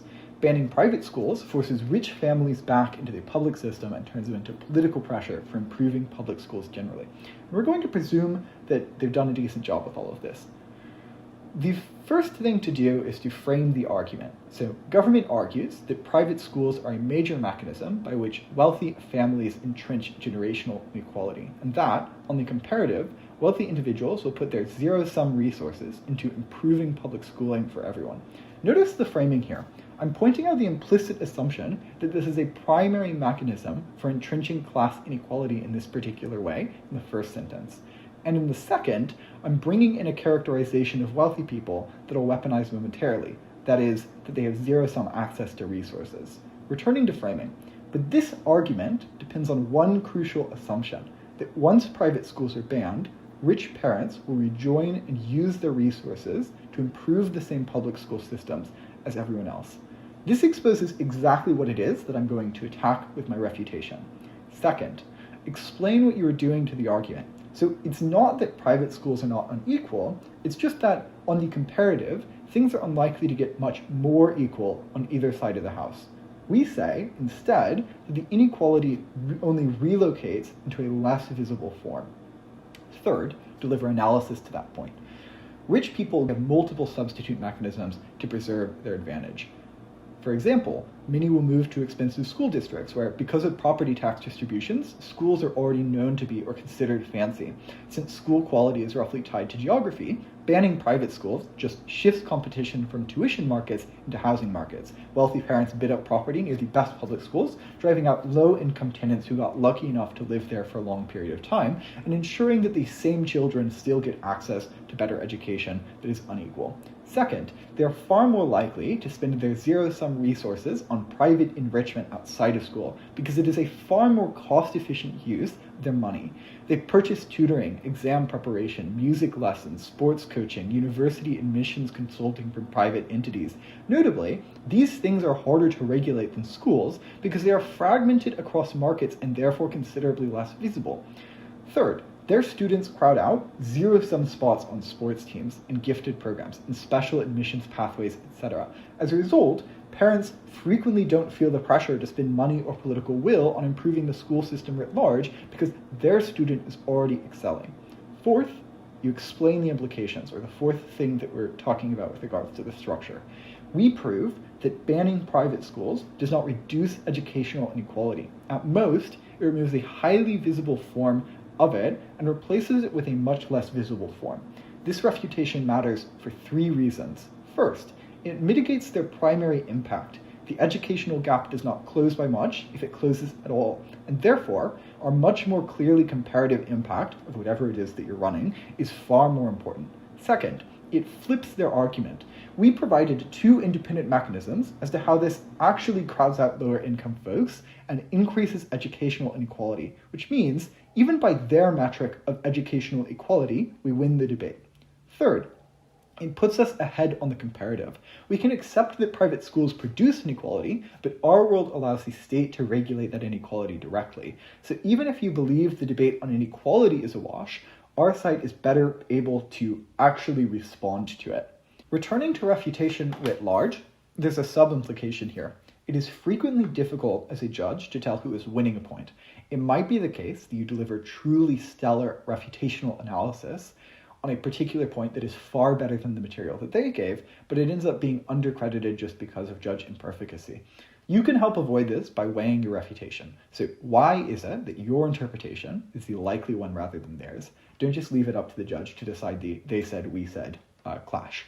Let's use the second implication from the last worked example to work through this. How might we weigh these mechanisms with the opposing mechanisms? We might weigh on vulnerability in two ways. The first, we might say that you create a stronger incentive for rich people to move out of middle lower class neighborhoods where they might have previously been located by happenstance, but in those instances had access to a rich private school regardless.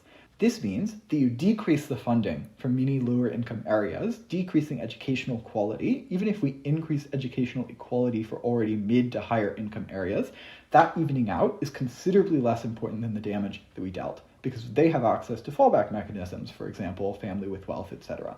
The second thing we might say is that the people priced out of places where suddenly there is a race to move are the people who need access to educational equality the most, because clearly they are the most vulnerable people there, which means that if they lose access to the previously decent quality education there. Okay, moving on. The last note on things that you can do to reduce your judge's cognitive load is comparative analysis. Comparative analysis is particularly important. It shows the difference between the sides and reduces the work the judges have to do to see that difference and to see its importance. You can give comparative analysis for a number of purposes. For one, you can do mechanistic comparative analysis. This is why they don't have access to the mechanisms that you are using. You can do refutational comparative analysis. So why the criticism that you're levying at their arguments cannot reasonably be levied at your own, which is especially valuable in debates where both sides agree on what is good and the majority of contention happens with the process to get there. And you can do impact access comparative analysis. So what are the differences in level of access to impacts? You can also do weighing criteria comparative analysis, that is, the difference in level of access to the particular criteria you're focused on, and also you should always remember to follow up all of these with why the difference actually matters. The second thing you can do to reduce the cognitive load is to prioritize rebuttal that requires the fewest mental steps for the judge to buy. It is very difficult to follow complicated arguments, and complex rebuttal is the exact same. So even if you deliver very good complicated refutation that takes out a point well, judges frequently won't credit it.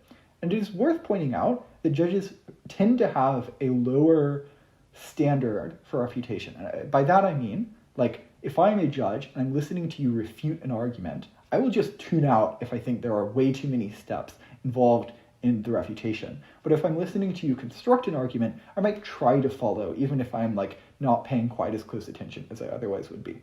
The third thing that you can do to make judges believe you more is deliver some of the refutation which in a perfect debate makes no sense to deliver. So, for example, pointing out holes in the logic which a perfect judge would spot, or delivering frequently very brief refutation to arguments that are not as persuasive as yours, even if it is clear that they're not as persuasive as yours. Additionally, layering rebuttal becomes very important because it hedges against the chance that judges won't buy one piece of rebuttal or the other. General recommended structure for this is to layer in the following way, in the way that we said at the start of refutation. The fourth thing is that it means that you should hedge against the best case of their arguments in case the judge overcredits them. The TLDR of all of those is that it means that the point of refutation itself shifts. So previously, the best piece of rebuttal was the piece of rebuttal which either eliminated the argument you were rebutting or reduced the size of its importance to less than the size of your constructed material. The second of these objectives now is to reduce the size to no longer being plausibly larger than the size of your construction material, which involves clarity in what you're doing and likely slightly over-rebutting. The fifth thing that you should do to make your judges believe you more is make sure that you're not giving your judges any easy outs to say that your material is not as persuasive as it should be. What are some ways that you can avoid this? The first, as we've mentioned already, is to not exaggerate your impact beyond what you proved. Impacts should be using the argument you proved and specifying how many people are affected by it, how intensely they are affected, in what way they are affected, and what the comparative looks like for them. Overshooting is bad in the sense that it frequently delegitimizes the persuasiveness of material that otherwise should be very persuasive. So, for example, if you say that we solve for climate change, even if you have reasonable analysis as to how you legitimately make the harms of climate change considerably less bad, judges are just not going to pay attention to it because you labeled it incorrectly and their brain turns off at the point that they hear a debater go for the 100th time, we're solving for climate change. The second thing here is just do not leave an impact not visualizable. So, for example, that would look like saying, this will improve the economy. What does that mean? Since a large factor in judge decisions is the status, that is the vulnerability, your obligations to, etc., to the impacted group, leaving an impact at an unhumanized level loses out on any explicit gain that you could have in driving it to an actual humanized connection or conclusion.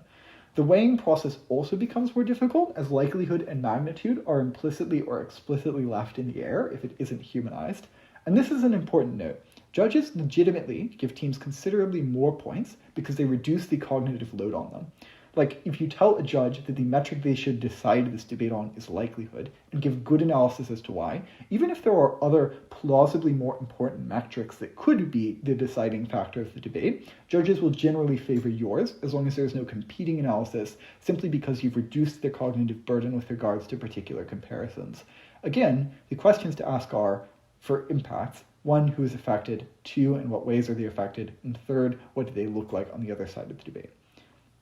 If this happens to leave you at a still non-humanized end, so maybe it's that universities get better because they're more well-funded, try to go a step further in the same 2 questions. At the point that you get to a humanized end, for example, better education for people with low geographic mobility that are frequently funneled into public schools, ask yourself whether there is any ambiguousness and whether or not that is a good thing. If there is, then reduce it by illustrating why the thing is good or explaining logically why it leads to better impacts or good impacts.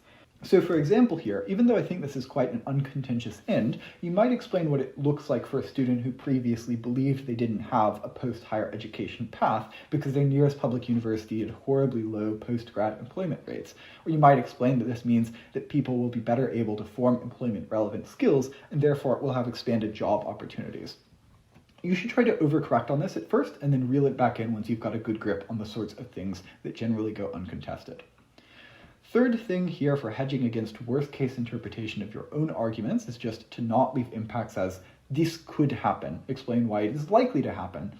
Similarly, always prove incentive and capacity for anything that requires an actor's involvement. Fourth, compare your weakest version with their strongest version. So try to come up with why, in your worst world, you still beat their arguments if the best debater in the world had made those arguments. A couple other strategies for hedging against the worst case interpretation of your arguments. First, on impacting, you can do 10-80-10 things. So what is the worst case of the impact? That is the most severe harm that is somewhat unlikely, most likely. Second, what does the impact look like in the majority of instances? So the median to maybe like closer to the extremes. And third, what is the worst case for you? So what is the instance in which the impact hardly doesn't happen at all? Or maybe it just doesn't happen at all. Maybe try place setting, try explaining how your arguments pan out in various distinct contexts from one another. For example, in developing countries, this looks like this, and in developed countries, it looks like this other thing, or under different political systems, or in different social movements, or whatever. Make sure if you are using this strategy to hedge against the worst case interpretation, you are explaining conditions that actually meaningfully affect the impact itself, and not just redundantly being like, in developing countries it looks like this, and in developed countries it looks like the exact same thing, but in developed countries, because that's unhelpful. Additionally, frequently, it is worth doing immediate term, short term, and long term analysis on the impacts that you provide. What is the immediate, that's self-explanatory. Fourth, impact scaling is quite useful. And this isn't what I was talking about earlier with impact scaling, where you're trying to scale your impacts to the argument you're making. This is saying, the low burden impact first. So maybe people feel safer as a result of your argument about tough on crime policies, regardless of whether or not those tough on crime policies actually succeed. Moving on to a medium burden claim, so maybe some crime is deterred, to a higher burden claim, maybe even crime networks have an increased potential to collapse.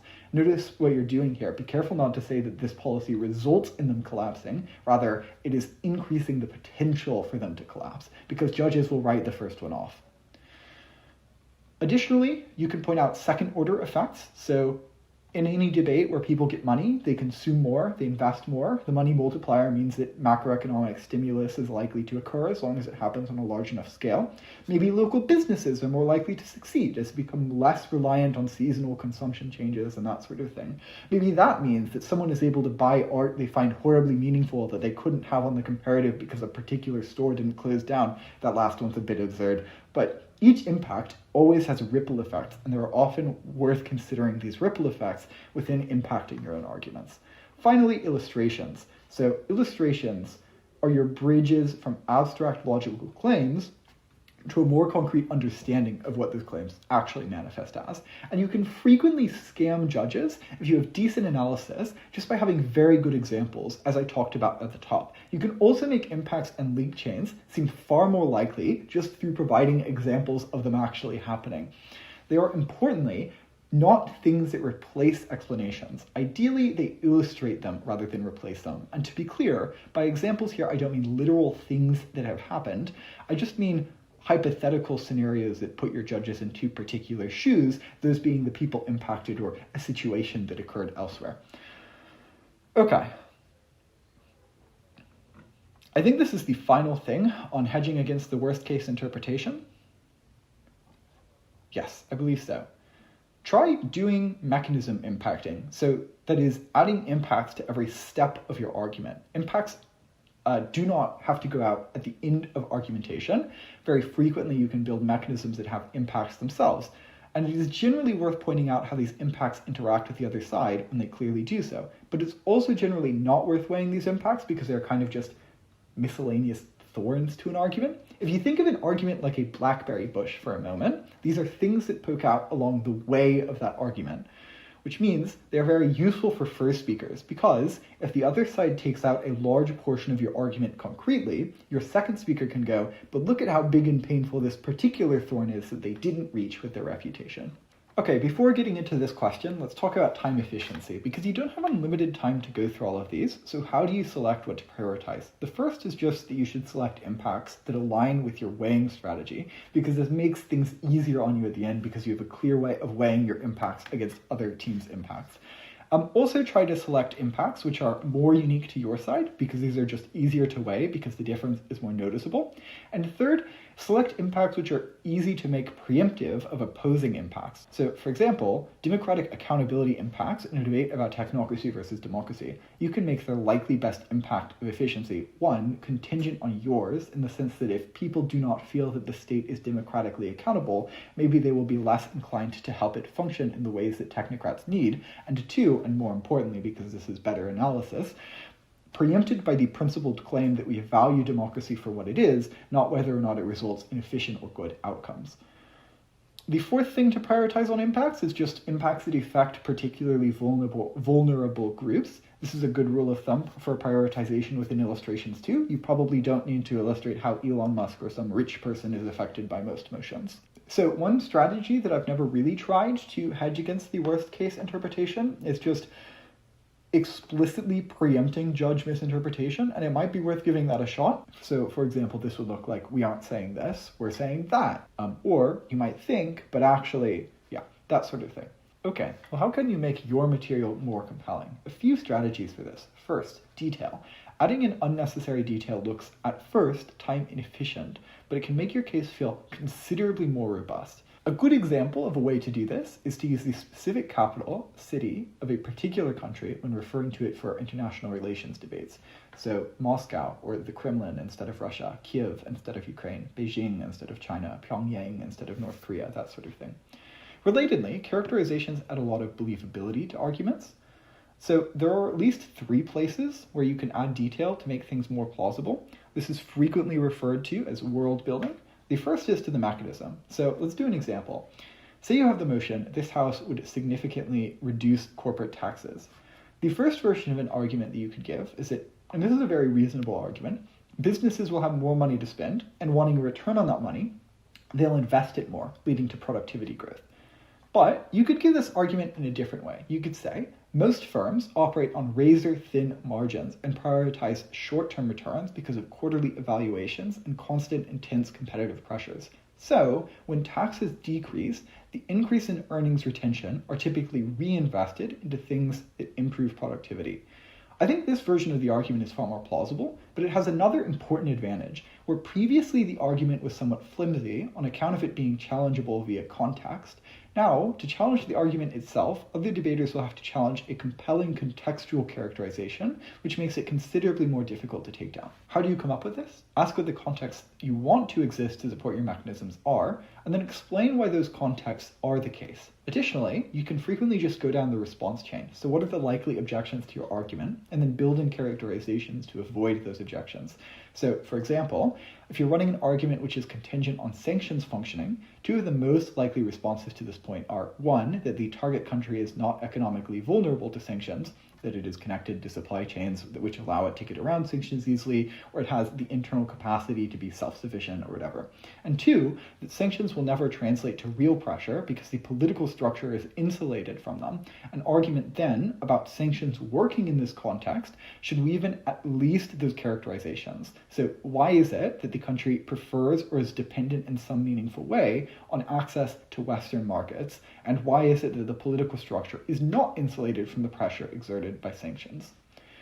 You can also add characterizations to the involved actors. So by this I mean primarily in a way which narrows the set of relevant actors by explaining which sorts of characteristics you primarily care about. So for example, if the motion is this house would ban targeted political advertising on social media, one version of an argument you can make is that voters will be less influenced by political ads, so elections become fairer.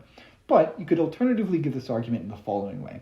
Voters will be less influenced by political ads, particularly low information swing voters who are politically disengaged, yet frequently the deciding constituency in elections. These are voters who do not actively seek out information on their own, and so are disproportionately influenced by emotionally salient messaging that happens to find them.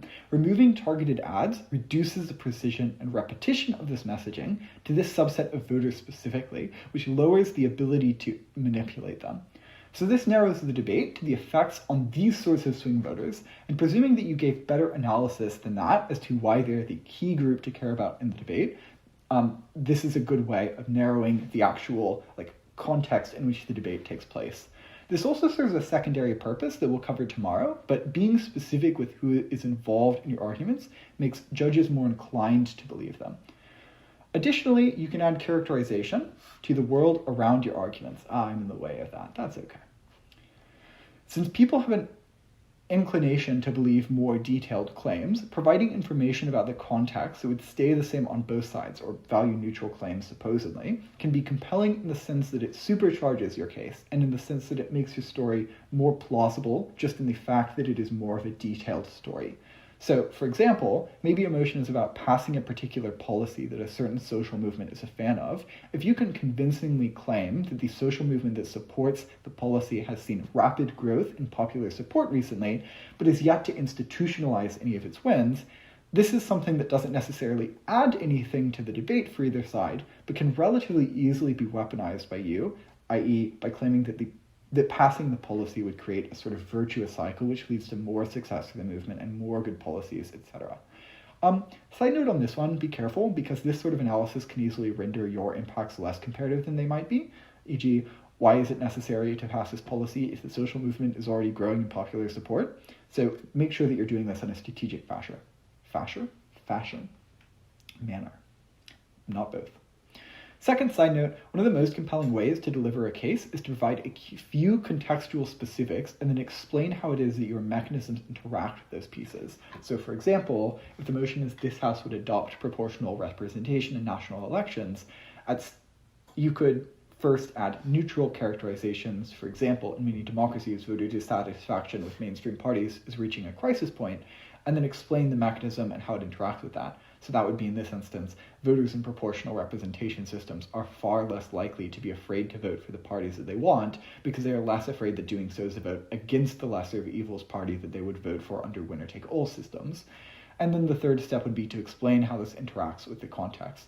So in this instance, the latent demand for these non-mainstream parties can actually be actualized, resulting in an avoidance of any results that the crisis you lined out at the top would lead to, and a democratic landscape that is just much more representative of existing preferences that are already there, but not yet able to be actualized. The second thing you can do to make your material more persuasive is just illustrations. We've talked about these on end, but adding an illustration to the end of everything makes it far more plausible. Third, you can layer things. Layering serves two purposes with regards to making material more compelling. The first is that judges are more inclined to believe logical steps that have more than one reason behind them. Just real quick to illustrate why it is that having more than one reason for something is frequently very compelling, let's take the example. I might tell you that a recession is quite likely because consumer demand is collapsing. I think that is far less compelling than saying a recession is likely for 4 reasons. First, because retail spending is down. Second, because credit card delinquency rates are rising. Third, because household savings are shrinking. And fourth, because wage growth is stalling. I think you probably feel much more inclined to believe me in the second situation, but it just so happens that the 4 independent reasons I just gave there are all things that are consumed or part of the statement, a recession is likely because consumer demand is collapsing. And so, frequently, it can be worth explaining 4 different ways through which something occurs just to have a sort of redundancy that makes it more compelling to judges. Because humans do have a psychological tendency of, 1, to believe things that are more detailed, as frequently having different reasons for things forces you to do, and 2, to believe things that have more reasons as to why they are true, more than the same thing that has one, say, larger including reason as to why it is true. So, for example, if you want to make the claim that people will be overworked regardless of a narrative which glorifies overworking, you might say, first, frequently you overwork yourself out of economic necessity. In many instances, especially for low-income individuals, normal hours just aren't enough, and you have to pick up as much extra as you can. Second, in many positions, you feel an obligation to overwork yourself. So hospitals, schools, nonprofits, etc., all are frequently understaffed and have a moral urgency to their work, which you probably feel if you voluntarily went into these fields in the first place. Third, frequently, overworking looks like adding on additional, maybe non-primary job-related responsibilities because you want to do things like resume build, because you want to get into that graduate program of your dreams, because you just have to take on a few extra hours by doing this extra job that would be overworking yourself. You probably now feel pretty compelled that a large number of people will overwork themselves regardless of the narrative in this debate.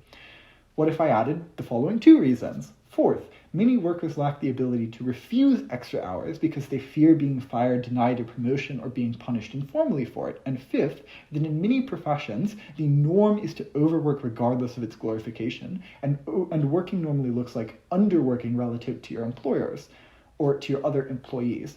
Take, for example, junior lawyers and doctors. Maybe the fourth is mildly more compelling, but I'm guessing that at the point that I've added the 5th reason for this, you basically don't feel any more persuaded by the argument. And this illustrates something important. The more logical reasons that you give for something, the less important the next logical reason becomes with regards to persuading the truth value of the overarching statement. There's probably a considerable change 80% of the time or so between 1 and 2 compelling reasons, and probably still more often than not, another considerable change between 2 and 3. But after that point, it kind of drops off very precipitously. And delivering more logical reasons, notably, has a distinct opportunity cost, both in the sense that it likely trades off with the quality of the reasons you deliver, and in the more objectively true sense that you have to spend time doing it that you could spend on other things which would be more productive, like efficient refutation weighing, etc.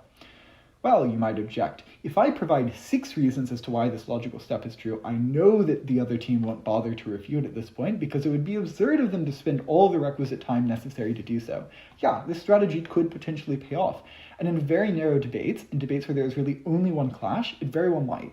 But a smart team opposing you will find ways to efficiently refute your point regardless, attacking maybe the framing of the point instead of the mechanisms. 6 reasons as to why something is true does nothing to analysis that says, well, yeah, this thing that you proved is actually true on both sides of the debate. Maybe even they'll choose to rebut one of the mechanisms and show why the rebuttal they delivered to that has damning implications on the rest of your material. And if you delivered 3 reasons as to why something is true, do you really think that they would go out of their way to rebut all 3 of those reasons? If they did, maybe it's better for you because it means they've wasted more of their speech. The point is, while this does illustrate a reason to have more than 1 and frequently more than 2 mechanisms for any given logical leap, the marginal returns still drop off pretty heavily after the 2nd, 3rd, or 4th reason for something. My recommendation is to ask yourself, if you plan to deliver more than 3 reasons for a thing, explicitly what each additional reason is doing and why you would want to do that. So if it isn't part of some path to victory that you have planned, or it doesn't damage other teams particularly intensely, then it's not really worth running the additional reasons. There's a very real failure case here too. Frequently debates will have many reasons just for the sake of having many reasons that are not truly logically distinct from one another. Arguably, my 4th and 5th reason from the last example were kind of that. Generally, this is unadvisable and a waste of time because they have the same logic. Teams can just get rid of them with the same analysis. And they also don't really compel the judges anymore. The same thing is true with regards to impacts. You can make impacts feel considerably larger just by dividing them up. Let's say you wanted to impact the housing crisis. You could say the housing crisis is bad for low-income people because it means that you're far less likely to ever be able to afford a home, which deprives you of a meaningful sense of security and weighs on you constantly throughout your life. This is a good impact, but it can be made stronger by isolating particular subdivisions of low-income people and explaining how they, based on their unique characterizations, are affected. So maybe if you're a retiree on a fixed income, the rising costs of rent, property taxes, homeowners, insurance, and utilities all means that you experience tightened budgets. You're stressed about the future because there's very little that you personally can do to change the income that you're living on, etc. Maybe if you're a low-income college student, you have a longer commute, which means you get get less out of your classes because you're more tired for them. You're less able to enjoy the college experience because your fixed costs are higher, and so you miss out on unique experiences because you have to work a job, etc. Maybe if you're a single mother, you have to take on more hours or add part-time jobs on, which means you get to spend less quality time with your children, which likely has compounding effects for them. Maybe for a sizable chunk of low-income folks, rising house prices represent literal unaffordability, and if you're lucky, this looks like being forced to move into a cramped home with family or friends, but in many instances, it can look like being forced into houselessness. Disregard the fact that my ordering on these was quite weird. The impact is now considerably more tangible and important feeling than it was to begin with. Additionally, you can segment impacts into different aspects. To be clear though, I think the example I just gave is not ideal to the extent that it is too segmented. We already talked about efficiently doing this, so refer back to that when talking about the efficiency here. One hilariously compelling strategy to make it feel like you are delivering more layers than you are is to say, there are many reasons this is the case. For one, give a reason. Additionally, give another reason, etc., or and so on. Because you can leave it sort of open-ended and feeling as if there are way more reasons that you delivered, but you just happen to stop there for time management's sake. And I think that is quite funny. Lots of debaters do it. It is genuinely, I do this. I think it's fun and it works well to make impacts feel slightly more impactful than they are without losing much word efficiency. Okay. Finally, the final thing you can do to make your material more persuasive is storytelling. Ooh, real quick, I think that was a good example of the sorts of things that you should do in your speeches when you're very many layers deep on a specific subtopic that you wanted to talk about in your speech, being like, and the fourth reason that, again, that overarching claim is true is the following. Just, maybe worth flagging. So storytelling is a great way to make your case more compelling by treating it like a story of things playing out. I'm not very good at this, but I watched a workshop by someone who is very good at this, and the recommendation from that workshop is to try to weave it into your intro. So try to come up with concrete examples, or a concrete example, that represents your argument and ties your speech together conclusively. It should take 20 to 30 seconds, appear at the beginning, and frequently be referenced throughout the speech. Try to specify, similar with impacting, who is affected, what their life looks like, what they feel, what they see around them, and what changes under your argument. I think emotions are kind of required to succeed at this, so only do this if you feel rhetorically capable of doing so. Final thing that makes your material more persuasive is just, unfortunately, confidence and tone and word choice. Unfortunately, these have very real effects on how persuasive the judges find your content. One of the reasons that matter filing is very important, and also one of the reasons there's literally a debate accent, and why all of us say things very similarly, is because having that same confidence, tone, word choice, etc., makes it so that you appear like a better debater. Next question, how can you take less time to deliver compelling material? The first thing that you can do is to work on word efficiency. There are drills for this on the drill document. The second thing you can do is use intuition pumps. We've already covered this, but they are great for priming judges to reduce your analytical burden after them, and they are quite good for undergirding missing analysis and making things feel plausible faster than you otherwise would have to. Third, let's talk about prep time as an extension here. One of the most fruitful things that you can do to increase your time efficiency in route is to make prep time more efficient. Prep time is a predictive game. Your primary goal should be to predict how the debate will take place and either take the winning strategy or turn your line into a winning strategy based on that prediction. So a couple of recommendations with regards to prep. The first is that you should silent prep. Try spending the first few minutes of prep just thinking about the motion. Try to come up with obvious clashes and the best few arguments for each side. Clashes will generally be on three possible things, and to be clear, you should try and figure out what they are, like contextually, but the three primary clashes that come up are whether or not the motion achieves certain outcomes, whether or not these outcomes are good or bad, or which outcomes are the most important. Frequently, there is a more fundamental clash on what the world actually looks like as well with regards to the relevant pieces attached to the motion. A second thing is just illustration brainstorming. So one of the things that I found most helpful during prep is just taking a little bit of time to brainstorm illustrations of vague things, and to do the same thing for the impact layer of each argument. So, for example, if the motion was, this house supports pronatalist policies, I'd think about, what are the sorts of concrete pronatalist policies that I can use in illustrations, etc., and I think purposefully about coming up with advantageous ones for me, because you always want to win the connotation debate as well. This is a great example because rather obviously there are pronatalist policies that seem very bad, for example, reduced access to contraception, illegalization of abortion, etc., and also ones that seem very good, so for example, free childcare. Importantly, these examples shape the connotation of the debate, so flooding the illustration space with obviously awful examples of this policy can shift judges' opinions towards your side, as long as you don't go to the extreme examples of them. Additionally, sometimes doing this brainstorming process reveals a done well or done poorly clash. More on that in future videos, but it would be a good example here. Third thing is just actor brainstorming. So who are the main actors or stakeholders relevant to the argument in general? What groups are they comprised of? Who and what do they influence? Who and what are they influenced by? What are their primary incentives? And you can and should do that all very repetitively. So how can you break down the subgroups of the subgroups further? Who influences, who stakeholders are influenced by? Of the stakeholders influenced by primary stakeholders, who and what are influenced by them? So on and so forth. Fourth, what things will realistically change as a result of the motion, and what relevant things won't.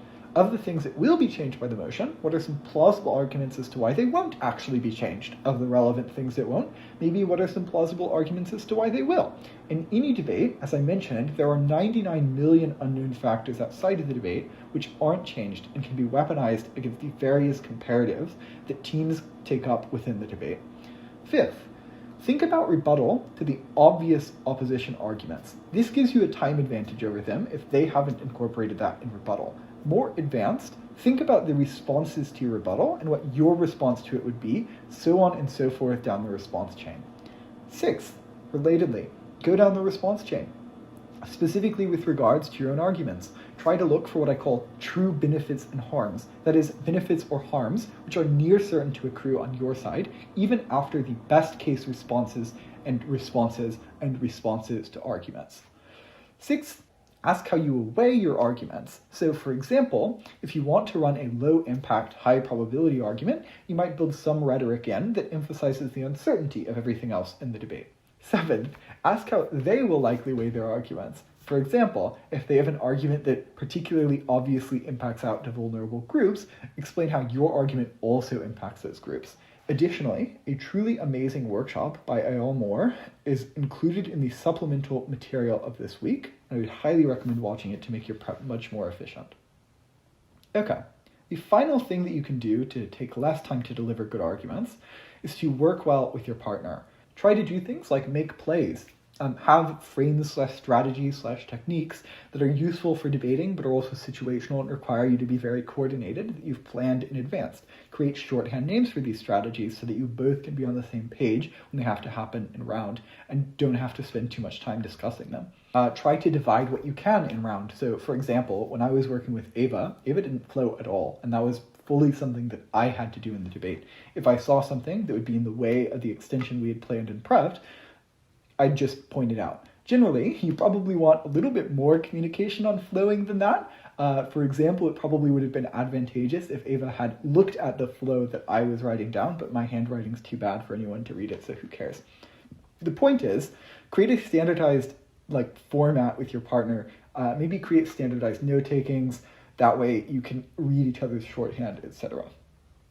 Additionally, it is always worth trying out different speaker positions than you're used to because it improves your understanding of your partner's constraints and it'll probably boost your performance, and it also prevents over-specialization to the point of skill atrophy, which is something that I have run into being a second speaker for so long. So far, we've treated you as a Laplace's demon of sorts. But you don't happen to have perfect information about the debate either. You've been busy writing notes and constructing your own case, which means that you have to hedge against yourself in two ways. First, You need to hedge against having missed material. You should assume the best of your opponents. If they delivered refutation to your partner that you thought was mediocre, treat it like the best case version of that refutation. Treat their arguments as though they were delivered by the best debater that you know of, and respond to them as such. Second, you need to hedge against your own biases. Try to be cognitively aware of where you find things to be intuitively true and explain them more thoroughly if there's a chance that the thing that you're talking about is in one of those areas. I think the most distinct example of this is with regard to moral judgments. I think we frequently have very strong opinions about which things are obviously bad or obviously good, but that won't necessarily fly for all judges. And even if it does fly, it is far more compelling to explain things in more detail. So for example, frequently welfare debates will end up impacting to reduced inequality or wealth is distributed. And these might intuitively be good to you, and maybe even for most people in debate, but it is far more compelling to work through how it is that reduced inequality is actually a good thing, because maybe it means that you reduce the stigma by allowing people of different wealth levels similar opportunities and shared spaces. Maybe it's just that the money given to someone less well off is more useful than the money given to someone who is rich, because they use it to buy food that they might otherwise struggle to afford, to enroll their children in daycare, and to not take hours off of their work, that sort of thing. It also means that you should train your listening and flowing capabilities. Beginning with listening. First, make a point of listening to legitimate. This is difficult, but do it. Bad online rounds with low audio quality. Insert yourself into the debate and try to sum up the arguments that were made by debaters better than they did themselves and more organizedly than they did. Second, listen to lots of online rounds in general. People have accents, and frequently that means that it is somewhat difficult to catch everything they say, but this is very much not a static truth. Listening to debaters with various accents makes you better at debating debaters with similar sounding accents. This is very important if you're planning to go to Worlds or do a bunch of online tournaments, because they draw in people from around the world, and judges are going to be used to listening to those folks talk, and therefore if you get to a point of being used to that, it is quite good for you as a debater. It's also just generally good for you, I think. Third, try to ramp up the speed at which you're listening to and flowing rounds slowly. So maybe start listening to debaters on 1 speed, or maybe even slower than that if you struggle to get everything that they're saying. So like 0.5, 0.75, etc. And every couple of weeks, ramp up that by maybe 0.1 to 0.25. And eventually you'll get to a point where you're flowing at 2 times the speed, and then when you're actually in debate rounds, it just becomes far, far easier for you to flow debaters who are talking much slower than what you're used to. Let's talk about flowing. The first note on flowing, and I will say, I don't have a real theory of flowing, so I don't think there is one optimal way to flow around, and you should absolutely try things to figure out what works best for you. That said, I'll give a couple of pointers and provide you a bunch of options to try. First pointer, flow with what I've been talking about in this workshop in mind. You do not need to have everything written down. You're flowing with the purpose of more compellingly delivering material. So flow to a level of detail that doesn't trade off with the compellingness of your case construction. What is that level? Not totally sure. But general advice is try to write down the claim, the primary mechanisms for the claim, any particularly important analysis that either stands in the way of your case or undergirds large portions of their argument, the impact of their claim, and what they weigh the claim with. Second pointer. Being specific with regards to what they said can increase your compellingness by both a sort of image game with the judges, that is, judges think you are a better debater if you have exactly what mechanism they used, and by allowing you to deliver more compelling, more nuanced refutation. Try to balance that with the previous objective when you're doing this sort of thing. Third pointer, try to flow arguments dynamically. Rather than how did OG make this argument, it's how did this argument evolve between opening government, opening opposition, and closing government, and interact with it there and maybe point out the evolution. Fourth pointer, try to think about your role in the debate. You should flow with that position in mind. So, for example, if you're the Deputy Prime Minister, then carefully pay attention to responses to the Prime Minister and POIs from closing in addition to the 2 things I've focused you on in refutation. Those 2 things being the things that are plausibly more important or in the way of your case. If you are the member of opposition, you should be paying close attention for extension openings. Pointer number 5, try to flow hidden assumptions underneath arguments. So what things must be true for this argument to be true that they didn't analyze? 6th pointer, as a deputy speaker, flow your partner's case as if you were an extension speaker, then attempt to preempt any ends that you notice. Here are some things to try. First, use different colored pins, at least red and black for different sides, potentially different colors for different things or teams.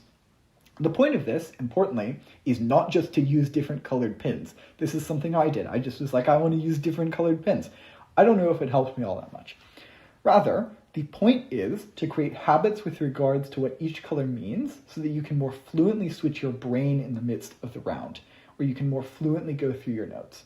Second, create a system of shorthand, arrows if online, different formatting, that sort of thing. If on paper, maybe different colors for mechanisms and impacts, etc., to reduce the writing burden. Third, try flowing and creating cases online for a bit. See what sort of organization works well for you there, where you will certainly have a faster writing speed, hopefully, and try to bring that organization maybe back to paper. But obviously you can only replicate it so much. The point is, it often helps you get more organized if you're able to write a little bit faster in round. Fourth thing, consider not writing down all that much until after the speaker is through the portion of the speech that you want to take notes on. This explicitly does not work for me. I forget mechanisms very quickly, and I cannot remember taglines post-argument. But if you have the capacity to store that information in your head, then boiling down to the necessities for tracking post-argument is likely more efficient than tracking everything in the midst of an argument. Fifth, if that doesn't work for you, which is understandable, try focusing more on the speech regardless. So write down the things that you need to during delivery, but hold refutation until after a point is written down. I think this gives you a better vantage point for delivering refutation. I also think this is an underrated strategy because debaters are likely afraid of forgetting the material exactly as it was delivered for responses, but judges are flowing just like this. They don't write down the refutation that you're going to deliver later. If you have an imperfect recollection of what the argument was, they probably also have that imperfect recollection of the argument, which is why, for example, strawmanning happens to work so well. Please don't strawman. Sixth pointer, it might be worth trying to write down strategic notes regarding arguments. I think it is actually worth writing these down. Create a shorthand of symbols for what you want to do with an argument. Say, outweigh it, flip it, wash it away, create a shorthand for all of those things, and what sort of threat the argument likely poses to you. Is it potentially more important than your argument? Does it stand in the way? Create like symbols for that or something. Seventh, similarly, track the function of each argument. What is it that the argument does in the round, and how does it affect the debate in relation to your case? And eighth, try various formats, maybe use separate sheets of paper per speaker, maybe use folded columns, I don't know, do whatever, and to see what works best for you. Okay, that's everything. Thanks for this workshop. I'll see you all in practice on Tuesday. Okay. Ideally, at this point, you know how to construct good arguments, at least once you have an argument. So most of this workshop is going to be strategy for coming up with good strategic arguments. And specifically, I'm going to structure this around 3 strategic observations that I think are quite useful within debate. To be clear, these are not standalone observations. They all compound on, interact with, and oftentimes are literally inside of each other. The first one is just that every debate has a trade-off. I think there are 2 theoretical reasons as to why this is the case. The first is just that CA teams don't set motions which don't have a trade-off, because a motion which didn't have a trade-off is a motion that is literally undebatable because one side just wins.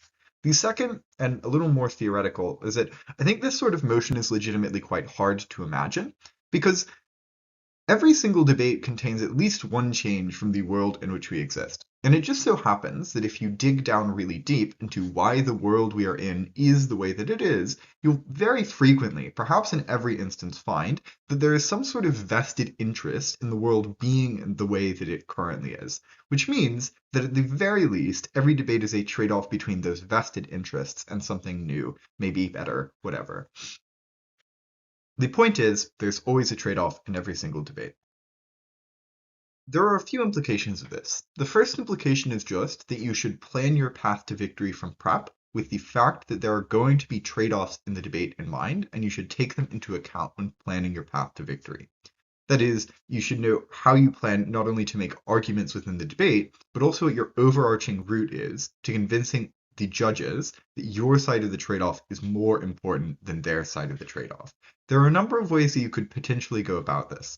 The first is just standard weighing and framing things, more applied to the big picture somewhat, like the overarching trade-offs of the debate.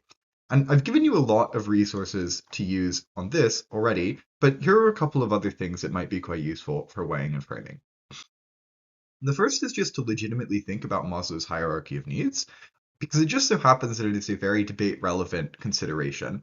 And like Maslow's hierarchy, effectively, if you haven't been introduced to it, positions the way in which your necessities build on top of each other. So you have basic necessities, slightly less basic necessities, say security. Your basic necessities are probably food, water, shelter, that sort of stuff. Less basic necessities than that, so community, love, etc. Even less basic necessities. At this point, they're kind of extraneous necessities like rewards and recognition, and then finally self-actualization. Now, Maslow's hierarchy has roughly two relevancies within debate, in my opinion. The first is just that fulfilling an unfulfilled more basic need generally beats fulfilling an unfulfilled less basic need. So if the debate is about a trade-off between the types of needs that someone gains access to, you want to characterize, and you're on the side that is more basic, you want to characterize the impact to individuals or a person in this debate as something that they didn't have access to before. Because if you can characterize it as that, then it's most likely the case that giving them access to a more basic need is just far more beneficial than giving them access to some sort of higher order need. So, for example, if someone doesn't have access to food, water, whatever, it probably doesn't really matter if they get a lot of recognition because their most basic necessities are not taken care of. On the flip side of this, it's also true that basic needs cap out at a point. They're effectively hygiene factors. So you feel very bad if you don't have them, but you don't feel particularly good if you have more than you need of them, so an excess of them. Which means that if you're on the other side of that debate, then you want to characterize the actors as having access to the sort of more basic needs and explain why, or even all of the needs that are going to happen within the debate, and explain why adding things on to the higher order ones are quite good for them. This is like very, very useful in actor framings. So, for example, in one of the, I think Yodel 4, the most recent Yodel, there was a motion that came up. This house as Putin regrets the invasion of Ukraine, which I sent in, I stole from somewhere else, and I ended up debating, and it was very fun. But obviously, the intuition for most debaters is to go, well, what is the point of the war in Ukraine currently? Like, where is it at with respect to Russia's interests? How much has it damaged Russia? How much has it benefited Russia, etc.? But the debate is specifically set from Putin's perspective, and so there is a very legitimate and perhaps considerably more interesting take, which is to say there were certain needs that Putin has either had reduced or increased as a result of the war, of the invasion of Ukraine. So two examples of this might be, for one, Putin is under considerably more scrutiny from his oligarchs at this point because they've had their materials sanctioned, they're probably upset with him, etc. And so he is literally more concerned for his safety because he has to be constantly vigilant about the fact that an assassination attempt might occur. And so you reduce his security, which is obviously a very basic need of humans and should weigh quite highly. The second thing you could run is to say, well, Putin has basically access to all of like his basic needs, he gets lots of fulfillment, etc. And so one of Putin's primary incentives is the fact that he wants to have this like historical remembrance of himself as this great Russian leader. And the fact that, say, the war in Ukraine has gone, or the invasion of Ukraine has gone so failingly for Putin, probably means that he won't have access to that. And even if he does have access to still being remembered as a great Russian leader, it still weighs on him constantly because it's a blemish on his career. And as a result, since he has everything else sort of filled up already, you should weigh highly on this because this is one of the most proximate concerns to him as someone who has lots of sex, lots of food, lots of whatever, that sort of thing. Okay, second piece of advice on planning out a path to victory with regards to trade-off is just to go watch good rounds. And it's quite useful to find rounds that have very obvious trade-offs that are good, because in those rounds, basically every debater will do very generalizable, or at least somewhat high level to the extent that you can take and apply them to other rounds of similar trade-offs. They will do lots of really good analysis as to why each trade-off is considerably more important than the other.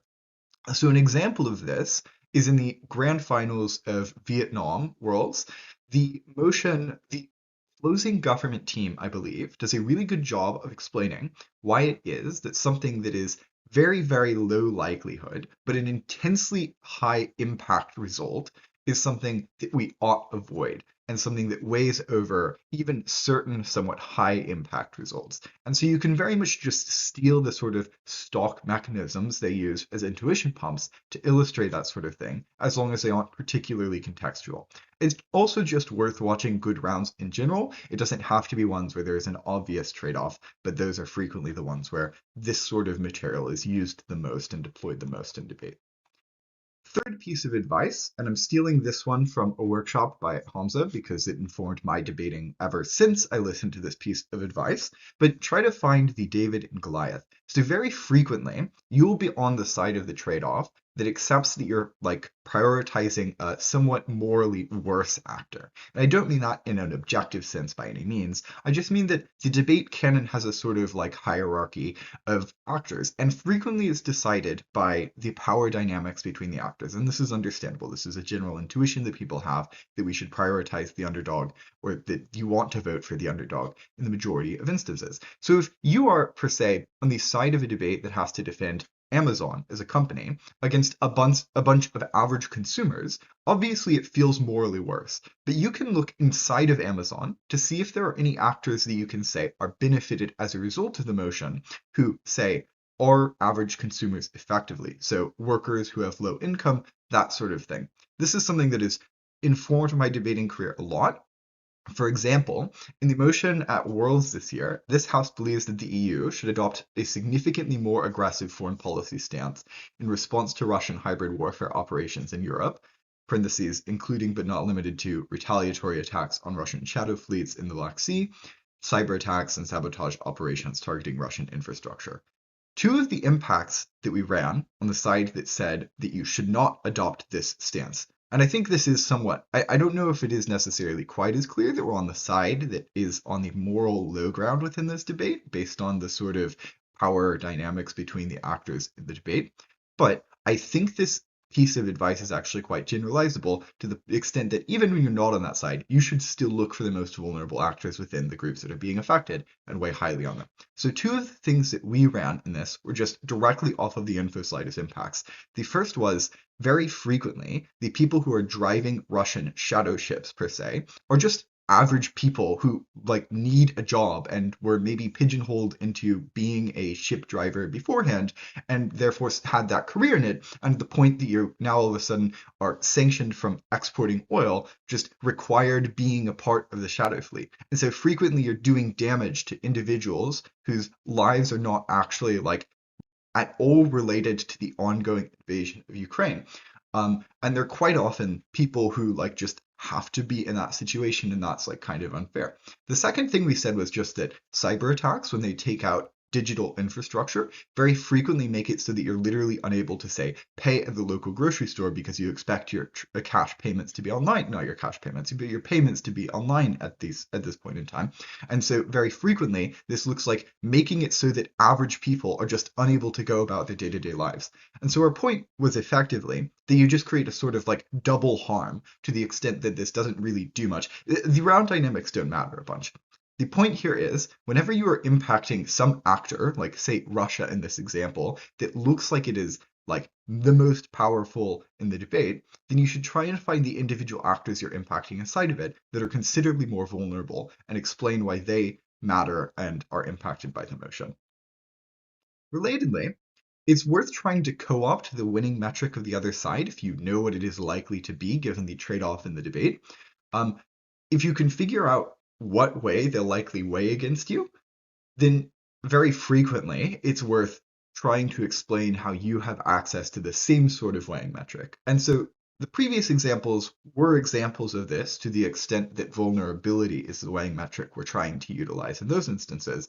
But you can also do this with things like magnitude, scale, all of that stuff.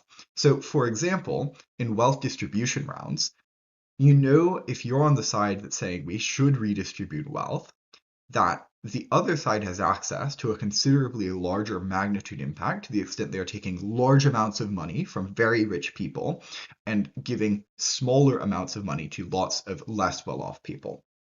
And in that debate, it's quite frequently worth pointing out that, sure, it's true that the impact is probably considerably more severe on a couple of individuals, but the difference in the amount of income that someone has as a result of this sort of wealth redistribution is quite intense. So even if it doesn't look like monetarily the same amount, it's probably at a similar severity of impact just on the marginal returns to scale that you get for having more and more money that makes it so that very, very rich people don't lose quite as much as less well-off people gain when they are given this amount of money. On the flip side, you can also point out that sure, it's true that the scale at which these impacts happen, that is, the number of people who gain access to more money, is pretty intense. But it's also true that rich people, when they have money, use it very productively because they always want to make a return on their capital, etc. And so they're probably constantly doing things like investing, starting up new ventures, trying to maybe hire more workers so they can expand their operations. And so very frequently, having this money in the hands of very rich people means that a lot of it actually makes its way down to those who are less well off, regardless of whether or not you redistribute. And therefore, the scale is somewhat not necessarily symmetric, not as clear of a win as they're trying to say it is. The fifth tip here is just to try to render their side of the trade-off their side of the trade-off metric as logically contingent on your side of the trade-off. So, for example, if you have a social movement debate, it's very plausible that the ability for the social movement to do things like political advocacy is somewhat contingent on how involved the individuals within the social movement want to be. So if you're on the side of the trade-off that says you get a more inspired core group of individuals, and theirs is the side of the trade-off that has access to, generally speaking, more people, more public appeal, etc., you can very frequently say, sure, maybe you have slightly more public appeal, in the sense that you have larger numbers involved, but there isn't as much of an invigorated core of the social movement, and that's where the vast majority of successful advocacy actually comes from, which means maybe in the long run, and maybe even in the short run, the sort of political success that you see is quite likely to diminish. 3 final notes on building paths to victory. The first thing to say is just that being explicit with what your path to victory is much better than hoping that your judges pick up on it. So I would recommend, presuming that you are thinking about this in prep, or you are thinking about this when constructing your speeches in the midst of a round, you should just deliver, in addition to your constructive and refutational material and everything else you're doing in the debate, what it is that you expect to do to win the debate and why it is that that would win the debate. Because frequently getting the judges on the same page with you is very good as a strategy. It makes them have to do less mental work to get to the point at which you're winning. And very frequently you can somewhat scam judges, so I don't recommend doing this particularly purposefully. But to the extent that you deliver logical positioning as to why you achieve a path to victory that you think is a legitimate path to victory, the judges are likely inclined to believe that as long as it seems plausible and there isn't a bunch of pushback against it. The second thing is just, it's worth, generally speaking, building multiple paths to victory. So there are many different ways that you can do this. One of them that is quite commonly used is just even-ifing your own material. So especially if you're like the prime minister or the leader of opposition, you can very frequently try to identify common presuppositions or premises which your arguments rely on, and then even if them in the midst of your speech. So sometimes this, you can do this once, sometimes you can do this multiple times. I'll play an example in a moment where someone at the 4.5 minute mark into their speech goes, and even if you bought literally nothing that I have said so far, we still win this debate for reasons that I'm going to give you. This is the second time that they did this in the speech, by the way.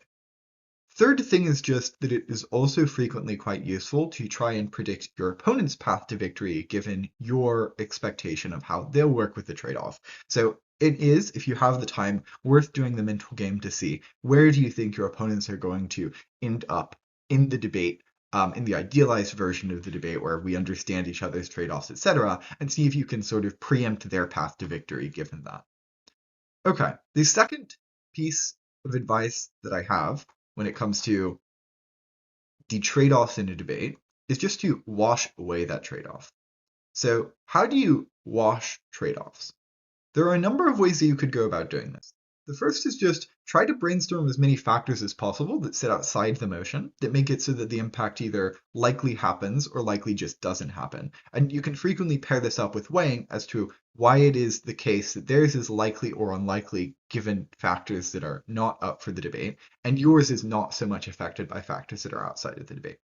The second thing you can do is to, actually, before we move on, sorry, So, for example, in the motion, "This House regrets the preeminence of youth in social movements," a very good opposition side argument is to say, well, the preeminence of youth in social movements means that youth are much more invigorated by social movements. They feel much more inclined to join in. They don't feel bought out because they see themselves as represented in these.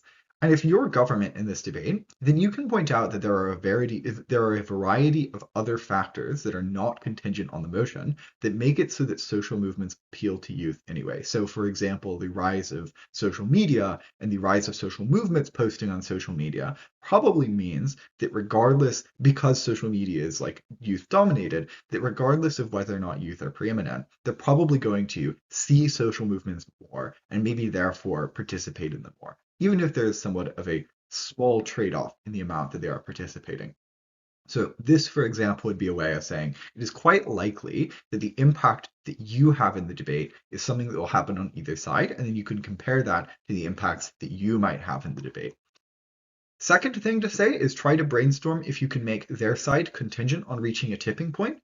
This is obviously even more potent when it's paired with the last thing, which is making their side largely uncomparative and explaining that additionally, there is a tipping point that you have to reach that the small change as a result of the motion probably is unable to actually legitimately access. I gave some examples of this in the last workshop, so I'm not going to get into it again. If you do either of these last two, then you probably need to follow it up with why the analysis is not true on your side of the trade-off. So why is it that your side is not dependent on a tipping point? Why is it that your side is likely or unlikely and doesn't have all of these factors that are outside of the motion affecting the way in which the debate plays out? Third thing, try to brainstorm reasons as to why them reaching their impact is actually the opposite value of what they will say. Now, I want to be clear. The point of this is generally not to preemptively flip their arguments, as in make them arguments for your side, because most likely you just don't have the time to dedicate to providing better analysis than the other side ever will at the point that you're trying to preempt things. No, frequently the point of this is the way in which you go about this casts doubt on the value of the thing that the other side has like an advantage on in the trade-off. Therefore, you can kind of weigh the certainty of things being good against each other. So yours, for example, does not have a lot of cloudy analysis as to why it is that it is good or bad, whatever you're going to say it is, and therefore you can weigh that quite highly against their side of the trade-off. Third recommendation, you should try collapsing distinctions. This is also stolen from like Holmes's workshop. But a couple of ways that you could, well, the primary way that you do this is just to point out that the impacts of each side of the trade-off are roughly the same, and therefore it isn't clear that there is a distinction between them. And this is a good way of sort of clash washing and explaining that maybe some uncontingent piece of analysis is round winning. Active-passive distinction can frequently be collapsed. This is especially meaningful in actor debates for reasons that I'll flag momentarily. But many actions might look bad because they cause harms to occur. So, for example, military intervention probably means that lives will be lost. But if you examine the alternative, many lives are still lost regardless of whether or not these sorts of things happen. And it's not clear that choosing to not put boots on the ground is any more morally cogent than choosing to do so. As I mentioned, this is especially useful in actor motions where the option is between doing or not doing something. Point out that not doing something is still a choice that the actor is making, and therefore the actor is still morally responsible for any effects that would predictably come about as a result of it, and therefore you can kind of collapse the distinction between action and inaction. So, given all of this, it's worth pointing out that they will probably try to do roughly the same thing to you too. So it's frequently good to run at least one piece of analysis which is non-contingent on the thing that looks like the main trade-off in the debate, and then to preemptively weigh it as a contingency. And by preemptively weighing, I don't mean say, look, this debate is going to be wash on these main trade-offs, here is this one thing that isn't a wash. It's similar, but it's to say, and even if at the end of the debate, you think that the main trade-offs are going to be a wash because both sides have provided compelling analysis on each of them, we have this thing that is very clearly true as a result of the motion, and therefore you should weigh on our side. So good ways of coming up with inspiration for this are looking at just like literal impacts that are included in the motion itself. So if you go back to the example of cyber warfare and attacks on shadow ships, you can frequently say some people's lives are lost regardless of the main trade-off on, say, deterrence against more gray zone warfare from Russia. And so you can weigh very heavily on that simple fact that is just a truth about the debate as put in front of you. Final note on trade-offs. In many rounds, you will feel like the trade-off is skewed one direction or the other.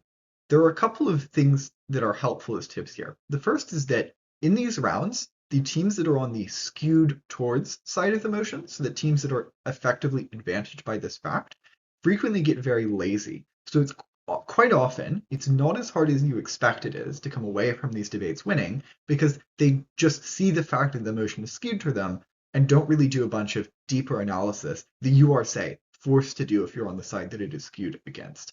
Second thing to say is try to focus on areas that are distinct from where all the good, obvious ground for the other side happens to be. Third piece of advice is just try and find material that logically preempts the other side. So, for example, policy motions, you want to make the debate contingent on a clash which has material on each side or is advantageous to you. So very frequently in any debate where a policy is being passed and the policy is very, very obviously a good policy, then you on opposition side want to point out that there are incentives as to why the people passing the policy would do it in ways that are very bad. And this is a little difficult because you have to actually weaponize that to the extent that it means that it is a bad thing to pass a policy, but it's much more easy to fight that clash than it is to fight the clash on whether or not the policy results in good outcomes if the policy is quite obviously skewed. And it's not to say that you should avoid the second clash, but it's just that you should make the first clash central to the debate and explain that in instances where, for example, the policy is accompanied by bad incentives regarding policy implementation, it means that the policy will have very, very bad results, and therefore the secondary debate is contingent on analysis delivered in the primary debate being whether or not this is done well or poorly. Fourth piece of advice, just when making radical changes to the status quo, weigh on the long term. So, for example, very frequently, motions will be skewed because they change something very intensely about the way the world works, and the gut intuition is to go, well, this is bad because it's completely reshaping something that we thought of as very important. A good example of this is this House would ban political parties. So you can, in those debates, very frequently say, sure, in the short term, this is quite weird and maybe bad and uncomfortable for a large amount of people, but in the long term, social norms change, institutional structures update, etc. And so it is quite likely that these sorts of immediate harms disappear in the long run. And as a result, you can weigh on the long run good impacts that might come about as a result of passing this sort of policy. It's worth pointing out, and the second strategic observation of this workshop is just that trade-offs in debate are not static things. Rather, they are shaped by the comparative of the debate. So what is the comparative? The comparative is simply what each side of the house actually looks like. At least one example of this. I forgot if I included one or two. In the motion, this house would ban international adoptions. We actually had this debate at Willamette, and it turns out that the inclinations from most of the debaters on the team, at least in that round, were to weigh whether or not international adoptions were good or bad. And that's fine. That's a way that you can interpret this motion. But it's worth pointing out that people who adopt internationally have incentives to adopt. They're choosing to go through what is probably a somewhat more difficult legal process to adopt from a different nation over the choice to, say, adopt from their own nation, which is probably a somewhat less legally strenuous process. Maybe it isn't. The point is, they still have those incentives to adopt a person, which means the debate isn't actually about whether or not banning international adoptions by itself is a bad or good, or whether or not international adoptions by themselves are a bad or good thing, but whether or not international adoptions are better or worse than, say, national adoptions, with maybe a mild trade-off in the number of people who are, a very mild trade-off in the number of people who are legitimately adopting. Because again, their incentives stay in place, and given that their capacity to do this in one particular way changes, it probably means that they'll go about doing something which is similar in a different way. So that would be to adopt subnationally. So hopefully that illustrates what it means for there to be a comparative of the debate. And frequently, the debate is about finding the true comparative, per se, or ways that you can construe the comparative to be advantageous to you. So given now that you understand what a comparative is, A fifth and frequently the best strategy for dealing with skewed motions is to change the comparative of the debate. So for example, and I'm not going to get into the material on each side of this motion, but given the motion, in situations where the majority of a town is proven to harbor insurgents, this House would not consider it a war crime to shoot civilians. There are two ways that you can change meaningfully, at least two ways, that you can meaningfully change the comparative in this debate. The first is to point out that whether or not it is considered a war crime to shoot civilians, it will probably happen on either side of the House. And so the debate is specifically about maybe the actors that are incentivized, or I guess, left incapacitated by the fact that it is a war crime, which are few and far between. And maybe also the actors that otherwise would be prosecuted under international law, which kind of shifts the debate fairly intensely. Another good motion of this House would allow semi-autonomous territories to vote to become autonomous nations. This is a slight shift from a motion that we debated fairly recently for the people who are at the CIDC. I think that was the name of the tournament. In this motion, given the fact that they are already semi-autonomous, and given the fact that they can vote, like they can hold this vote, they have the state capacity or the semi-autonomous region capacity to hold a vote, it's probably the case that they're already fairly autonomous and independent from their overarching nation. And as a result, at the point that I don't know how this actually happens. Maybe it's the UN recognizes it. Who knows? But at the point that you legitimately recognize that they have the ability to secede from their host nation through a simple majority vote or however it is posed, you probably create a very strong incentive for the host nation, presuming that they do not want to lose this portion of them, which is a safe presumption given that they are already semi-autonomous but a part of the host. You create a strong incentive for the host nation to do things that would suppress voters. And that doesn't exist on the comparative when they do not have the possibility of seceding from it. So you shift meaningfully the way in which the debate happens from, well, is it good for them to become sovereign states or bad for them to become sovereign states, to, well, what are the incentives in place given that the actual comparative of where they sit as an autonomous entity probably doesn't shift all that intensely. And so that sort of thing can be very good in framing the debate in ways that are strategic for you. How do we construct comparatives? I think there are a number of questions that are quite useful for you if you want to construct good comparatives. First, trying to piece apart all of the technical portions of the motion. So if a motion has a process that it talks about changing, for example, then you want to piece apart all of the individual parts of that process that change. A good example of this House opposes the strategy of deficit financing in liberal democracies. There are lots of different parts that go into deficit financing. So, for example, it probably means a government budgeting and planning is quite different as a result of the motion. But it also means that entities that, say, offer government bonds are probably now going to offer considerably less government bonds. And maybe that has a lot of side ramifications with other actors that maybe want to safely borrow, per se, or whatever. So the point is there are frequently lots of moving parts in any given motion, especially economics motions, international relations motions, and politics motions. And as a result, you can sort of weaponize what each of these individual parts looks like and how it changes as a result of the motion.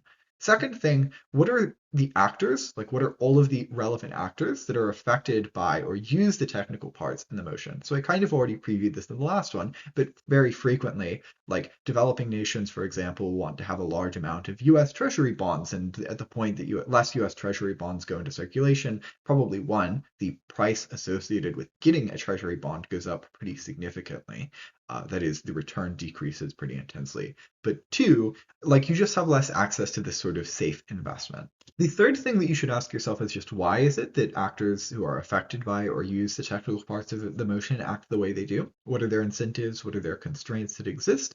How does this motion affect those? Because probably the majority of motions, the incentives of individual actors that you're going to use are not all that changed. And so you can paint out those incentives as staying as a relative constant given the motion and explain in what different ways they might manifest as a result of this. So, for example, given the motion opposing the deficit financing of liberal democracies, you can very plausibly say, sure, this is just liberal democracies, which means that all of the people who want safe bonds to invest in probably change over to investing in Chinese bonds, and maybe that's bad or good for whatever reasons that you want to paint it out to be bad or good for.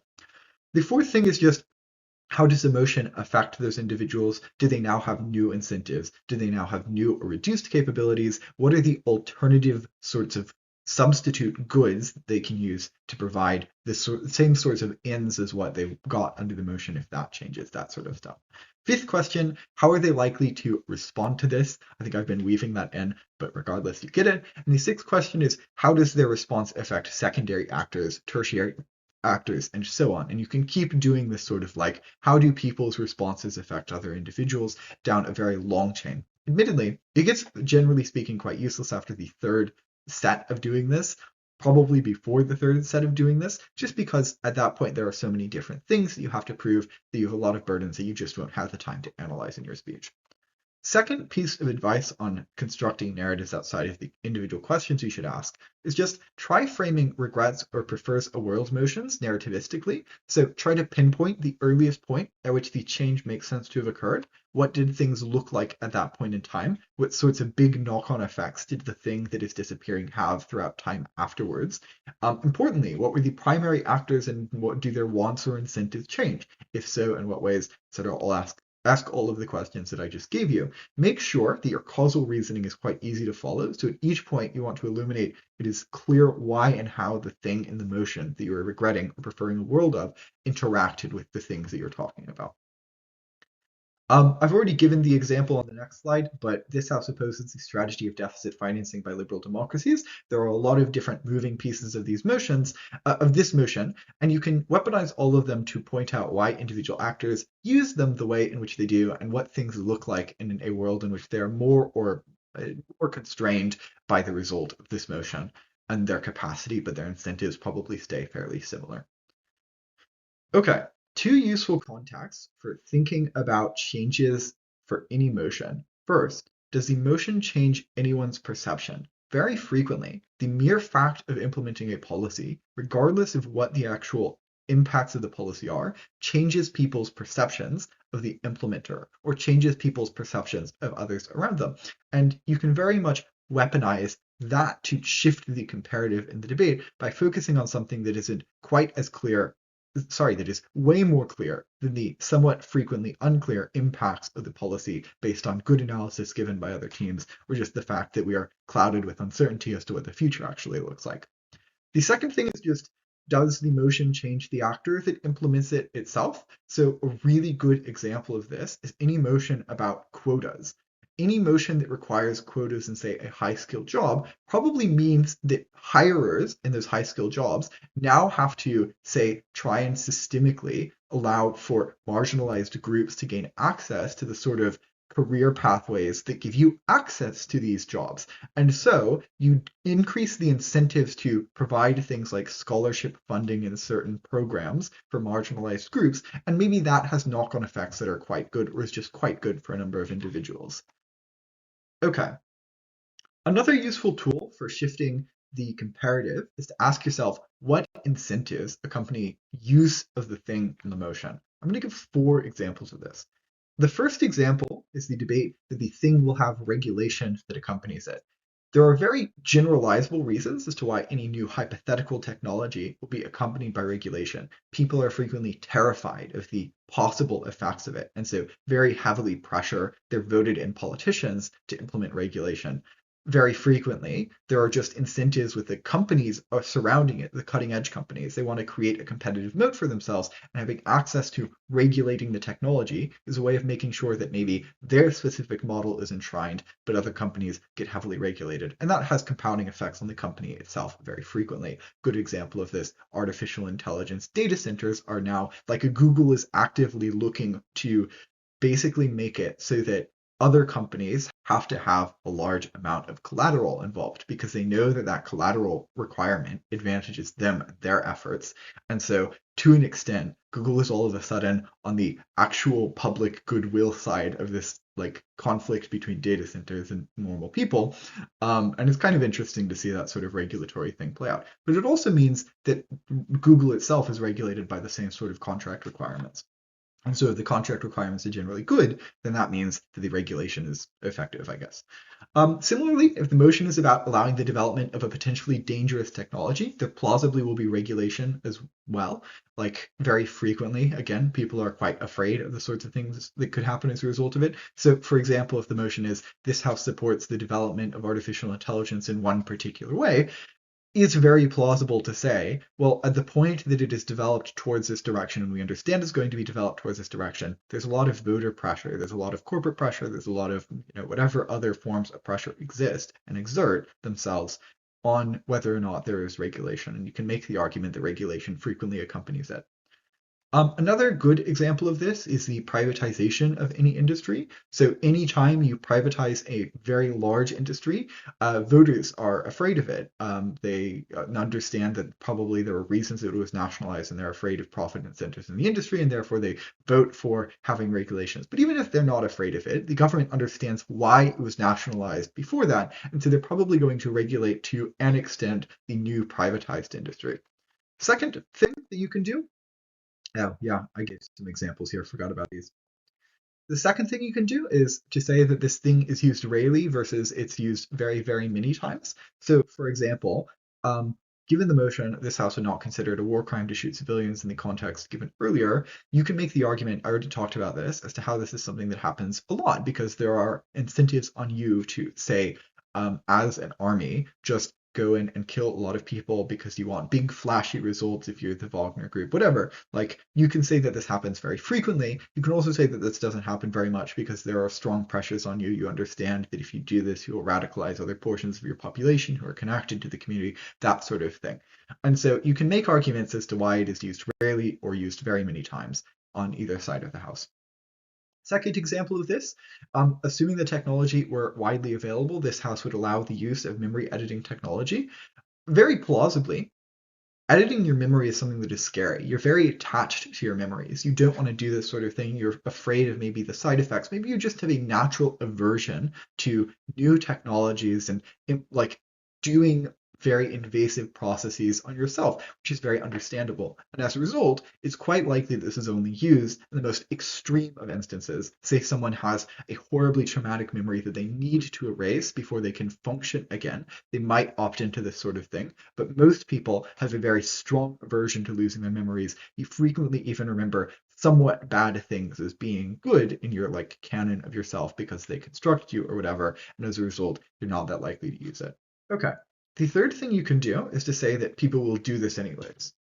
And this is sort of the flip side of the last one, but it's just to say that there are very strong incentives to do this, and regardless of whether or not the thing is allowed, regardless of whether or not it is banned, it means that people are probably going to do this on either side.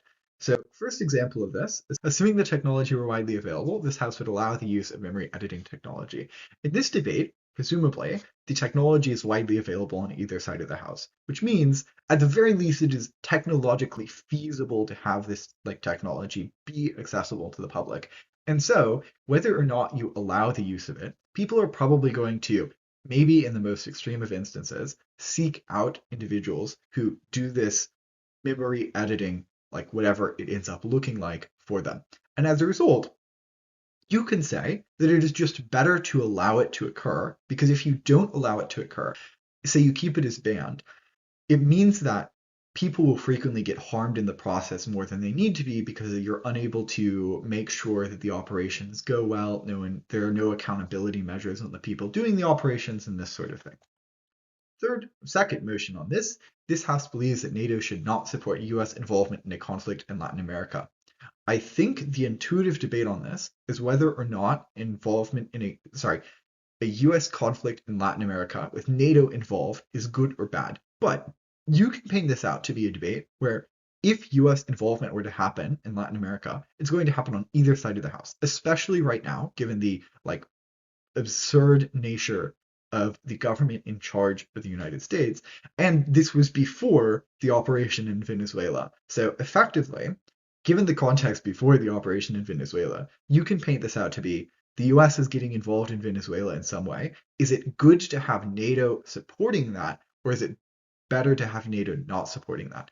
And at that point, you shift the comparative of the debate pretty intensely because you can make arguments to the effect of, well, with NATO involved, you just have much better informational abilities. The operation is much more likely to succeed, which means that miscellaneous lives aren't lost in compared to the comparative, where the US goes in alone and maybe there's more of a chance of operational failure, and that's bad for whatever reasons you want to give. Next example of this, as I mentioned already, this has to legalize, allow, or ban acts. You can point out that there are incentives to do this on either side of the House, and so it doesn't really matter whether or not it's legalized or allowed or banned as to the number of people who are participating in it. Maybe it has a marginal effect, almost definitely has a marginal effect on the number of people participating in it, but the conditions under which they participate are much worse on one side of the House than the other. Final motion example of this is just this House supports anything to do with relationships with artificial intelligence. So given this motion, you can probably say that, well, some people are going to do this regardless of whether or not like this sort of thing rises or whatever. And so maybe it's better to have the rise because that means that you can have more conversations about it. There more data goes into the LLMs that makes these relationships get better over time as compared to just a small number of isolated individuals who are going to do this on either side of the House, doing this and being harmed in the ways that obviously AI does harm someone who is in that form of relationship with them. Okay.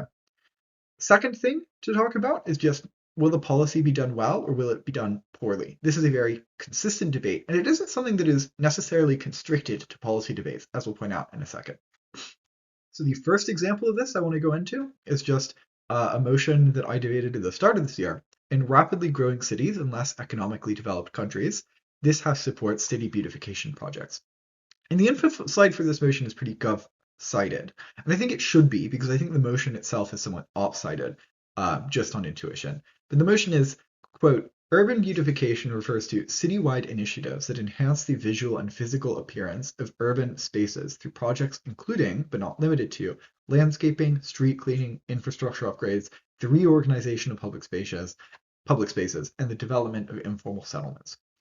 So secretly, I think this debate is about how this policy is going to be implemented, because you can make arguments on either side as to why it is that the policy will be implemented very, very well, because there are accountability mechanisms on the country and on the government in charge of the city, that sort of thing. And there are much, honestly, more plausible arguments as to why the policy is likely to be done very poorly. So, for example, you have a very strong incentive to do things like prioritize the richest spaces because you know that's where you're going to make the largest off property taxes and you don't really care about the areas that everyone else is pushed into. Frequently, this looks like doing awful things to people who don't have housing inside of the city to just get them off of the streets and that sort of stuff. So, and those are all illustrations. Well, I guess the first one wasn't an illustration, it was an incentive. But illustrations do not provide incentives, just to be clear. They're just like the sort of ways in which this could occur, and you need to provide analysis as to why the people in charge have the incentives to do it in that way. The point is that this debate kind of hinges on whether or not these are going to be done well. Because if they're done well, very obviously this is a good thing, because it means maybe sanitary health is considerably better. It means people's lives are just more enjoyable because the space around them is more green, more beautiful, whatever. So very obviously, if it's done well, it's a good thing. If it is done poorly, it could have horribly disastrous consequences. And so this is a debate where you can shift the comparative by explaining that the actual crux of this debate is about whether or not this is done well or poorly, not whether or not city beautification projects are actually a good or bad thing by themselves. Okay, another example of this House, as a progressive teacher in a conservative state, would keep the banned books on the shelf. So to be clear, this is a motion that is not a policy motion, but you can still run done well or done poorly things. And I think the done well or done poorly is actually not unnecessarily keeping the banned books on the shelf, but probably the crux of this debate, or at least one of the cruxes of this debate, and the one that kind of the debate came down to in the room that I was in recording it, was just whether or not you as a progressive teacher are now able to meaningfully participate in progressive people around you's lives, because obviously these are like frequently marginalized groups, given the fact that they are surrounded by lots of conservative individuals and they feel left out ideologically or whatever. And so they probably need some form of support in school. And so the question is whether or not you can still provide that when you're not flagging to them, I am a liberal teacher. And so you can plausibly make the argument that the teacher has a very strong incentive to still, in some ways, flag the fact that they're liberal to their students because they care about their liberal students, etc. Maybe they just have ins in the social groups that their liberal students are a part of because they're, very connected to them because maybe that individual teacher, no, that individual student doesn't have access to a lot of role models that represent their lens through viewing life, that sort of thing. And so you could say that there are you have the ability, and probably the incentive is somewhat just implied by the fact that you are fairly progressive as a teacher, but you have the ability to still do this in good ways on the side of the house that loses the banned books. Another example motion of this house believes that wellness influencers cause more harm than good. In this motion, probably the crux of the debate comes down to the characterization of how wellness influencers act online and whether or not they're predatory or not predatory, and whether or not they're telling you to do good things for yourself or not good things for yourself. And as a result, frequently the debate is a characterization debate and an incentive debate about what the incentives of wellness influencers are, which is akin to the policy done well versus poorly debate. Third example, or fourth example, I think, major Hollywood studios. This house believes that major Hollywood studios should substantially increase the number of lead roles for female villains in their blockbuster films. In this motion, you can say that there are very strong incentives to do this in ways that are nuanced, in ways that bring meaningful new contributions to the villain, the women villain space within blockbuster films. And as a result, maybe this policy skews towards the government side. But you can also plausibly say that there are very strong incentives for you to just tokenize them, for you to just do things that say that you have a woman lead, for example, in your movie, but don't actually, give nuanced portrayals of the role. And as a result, maybe there are strong incentives to do it badly. Third example of this, nationalization of any industry. Anytime that you have a nationalization debate, there are very strong incentives on the government to do it well because, well, nationalization is very politically unpalatable in a large number of states, and as a result, there are strong regulatory pressures that are put on governments to make sure that they don't do corrupt things that the nationalized industry does well, etc. You could also say that there are strong incentives to do this poorly, to the extent that you want to make a very short-term profit if you're a government within an elected state. And as a result, since you have that electoral incentive, maybe you do this in a way that prioritizes the short term at the cost of the long term, when you're afraid that maybe the other party might be involved, and therefore losses economically are actually advantageous to you. There's a very important follow-up to all of these. What are the instances in which people will opt in? What are the instances in which it will be used? What does regulation look like? What does a policy being done poorly manifest in? What does it look like for a policy to be done good? These illustrations, accompanied by the reasons as to why actors have the incentives behind them, are necessary for tying this in to the actual debate. Because if you run lots of really good analysis as to why urban beautification projects are likely to be done poorly, but you don't explain what that being done poorly actually looks like, then there's no real impact to you winning that debate. Government side can just say, sure, maybe it's done poorly, but it's probably better than the alternative, in which there aren't urban beautification projects, and give a number of reasons as to why. So it's very important to accompany this with illustrations as well. The second note here is just that very frequently you can combine these. So for example, an emotion which has to do with limiting AI capabilities by banning particular ways of developing artificial intelligence has a very strong argument to the effect of, well, this sort of development will happen on either side of the house. That is, there are incentives to do this anyways, because there are bad actors with endless pockets who are willing to pay for it. And given that, we prefer allowing it to happen, because then we can regulate the way in which it occurs. Or at the very least, even if we can't regulate it, we have better of an understanding of the ways in which it could be weaponized against us. So you can combine the sort of framing shifts for particularly weaponizable debates. All of these, notably, amplify your best impacts and frame out or marginalize intensely the worst impacts of the debate by shifting the comparative, which is why they are quite strategic to implement. And this is not an exhaustive list. There are probably many other ways that you can shift framing in this way by thinking about the incentives involved in implementation. Another way to weaponize the comparative is to analyze a problem and then explain how the motion is the only solution to the problem.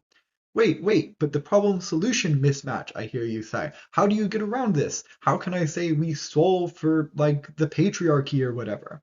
The point is not to say that there is this major problem that exists in the world that is huge and horrible and can only be solved via our policy.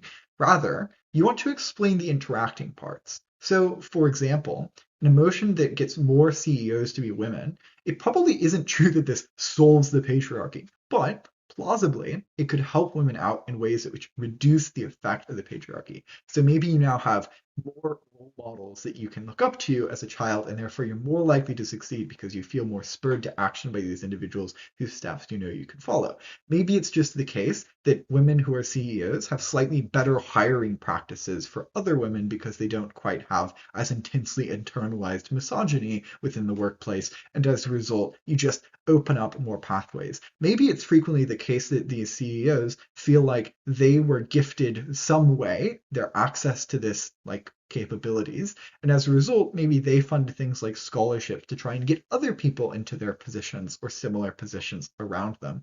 And as a result, maybe you don't obviously solve for the patriarchy, but you can point out ways in which like patriarchal norms occur and how this motion helps fight back against those distinct mechanisms.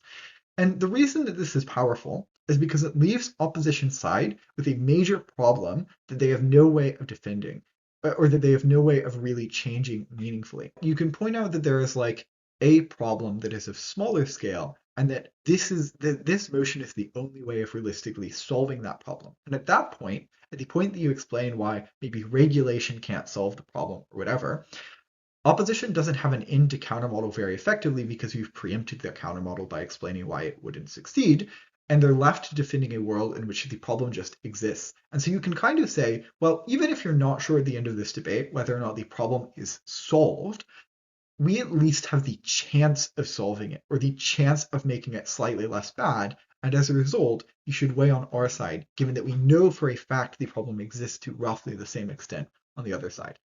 The way to do this is just A, point out a problem, B, point out various ways that the problem manifests, C, point out how the motion then interacts with those things and reduces the scope of this problem. Now, generally, when you're prepping this, you want to do the reverse. So you want to think about how the motion interacts with various different factors, how those are various ways in which the problem manifests, and then obviously pointing out the problem, I guess, happens before all of that. Okay, but comparatives are importantly not something that is just set in stone. They can be shifted. Like in any given debate, you'll probably hear at least two counterfactuals or comparatives being advocated, because rarely will you have a gov and op side that agree on exactly what the two worlds look like and then disagree on the valuation of those two worlds. Frequently, it's 3 to 4 different comparatives being advocated for throughout the debate. This is a very important implication. It means that you need to win the plausibility contest. So in prep, try to think of reasons why it is more likely that the counterfactual is yours than it is an alternative one. Since thinking about how various parts of the motion interact with various actors' incentives and capacity is the primary way in which you construct different comparatives, or thinking about how contextual things interact with these aspects, I want to go on a very long side tangent on incentive and capacity, because I think it's really interesting. Yeah, that's the real reason. Incentives generally come in one of 4 forms. Either they are economic, in that they're a result of economic scarcity, opportunity cost, risk management, expected value calculus, many other different economic things. Or they are psychological, to the extent that they're a result of your ego, of your biases, of your fears, of your narrative, of your search for narrative cohesiveness, of your beliefs, of your looking for cognitive ease, of your threat avoidance. So, for example, you want to avoid things like shame, guilt, or uncertainty because of your loss aversion, your pattern recognition, or many other variant psychological incentives. They could alternatively be social, to the extent that they're a result of groupthink or imitation, of belonging or wants for belonging, of status and status seeking, of reciprocity and a feeling to need to do things to reciprocate things that were given to you or done to you, or because of your trust of someone else or your lack of trust of someone else or institutions.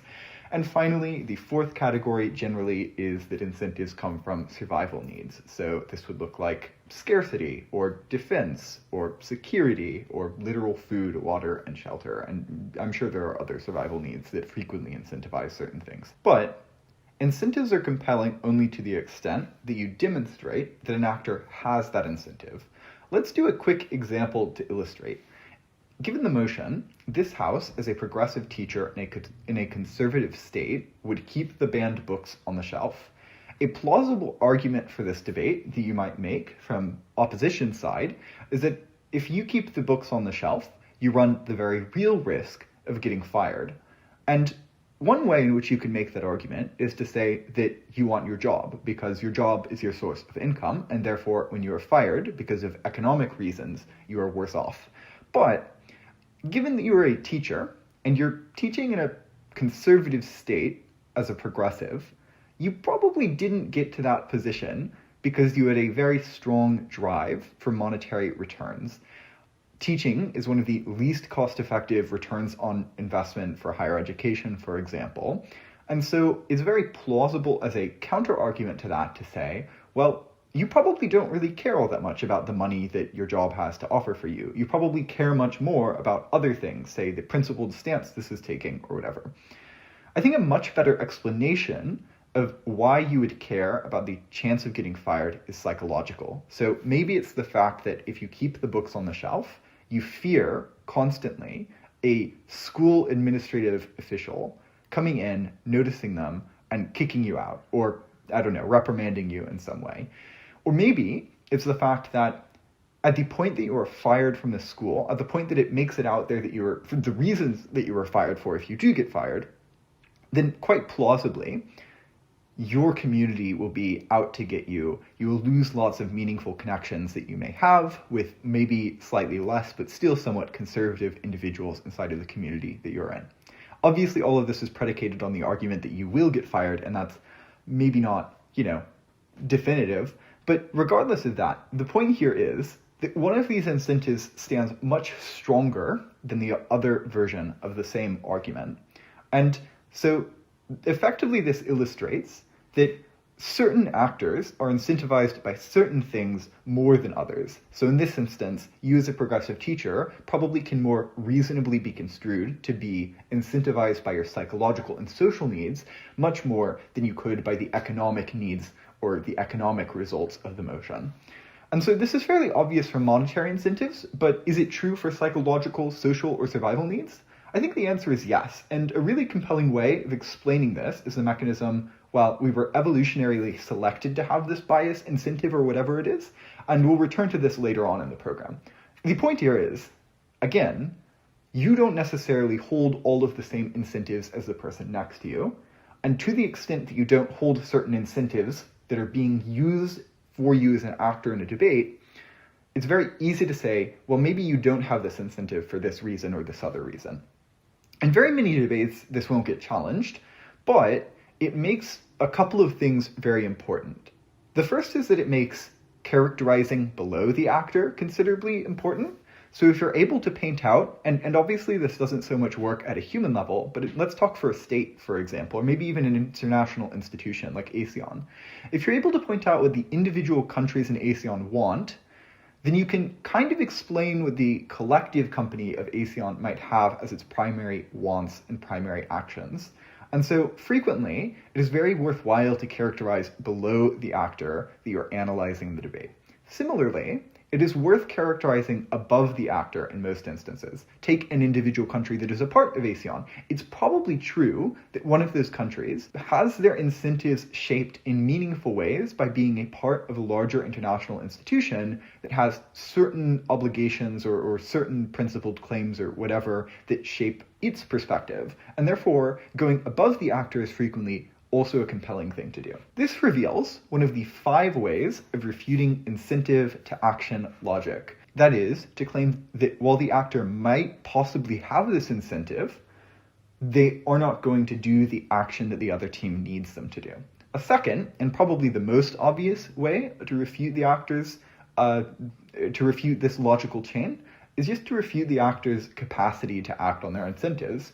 Capacity is generally a factor of 1, financial resources, 2, access to information. So plausibly, CEOs have far more sway over companies' choices than even the collective aggregate of stakeholders because They just know far more about the internal workings of the company. Third, capacity is a factor of institutional constraints. So, for example, if something is illegal and, enforced consistently, then you probably don't have the capacity to do it. And fourth, capacity is a factor of practical feasibility. So that is, like, if a state wants to do something immediately, like pass a policy that has immediate impacts, they probably can't because there are bureaucratic strings and legal strings that they have to go through first before that thing actually manifests. Now, while it is a factor of those four things, it's also very heavily influenced by the actor's understanding of their own capacity. So, for example, if you are in an abusive relationship, it is probably somewhat within your capacity to reach out for help. There are probably people out there who very willingly would help you.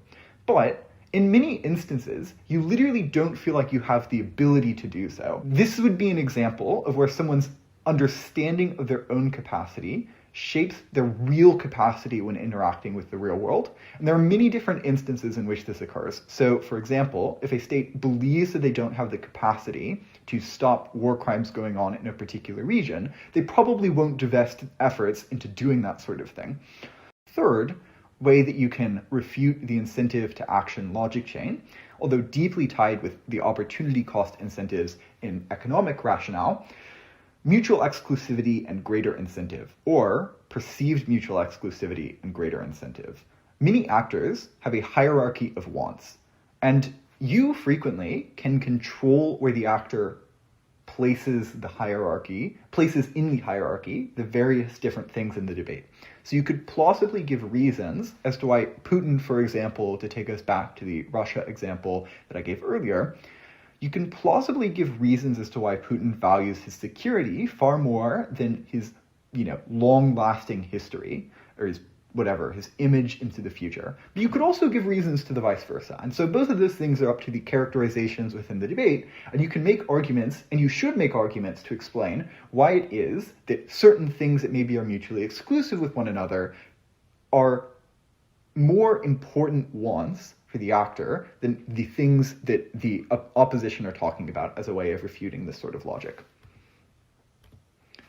So the fourth way that you can refute incentive to action logic is just to point out that there are stronger disincentives. So take the Russia example I gave in the last workshop. It is very much a good argument to say, well, sure, Russia has strong incentives to invade Germany, but also they have considerably stronger disincentives to do so. For example, the fact that it would definitively trigger Article 5 of NATO and launch Russia into a full-scale war with the West. Or for the example that they are currently fighting Ukraine, and this would require vastly weakening their resources between two different very, very difficult to actually fight battles. The final way in which you can go about refuting incentive to action logic is just to point out actor irrationality.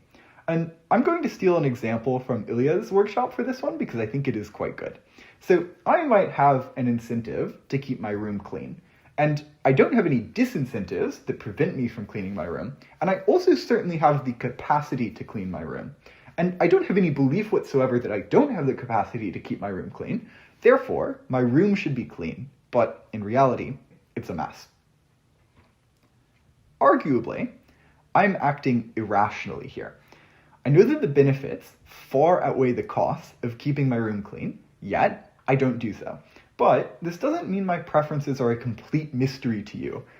Just asserting that the fact that an actor acts irrationally means that they are unpredictable as an agent is something that a lot of debaters do, and it is not a compelling argument. Yeah, it's just not a compelling argument.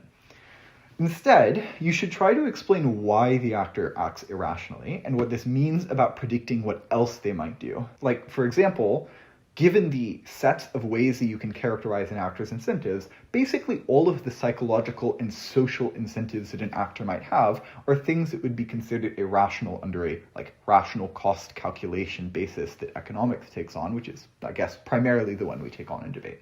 There are broadly two definitions of irrationality. The first, and it doesn't come up very much, is just that an actor is unable to order their preferences. So given, chocolate ice cream, vanilla ice cream, and strawberry ice cream, they say they like chocolate ice cream better than vanilla ice cream better than strawberry ice cream, and strawberry ice cream better than chocolate ice cream. As you can see, there's a circle there, so it's clear that they don't have a proper understanding of what their actual preferences are. Something like that. The second and much more frequent version of irrationality is just that the actor is unable to implement good strategies for achieving their known wants. So, as an example of this, Putin's invasion of Ukraine. Generally, irrationalities paint something out about the actor. In my instance, it might be that I strongly am influenced by immediacy bias, that I care a lot more about having immediate fun, working immediately on these debate workshops than I do about keeping my room clean or whatever. Given Putin's invasion of Ukraine as a different version of irrationality, it might point out that there are certain pressures that are acting on Putin that aren't just simple cost economic calculation. Maybe it happens to be that Putin didn't have access to the perfect information required to know how the invasion would play out or something like that. Or maybe there are just like social pressures that are on him that are forcing him to do this sort of thing. What are the sorts of things that consistently affect an actor's rationality? First, information. Take the previous example. Second, choice-altering emotions or conditions. So this looks like things like love, like hatred, like fear, like social pressure, etc. The third way that irrationality could appear is just, do they have any revealed psychological biases, or can you explain that they might have one or multiple? So, for example, in my instance, it would be immediacy bias or something like that. We'll talk more about biases eventually. The fourth way that irrationalities can appear is to point to past experiences. So, for example, if someone's state trust has been broken at a point in time, they probably will be less receptive to state actions that look as though they're likely to be in their cost-calculated benefits or whatever. Availability bias can be explained this way. So the fact that you think that a plane crash is scary and terrifying, and yet it is horribly unlikely, is probably because you've seen maybe a number of plane crashes break global headlines, and as a result, you weight that possibility really highly in your calculus, even though you know, or maybe you don't know, but the likelihood of that is actually not very extreme whatsoever. The fifth way that irrationalities can appear is just the fact that most actors are not monolithic. So, for example, in military intervention, since soldiers are the individual decision makers, you may be able to prove that the United States has both an overriding incentive and the capacity to, say, intervene successfully in Sudan, but that doesn't mean that it's going to go well. Why? Because it assumes a monolithic model of decision making, but it's very plausible that soldiers on the ground will make operation-ruining choices. How do you preempt all of these potential challenges? You don't. There are a lot of them. It is very difficult to preempt them. The only thing that you should do here is just to preempt reasonable objections. So try to figure out what the likely objections to your incentive to action logic are and preempt them, explain why they aren't true. Frequently, it's worth pointing out why there are competing incentives, but preemptively doing the way up to explain why the incentives that come out above this actor are the ones that we require for our case. Okay, that side tangent aside. The third and final portion of this is just that debate is a race for realism. The team that wins the round is the team which is the most persuasive, and the team which is the most persuasive is the team which, in low to intermediate debates, convinces the judge that their world model most realistically resembles the real world. And in advanced to expert debates, it's the team that paints out the most compelling portion of the world. Generally speaking, this is not like a concrete divide, but you get the point. The point is, the debate is, in all instances, a race for realism. And that's a very important fact, because if you think about it, in the vast majority of debates, and I've said this a couple of times already, there are 999,000 factors, probably quite many more, that are outside the control of the motion itself. So if you take, for example, any international relations debate, let's say you're debating about whether or not you should use the funds that were... So when the Russia-Ukraine ongoing war started, the West sanctioned individual oligarchs within the Russian ecosystem. And what they did was they froze all of their assets that were sat outside of Russia. And all of those assets sit, I think, somewhat centralized at this point. And the amount is pretty large. Like, it's a good sum of money. And so one debate that hit last year was just whether or not Europe who controls that sum of money, should either, because right now I believe what is happening is that Europe is sending portions of that money to Ukraine, but it's only the money that is accrued as a result of interest on the things that have been seized from Russian oligarchs. And so the question of the debate was whether or not Europe should continue doing that, or if Europe should spend all of the money, like just take it as a lump sum and spend it on funding the war in Ukraine. And even a motion like that, while it is true that it is a large sum of money and probably adds, I don't know, a good eighth to the amount of military expenditure being sent to Ukraine, it also probably doesn't shift the landscape of the war all that horribly meaningfully. It probably means that Ukraine gains a momentary advantage. It probably means that Ukraine has a little bit less of a problem with supplying the front lines with resources. And it probably means that maybe Ukraine is able to advance against some of the Russian captured territories.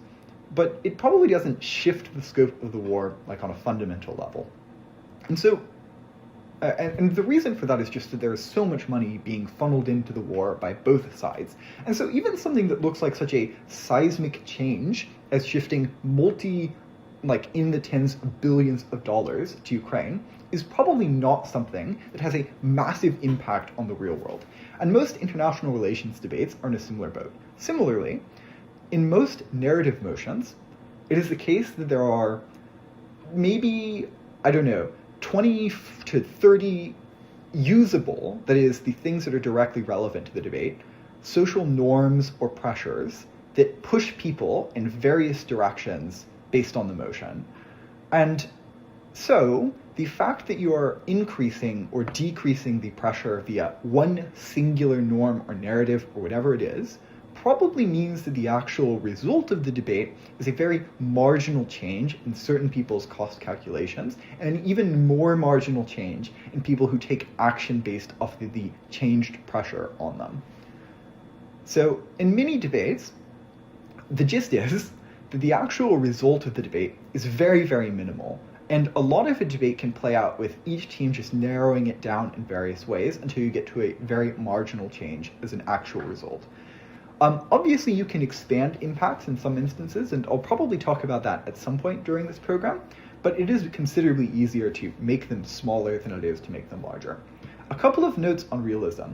The first thing is that I already chatted about the characterizing below and above the actor, but it is quite useful as a way of tying in actors' realistic incentives, given factors that are probably not changed much by the motion, or maybe, changed in some way. The point is, it makes your case feel more grounded in what the real world looks like for the actor that you're trying to characterize. A second note is just that illustrations help ground your case and prime your mind for the rest of prep. So generally, I talked about this in the last workshop, but I recommend trying to sit down and come up with illustrations of what the motion actually looks like, impacts of whatever else you can come up with illustrations for. Whenever you come up with a mechanism, maybe come up with an illustration for it. And I think very frequently that when you come up with illustrations of what the motion actually looks like, when you come up with maybe real-world analogies or examples of the motion, or just all of the steps, literal ways that the motion actually would happen in real life, you can frequently tailor arguments to extend from each of those individual ways or analogies or whatever in a way that is much more compelling and persuasive than just kind of not going through these steps of trying to figure out what it is that the motion actually looks like in real life and making arguments from a theoretical standpoint. So that's very much a good drill to do, or not even a drill to do, a thing to do in your rounds that helps your cases be considerably more realistic. It's also frequently worth gut checking the motion. So try to ask yourself, again, what does this actually look like and what will actually happen? But also, what would a non-debater think? So what would, this well-educated professor that I know argue on the topic, given a lack of actual debating background? And additionally, what is the sort of argument that a novice would run? Because very frequently, those arguments that actually worked out well are ones that are quite compelling, because they're just the intuitive arguments that you get off of a given motion. The final thing to say is that, as I have mentioned, arguments have burdens which are apportioned to how hefty their impact is. So, actually, I may not have mentioned this, but very frequently, if your impact is quite huge, your argument has more burdens than what is a smaller impact claim. It turns out that refutation is the same. So refutation is also a look for realism. And given that it is quite difficult to convince judges of refutation that doesn't have all of its burdens proved or is just like over the top in terms of what it is trying to prove, frequently it is worth giving refutation that is considerably less damaging to the arguments being made by the other side, say maybe mitigatory refutation instead of just saying they're wrong, because it is far easier to prove that you can mitigate the argument than it is to prove that they're wrong, and it is far easier for judges to buy that. Anyways, that's everything for this presentation, and I'll see you in practice on Thursday. Or on Wednesday. Hi, yeah, so this is the fourth and final day of the introductory week to the program. I hope you had a lot of fun, hopefully, watching the last workshops. I had quite a bit of fun putting them together. The second one, I think, is probably the best product I put out, but they all were quite good, hopefully. Hopefully they're educational, they're enjoyable to do research for. Anyway, in today's workshop, I'm going to be focusing on speaker positions and strategies based on speaker positions. So a couple of disclaimers that I want to get out of the way at the top of this. The first is just that the primary thing that you should be thinking about, regardless of where you are within the debate, if you are the Prime Minister, Deputy Leader of Opposition, Member of Government, whatever, it doesn't matter. Your primary goal as a speaker, maybe not so much in the instances in which you are sparring, but in the instances in which you are trying to win worlds, for example, is just to do what is required to win the debate.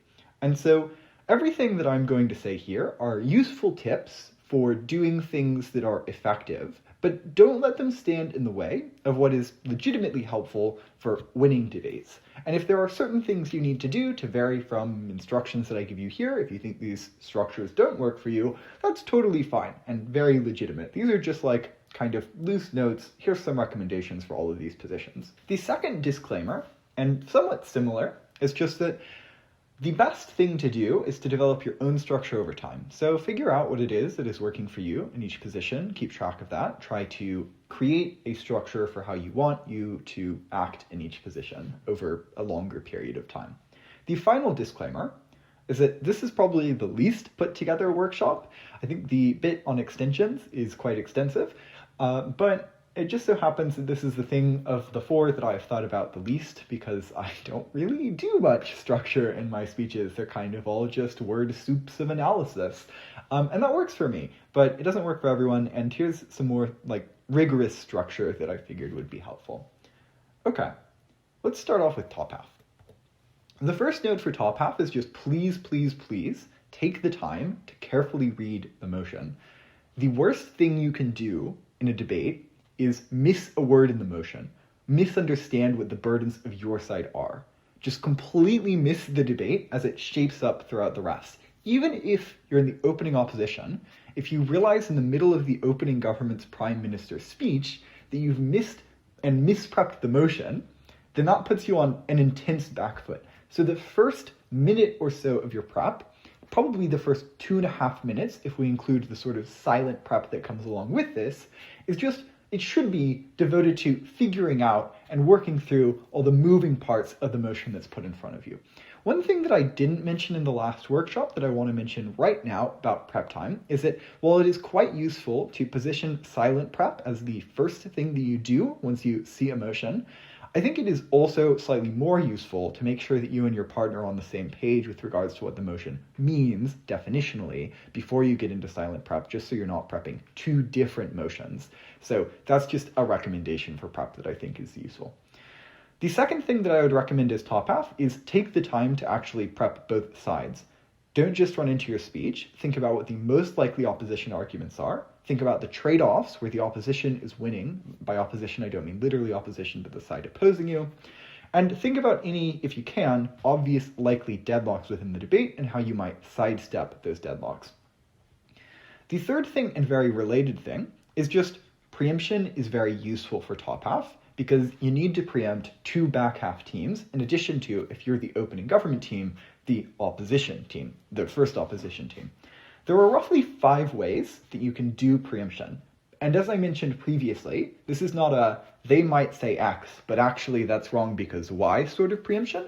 These are much more strategic ways of doing preemption that don't condition your preemption on a specific logical chain that they might run.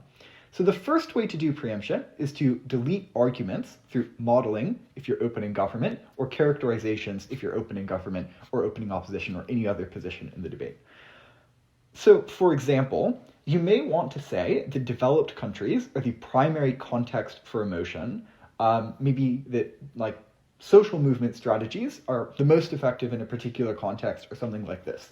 And the best, and this sort of framing preempts a lot of arguments that could come up in the debate by just saying the central focus of this debate is on the area that we're choosing to focus on.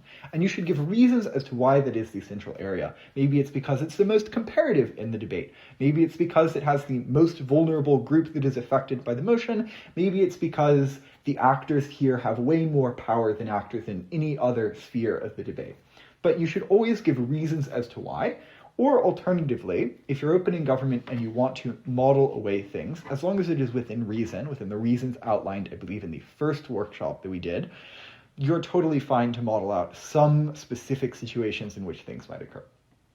The second way that you can do preemption is by identifying the clash and winning it. So, for example, if you know that a debate is probably going to have a question of how the narrative is internalized, or whether or not the policy is done well or poorly, then you can get behind the arguments being made by the other side, not only by running arguments as to why it is, say, internalized in a good way or done well, but also as to maybe there are structural factors that mean that regardless of the outcome of the done well, done poorly clash, the debate is going to end up on your side. So maybe it's just the fact that states don't have as much of a capacity to do the bad side of the policy as they do to do the good side. And so over time, maybe it skews towards the good side for whatever reasons you want to give. Those are 2 different ways that you could approach it. They don't necessarily have to be tied together, and probably shouldn't be tied together. But yeah, so that's a thought in terms of preempting by getting behind the clash that you think is likely. The third way is just to outweigh and mitigate any arguments, or not arguments that you think they're going to make, but the impacts that you see as likely just their advantage within the debate. So preempt their impacts by explaining, no, actually, maybe this is accessible by both sides for all of these reasons that sit outside the motion, or even if it's not accessible by both sides, here's why our impact is more important than the likely impact of opposition side. Obviously, this requires justification. Logical positioning is quite useful here as well. The fourth thing that you can do is you can try to co-opt their side. So this is something we kind of already talked about, but it is far more efficient as a way of preemption to run positive arguments as to why you gain access to the impact that you think they have an advantage of on your side. Because not only is it preemptively making the clash muddy, it's also running positive reasons to vote for the motion or whatever side you are on. And as a result, regardless of, again, whether or not they actually go for the clash that ends up being muddy, you've built up material on your side of the house, which is likely going to weigh on judges' decisions. The final way to preempt things is just making your arguments robust to likely challenges. So especially on top half, consider all of the possible objections to your arguments and try to weave in characterizations or reasoning as to why those objections don't make sense. Not in the form of saying they might respond to this with X, only do that if you are certain they will respond to it with X, or you understand that the judges might intuitively gut check the motion in a specific way, and you want to preempt the judges doing that. Say, for example, if during prep you thought, oh, this argument is great, but the obvious response to it is this, judges might go through that process. Anyway, the point is, more of what you're doing here is just building analysis that makes it difficult to run the standard refutation that you would run against something. So, for example, maybe you're making a social movements argument, and you're saying that social movements changing their advocacy leads towards political change. And the obvious response to this is to say that there are so many tipping points you have to actually reach in order to get legitimate political change. Well, you can make your argument more robust in a number of ways. 2 of them are just to say that Sure, this is true on a national scale, but the actual result of this impact is probably quite real locally. Maybe it means that some places vote in politicians that are more favorable to the social movement. And maybe it means that those places create better regulatory landscapes for grassroots movements regarding the movement, or whatever like the case may be in terms of impacting.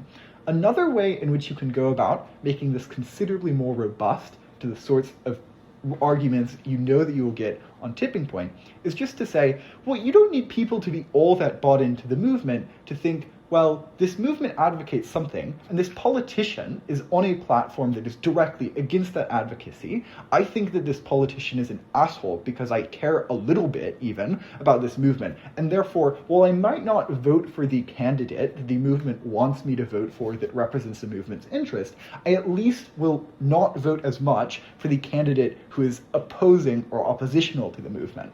So those are the sorts of things you can do, making it more realistic or whatever, to preempt the sorts of normal objections that you might get to arguments.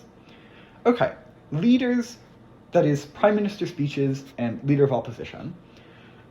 The first thing that I think is worth doing in your speeches is just trying to think from the get-go, what is it that opposition does get? And to concede that, and to say, well, they do have access or better access to this specific thing, but have a clear path to victory regardless. So maybe this can look like trying to immediately wash their access to it, to say that, sure, they have access to this, but it's probably a rather marginal change on their side of the debate. Or it could just look like having a plan for explaining why it is that the things that you have access to are considerably more important than the things that they have access to. But like one of those, I guess both of them are examples of the second. But regardless, one of those or some other planned path to victory is something that you should approach the debate with, knowing that there is going to be a trade-off and you'll have to make concessions. Second, just a note on good modeling. Good models should include 1, how the thing will be implemented, 2, the context under which it will be implemented, and 3, no, that's it. So let's use an example motion, because there are subsections under that, and I'll illustrate them with this example roughly. The example motion is, this House believes that the US government should diversify the economy away from AI-driven growth. So the first thing you want to answer is, how will this policy be implemented? Because again, this House believes that X or actor should Y, and therefore you have modeling capabilities and you probably should exercise them for a clean debate. Under how it will be implemented, a few questions that you can ask yourself. What is the timeline of this implementation? Maybe in this example, it's 5 or so, maybe even more years to diversify away from the intense amount of investment that is happening in the artificial intelligence sector right now. Second, you should ask, what are the goals of the motion, or the goals of the model? In this motion, it's pretty self-explanatory, but you might maybe paint out to the judges what diversifying ideally looks like. Third, what are the actions through which you're doing this? Given this motion, you have a large range of options that you could use. You could subsidize alternative large industries. You could, impose some sort of tax that reduces the efficacy of artificial intelligence growth. And very potentially, you could say that this motion actually looks like doing regulation that prevents artificial intelligence from taking people's jobs. Because in a sense, that is diversifying the US away from AI-driven growth towards more human-driven factors of productivity growth.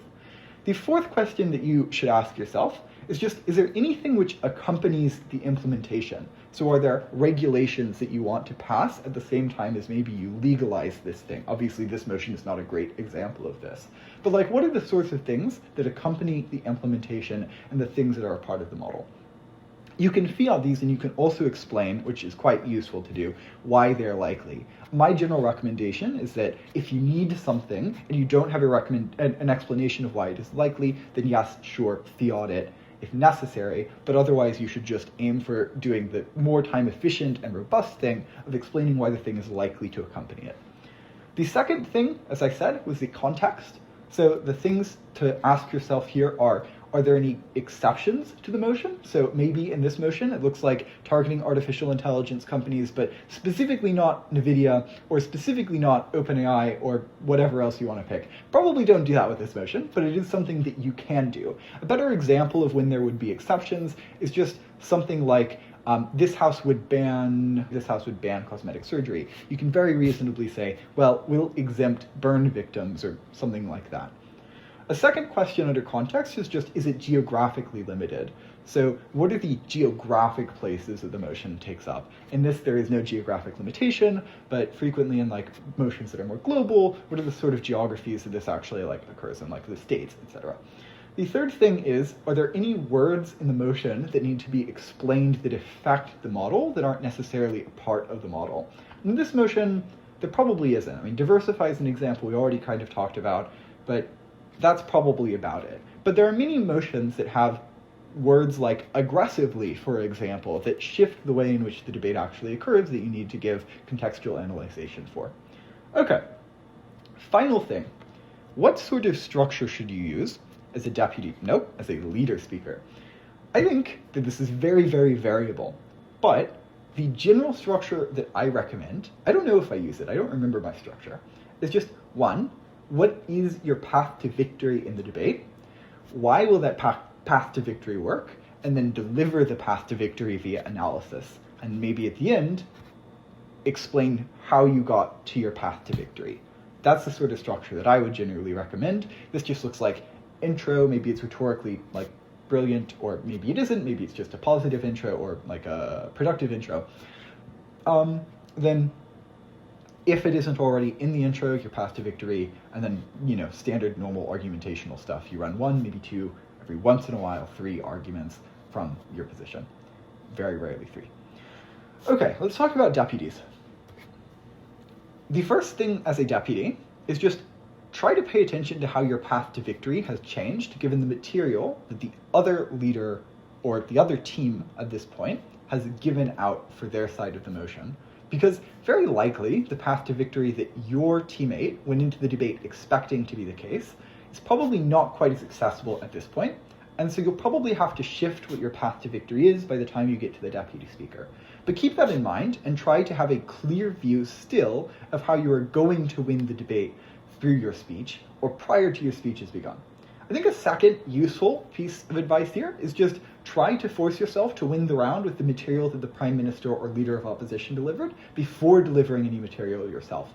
So explain how, maybe post-reconstruction, but without adding anything new, all of this material beats all of the other side so far for whatever reasons you want to deliver. Another useful, I think, piece of advice is just to think like an extension. So if you were your closing, how would you enter the debate? And try to preempt that when you can. And if you can't preempt that, well, no. Try to do that material better than they could.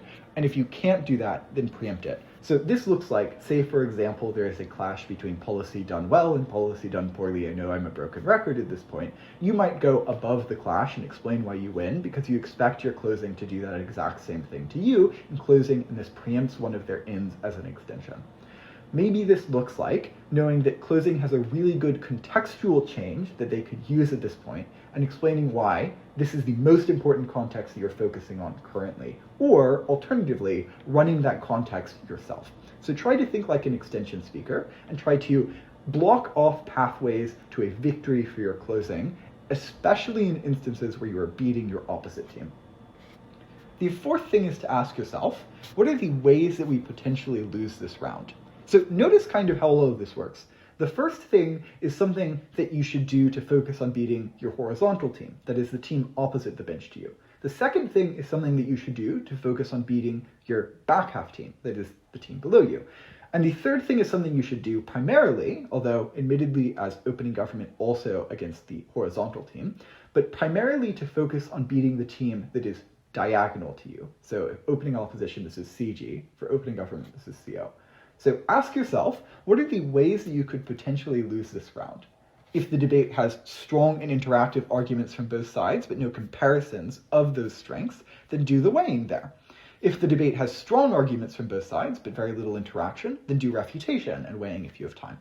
And if the debate has weak arguments from both sides, then you should give deeper analysis. So try and preempt all of the ways in which you could lose the debate by filling in those gaps. Obviously, and I haven't mentioned this yet, but I should probably mention it, you do want to reconstruct the material that your previous speaker brought into the debate at some point in your speech. Generally, this is probably advisable to do before you try to win the debate with it. You could do it afterwards, but that would be quite difficult. Okay, what is a good general structure for deputy speeches? Very similar to the leader speeches. I think your introduction looks like framing the debate and maybe identifying the top half core clash. So maybe try to intro your speech with the pivotal thing that you plan to do that adds weight to the speech per se. Maybe this is to systematically deconstruct the other opening. Maybe this is to do extremely good weighing. Maybe this is just to point out the debate as it's happened so far and logically position the material you're about to deliver as basically above all of that, as an extension would, but in this instance as a way that is, robustly winning the debate for your team. Second, what is your path to victory? Try to reconstruct and then win using only the already existing material against your opponent's best case, as I already kind of mentioned. Reconstruction real quick. Your reconstruction should be specific. So, for example, if your case was mitigated, then try to increase the importance of the case. If it was mechanistically attacked, then try to fix the mechanisms of the case. If the underlying assumption was attacked, then defend the underlying logic as true based on new characterizations. Generally, I personally think of this as kind of maneuvering the case around arguments. So opening opposition responded to us by saying X, but this misses the point because Y is true. So adding context or shifting the material. But it's also generally worth doing the direct rebuttal as to why opening opposition's reasons are just not the case. The third part of your speech should be delivering some combination of refutation and extension. If your partner already responded to things preemptively, then frequently it's worthwhile to surface and extend those preemptions to explain where they were in the case and what they do to the material that they preempted. I personally shy away from delivering lots of new material, unless it is a particularly poignant piece of new material that I want to deliver. I have been gotten after for this before, and it is very legitimate to try and matter dump as a deputy, especially if you think you can cut off the closing's paths just by kind of dumping a lot of matter. It's also worth quickly talking about that strategy, because matter dumping is scary to back half, but it's primarily ineffective against really good debaters, because if you just say a lot of material, they'll know that they can fill in lots of missing burdens in that material. They can give deeper analysis and weigh that analysis or whatever is an in for their extension. However, it's still somewhat scary. So if you mention a keyword that you think might be a back half extension, then back half might be afraid of using that keyword, or they might think you covered the material and therefore will look for some other way into the debate. So sometimes it is psychologically worth it, but it is rarely worth it in terms of the actual judgment of the debate, because judges will understand that when back half gives better analyzed material, they're beating you on that specific point. So frequently the trade-off in terms of time sunk into doing this is just not worth it. Finally, the last thing you should do as deputy is just to weigh your material as the most important material in the round and do the sort of meta commentary as to why the round will be shaped around your material per se, or why you're beating your other horizontal team. Ideally, you want to do the first, but sometimes you can only do the latter if you don't have great round foresight. Okay, let's talk about back half. The only general note I have for back half is just that in prep time, you should work towards having prep where you think through all of the following and try to brainstorm all of them. First, all of the words in the motion in the info slide and what they mean and what their effect on the debate is. Second, all of the obvious arguments for both sides. Third, all of the actors involved that you can think of. Fourth, all of the context in which this motion is relevant, that is spatial and temporal. Fifth, less obvious but powerful arguments for your side. Sixth, the burdens for all of the obvious arguments.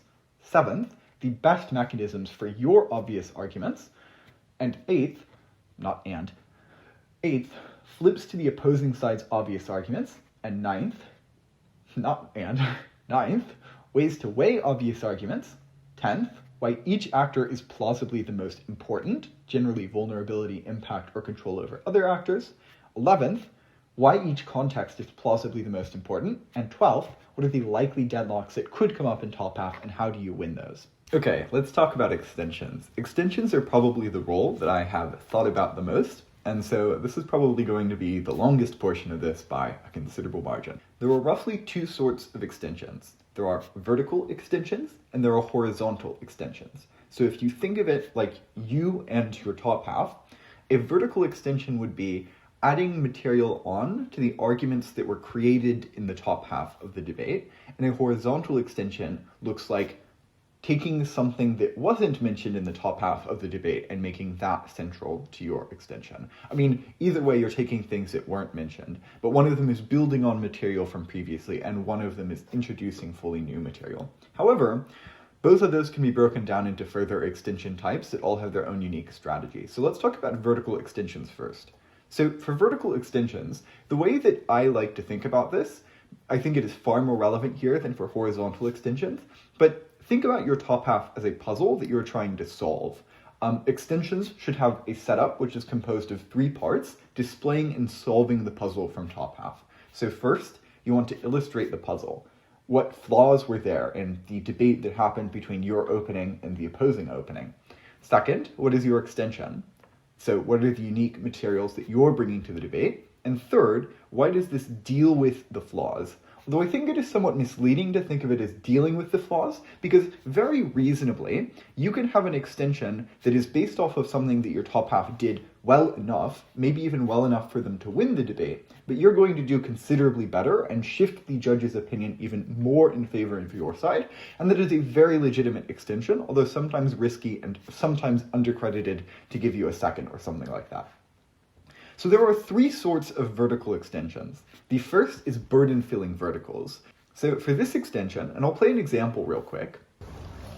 The team that wins this debate is the team that best characterizes the way people internalize this narrative. Because if opening government is correct, and this stigma is internalized so deeply and so powerfully, then people do not call out the emotional catharsis of opening opposition, because they view themselves as so lazy that they do not feel meaning in their hard work. If opening opposition is right, that this narrative is reasonably moderate and moderated by liberal and progressive forces, then opening government's case struggles. Closing government will answer the characterization question. The primary aim is to go below the top half, so that is, to give reasons as to why one side's interpretation of the motion is right. You primarily want to look for a deadlock where the 2 sides have disagreed with one another, but didn't give compelling analysis to resolve the disagreement, or gave equally compelling analysis. A few examples of what this looks like in practice. First, in a debate, maybe opening government says that the narrative is interpreted by people in good ways, and opening opposition says that the narrative is interpreted by people in bad ways. You, as closing government, say that regardless of how the narrative is interpreted now, it gets better over time, and therefore, even if opening opposition is right in the short run, in the long run, the narrative leads to good things, and then you can weigh this above opening opposition on the fact that it means more people will be affected by the narrative in the good form that opening government put it out to be. Another way of doing this is to point out things about the context surrounding the construction, dissemination, or internalization of the narrative that skew it towards one direction or the other. Second example, maybe opening government says that a policy makes people more likely to do a bad thing, and opening opposition says, no, actually it makes people more likely to do a good thing. You can claim that both of these are probably true. The question is to the degree to which each manifests, and that people will be more inclined or more capable of doing the good things that opening government says as a result of the policy, allowing opening government's impacts to be clearly more important than opening opposition's. Third example, maybe opening government says a motion leads to some good outcome, and opening opposition says not doing the motion leads to the same good outcome. You, as closing government, can run analysis. The way in which we achieve the outcome is better for some reason or another on the side which implements the policy, and therefore, even if both achieve this outcome and the likelihood is the same, the government side wins. You'll notice that basically all of these are highly tied into a lot of the material that I talked about, I think, in the last workshop primarily. Fourth example, maybe opening government says that the motion helps the environment and gives compelling reasons as to why that matters. And opening opposition says that the motion harms the economy and gives compelling reasons as to why that matters. You, as closing government, can come in and explain why in this instance, not helping the environment is worse than harming the economy, breaking the weighing deadlock between the importance of the things advocated in both top halves. As a note, all of this strategy is very available to you if you are the Deputy Prime Minister or Deputy Leader of Opposition, and technically also is a government whip and opposition whip, although it is maybe somewhat frowned upon in those positions. The second burden-filling extension, vertical extension you can do, is a comparative filling extension. So in instances where your top half do not explain the comparative of their arguments, you can fill that in and point out that it is a necessary burden for them to be credited in the debate. So the way to do this is to explain that your side proved one side of the comparative, but failed to give really compelling analysis or reasons for the other side of the comparative, and then give those compelling reasons for the other. As an example of this, maybe opening government explains that the creation of an artificially conscious being could be horrific for humanity.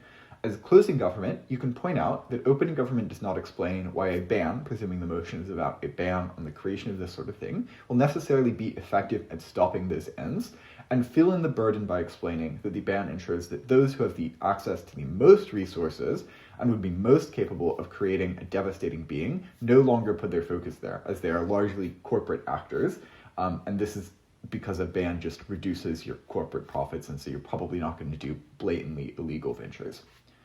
This sets opening government as contingent on you to win the top half, and therefore preconditions their analysis on yours, or makes your analysis a precondition for their arguments. Another way that you could do burden-filling vertical extensions is just to point out skipped burdens of proof. So very frequently with backlash arguments, debaters skip the point at which you explain why people getting upset leads to them actually backlashing, and so you can fill that in and explain how your top half reaching access to their impacts is contingent on you. I've given, I think, a number of examples of this so far, but just look for pieces of analysis that are necessary for your top half to be standing that they maybe forget to do in their speeches. The second sort of vertical extension is an impact analytical extension. I kind of already talked about one of the ways you can do this with the weighing thing, but we'll return to that in a second. There are three ways that you can do an impact analytical extension. The first is to say that opening government says whatever, maybe it's economic development, for example, but it's not clear what this impact actually means, and so it is very plausible to weigh opening opposition's impacts above it until we provide our analysis as to why economic development in this situation is so horribly very important that, you know, it needs to happen or whatever. Just giving impacting analysis that allows it to be weighed above the opening opposition or the opposition side writ large. This, while it, again, as I mentioned in a previous workshop, makes your impacting contingent on the top half analysis, it makes your top halves being positioned above the other teams contingent on materials that you delivered. And judges credit that as placing you above your top half and the other teams that they now beat as a result of that. The second way that you can do this is to say that opening government says whatever impact they say, but it's not clear why that beats opposition, and to position yourself as a weighing extension. And I already gave an example of this, so I'm not going to go over it again. The third way you can do an impact analytical extension, an impact vertical extension, is just to say that opening government says these good impacts that they actually worked out quite well and maybe compellingly beat opposition side, but this misses an important effect of the motion, and then to explain what an additional impact of the motion is, and then weigh that against the compellingness from your opening's impacts given the motion. You do have to do work to explain the size of the difference before and after your extension, especially if your opening is already winning the debate prior, because in those instances, it's not clear that the extension you delivered was particularly key to the round. And I think thinking of extensions as something that is key to deciding the round is probably not the best way to do it, but it is a way that a lot of judges do. I think it is far better to think of an extension as something that meaningfully persuades you more of the side that it is extending for, and if it does so, or if it makes the previous teams far more persuasive, then it is something that should probably be credited over them.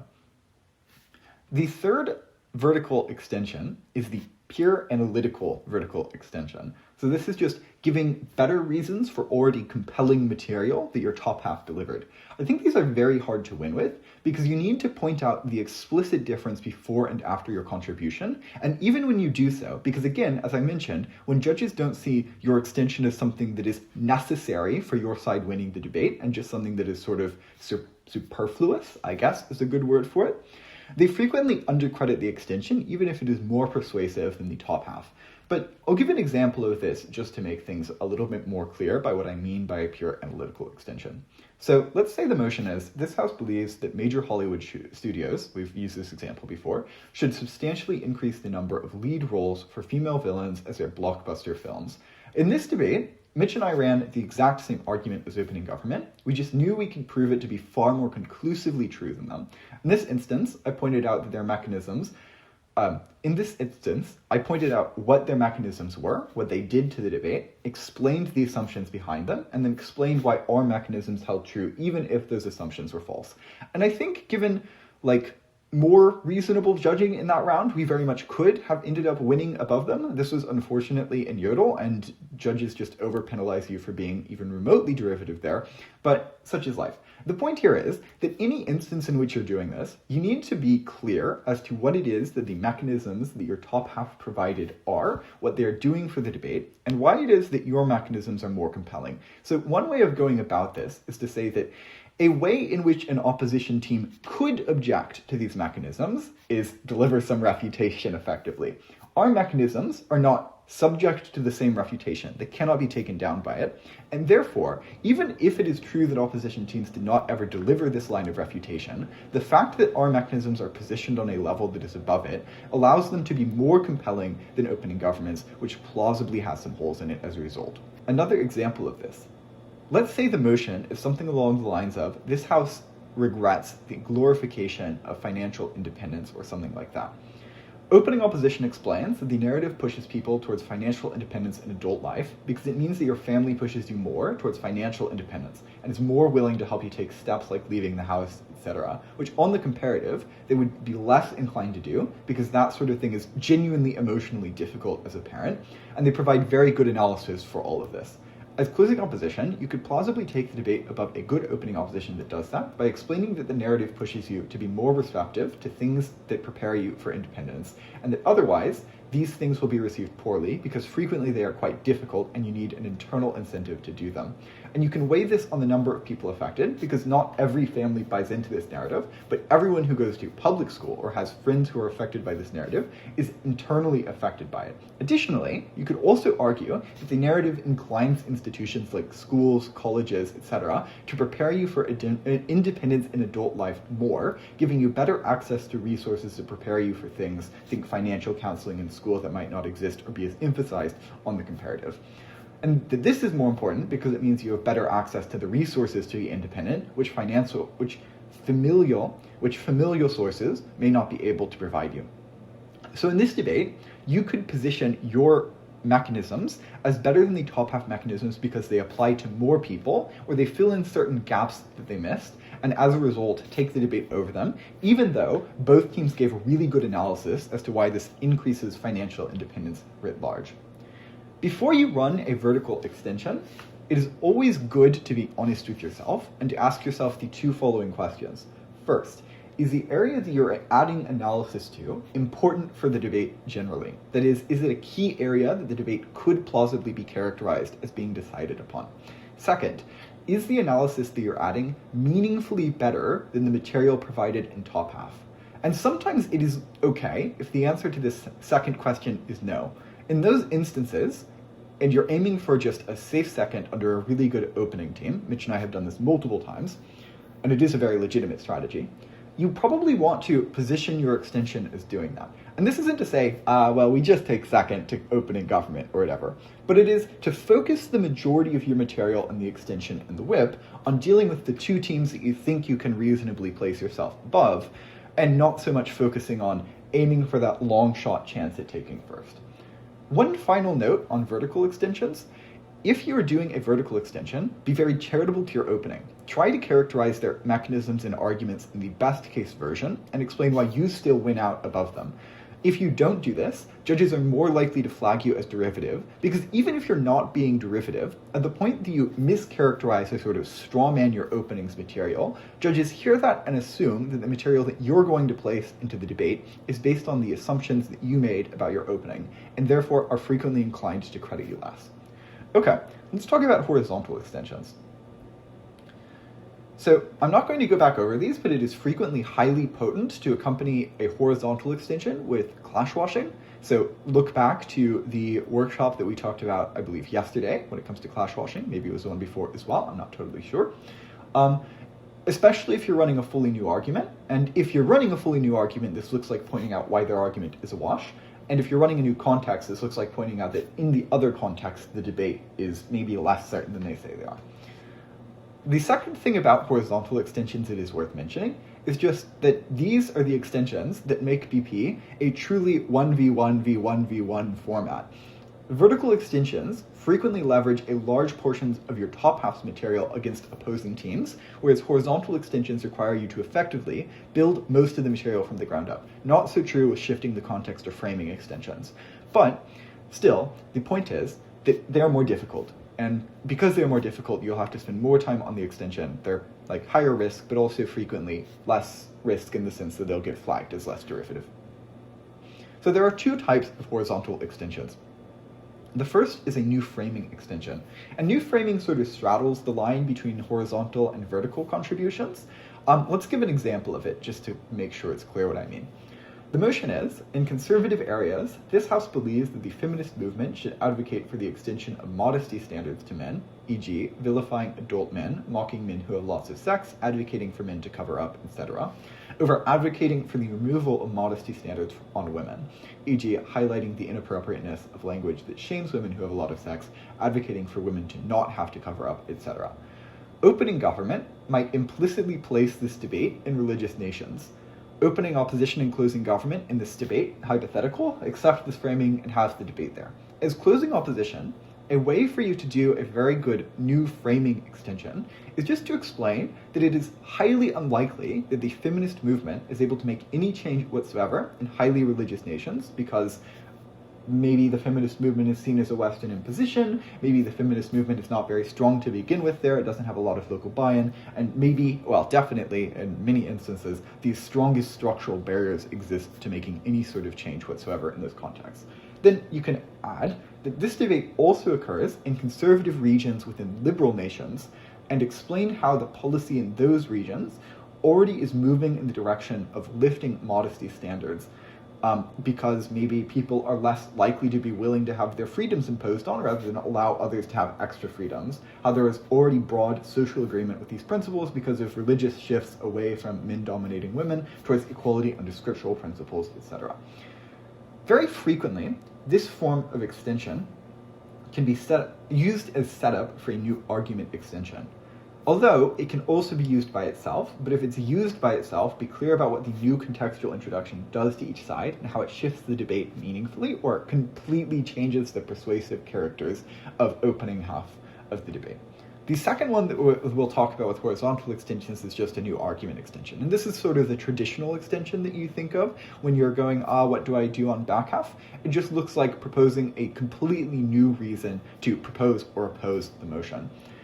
There are three types of argumentative extensions. The first is just to run a higher burden argument, and like this is kind of a goofy split up of what they actually look like, but I think it's worthwhile for thinking about how to run each sort of extension and trying to spot where yours fits into these three type framework. The second is just to run a lower burden argumentative extension, and the third is to run a similar burden argument extension. So on the higher burden first, this just looks like introducing analysis that proves something that is more important than opening government. Well, you're always trying to prove something more important than opening government.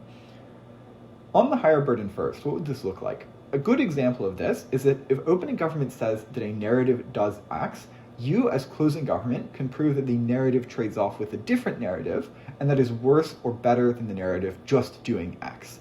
So this would look like taking on additional analytical burdens, but if you prove it, it's probably considerably more impactful than opening government because you shift what the comparative of the debate is to be meaningfully worse or better on your side. As a trick, in good rounds, a good way of doing these sorts of extensions, because good teams will generally scale their arguments to the actual motion, is to explain why the chance of the higher burden argument happening, the impact from it happening, is so bad that it's worth voting for, even if it's just a chance of it happening, and even if it's considerably less likely than the material that your opening ran. Second, you could do a lower burden argument extension. And for example, this would look like if opening government says that people are acting in a certain way, and as a result, it does X as a result of this motion. You can prove that the possibility of people acting in the way that opening governments say they will has a different effect that is also bad, and then weigh that effect against the effect that opening government pointed out on the certainty of it occurring. So you can cast doubt, for example, on whether or not people are actually going to act in the way that opening government does. Or you can use your opposition teams to cast doubt by pointing out the legitimate reasons that they have objected to this, and say that regardless of whether or not the actual impact happens here, what we know happens is that people expect people to act in this way and therefore change their behavior or whatever. The same burden argument is like, I'm not going to really get into this, just like using the last example, it would look like opening saying people will act in a certain way as a result of this motion, you saying, yeah, and also people act in a different certain way as a result of this motion, and then to weigh the two very obviously.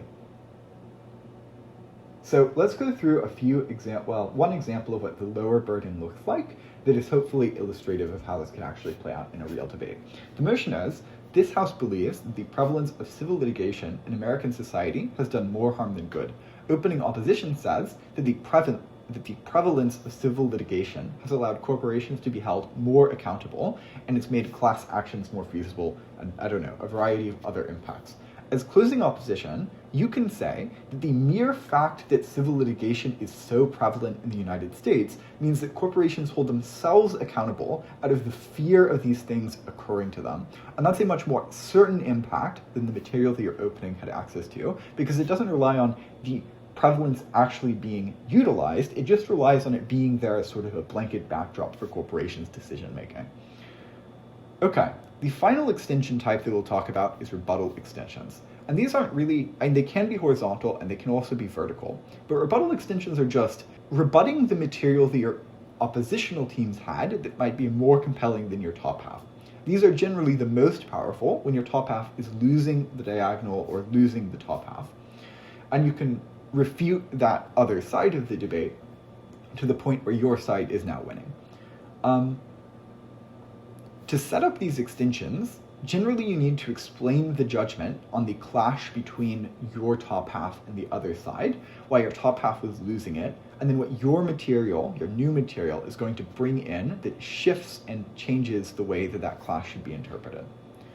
As an example, let's say that the motion is, this House would require major AI companies to go open source, and opening government proves that open source coding is more regulatable. And opening opposition proves that regulation is mostly a wash for a number of reasons that sit outside of the motion, and that open source coding leads to a lack of innovation because companies no longer have a first mover bonus. As closing government, you could bite opening opposition's framing, ignore regulation, explain why they probably win the debate given that regulation is rather marginal, and then explain why first mover bonuses are still there to some extent, and then also explain why you get much more innovation, because right now, artificial intelligence is basically monopolized by a few companies who have access to the source material, and so forcing open source makes a ton of corporations jump on board and push forward and utilize it for their own means. Or, and more clearly a refutational extension, is just to explain why lagging innovation is actually a good thing, because the marginal utility from generative models innovating is rather minimal, because this means that policy has more time to catch up for non-contingent regulation analysis than BSOG, because OG is a wash, and because this means that you decrease the chance of artificial intelligence singularity from occurring. Not that I think that that's a particularly great argument, but hopefully that illustrates what a refutation or a rebuttal extension is. Some final notes on extensions. The first thing is just that I think that refutation should be limited, literally in most instances, to material that is actively in front of your extension. I would advocate for not even doing this if it didn't have bad effects on the judge's mental perception of your case. That is, try to only clear out the material that, if left in the way, will leave judges literally scratching their heads as to how the extension works, given the things that are in the way of it. Because if you leave judges with those in the way, it kind of detracts them from their willingness to buy your extension, and it also makes them pay less attention to the minutia of the extension until you've dealt with that material.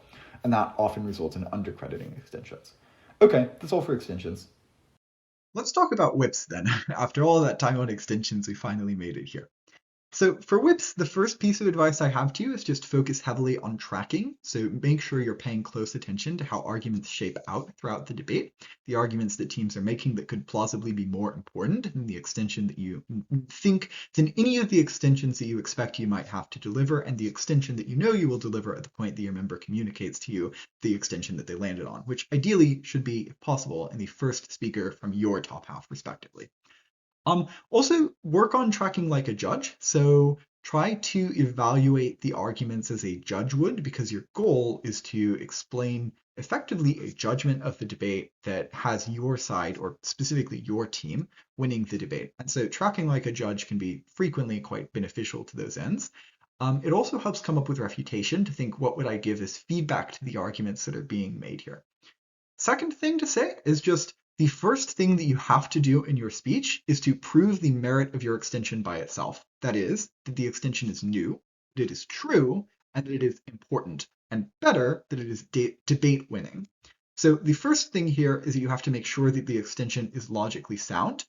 Second, because it's fairly, hopefully it is logically sound, you have to make sure that it stands up to responses. So what were all of the responses that were levied at it? And how do you fend off those responses? Similarly to a deputy, I think frequently the best way to do this is to maneuver the extension around those responses and explain how the responses missed the argument entirely or whatever.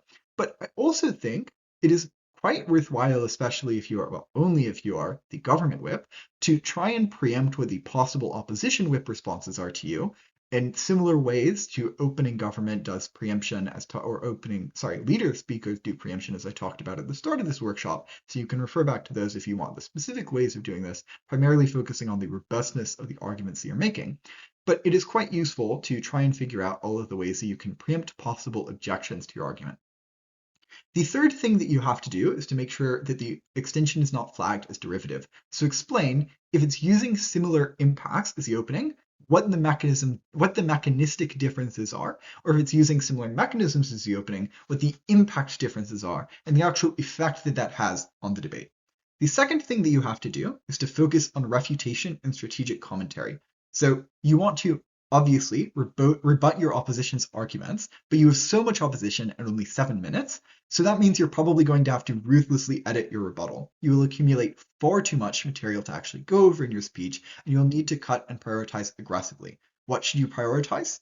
First, you should prioritize anything that is directly in the way of your path to victory. Second, you should prioritize the things that are structurally important for opposing teams' cases, specifically the opposing teams you think are plausibly more persuasive than you are.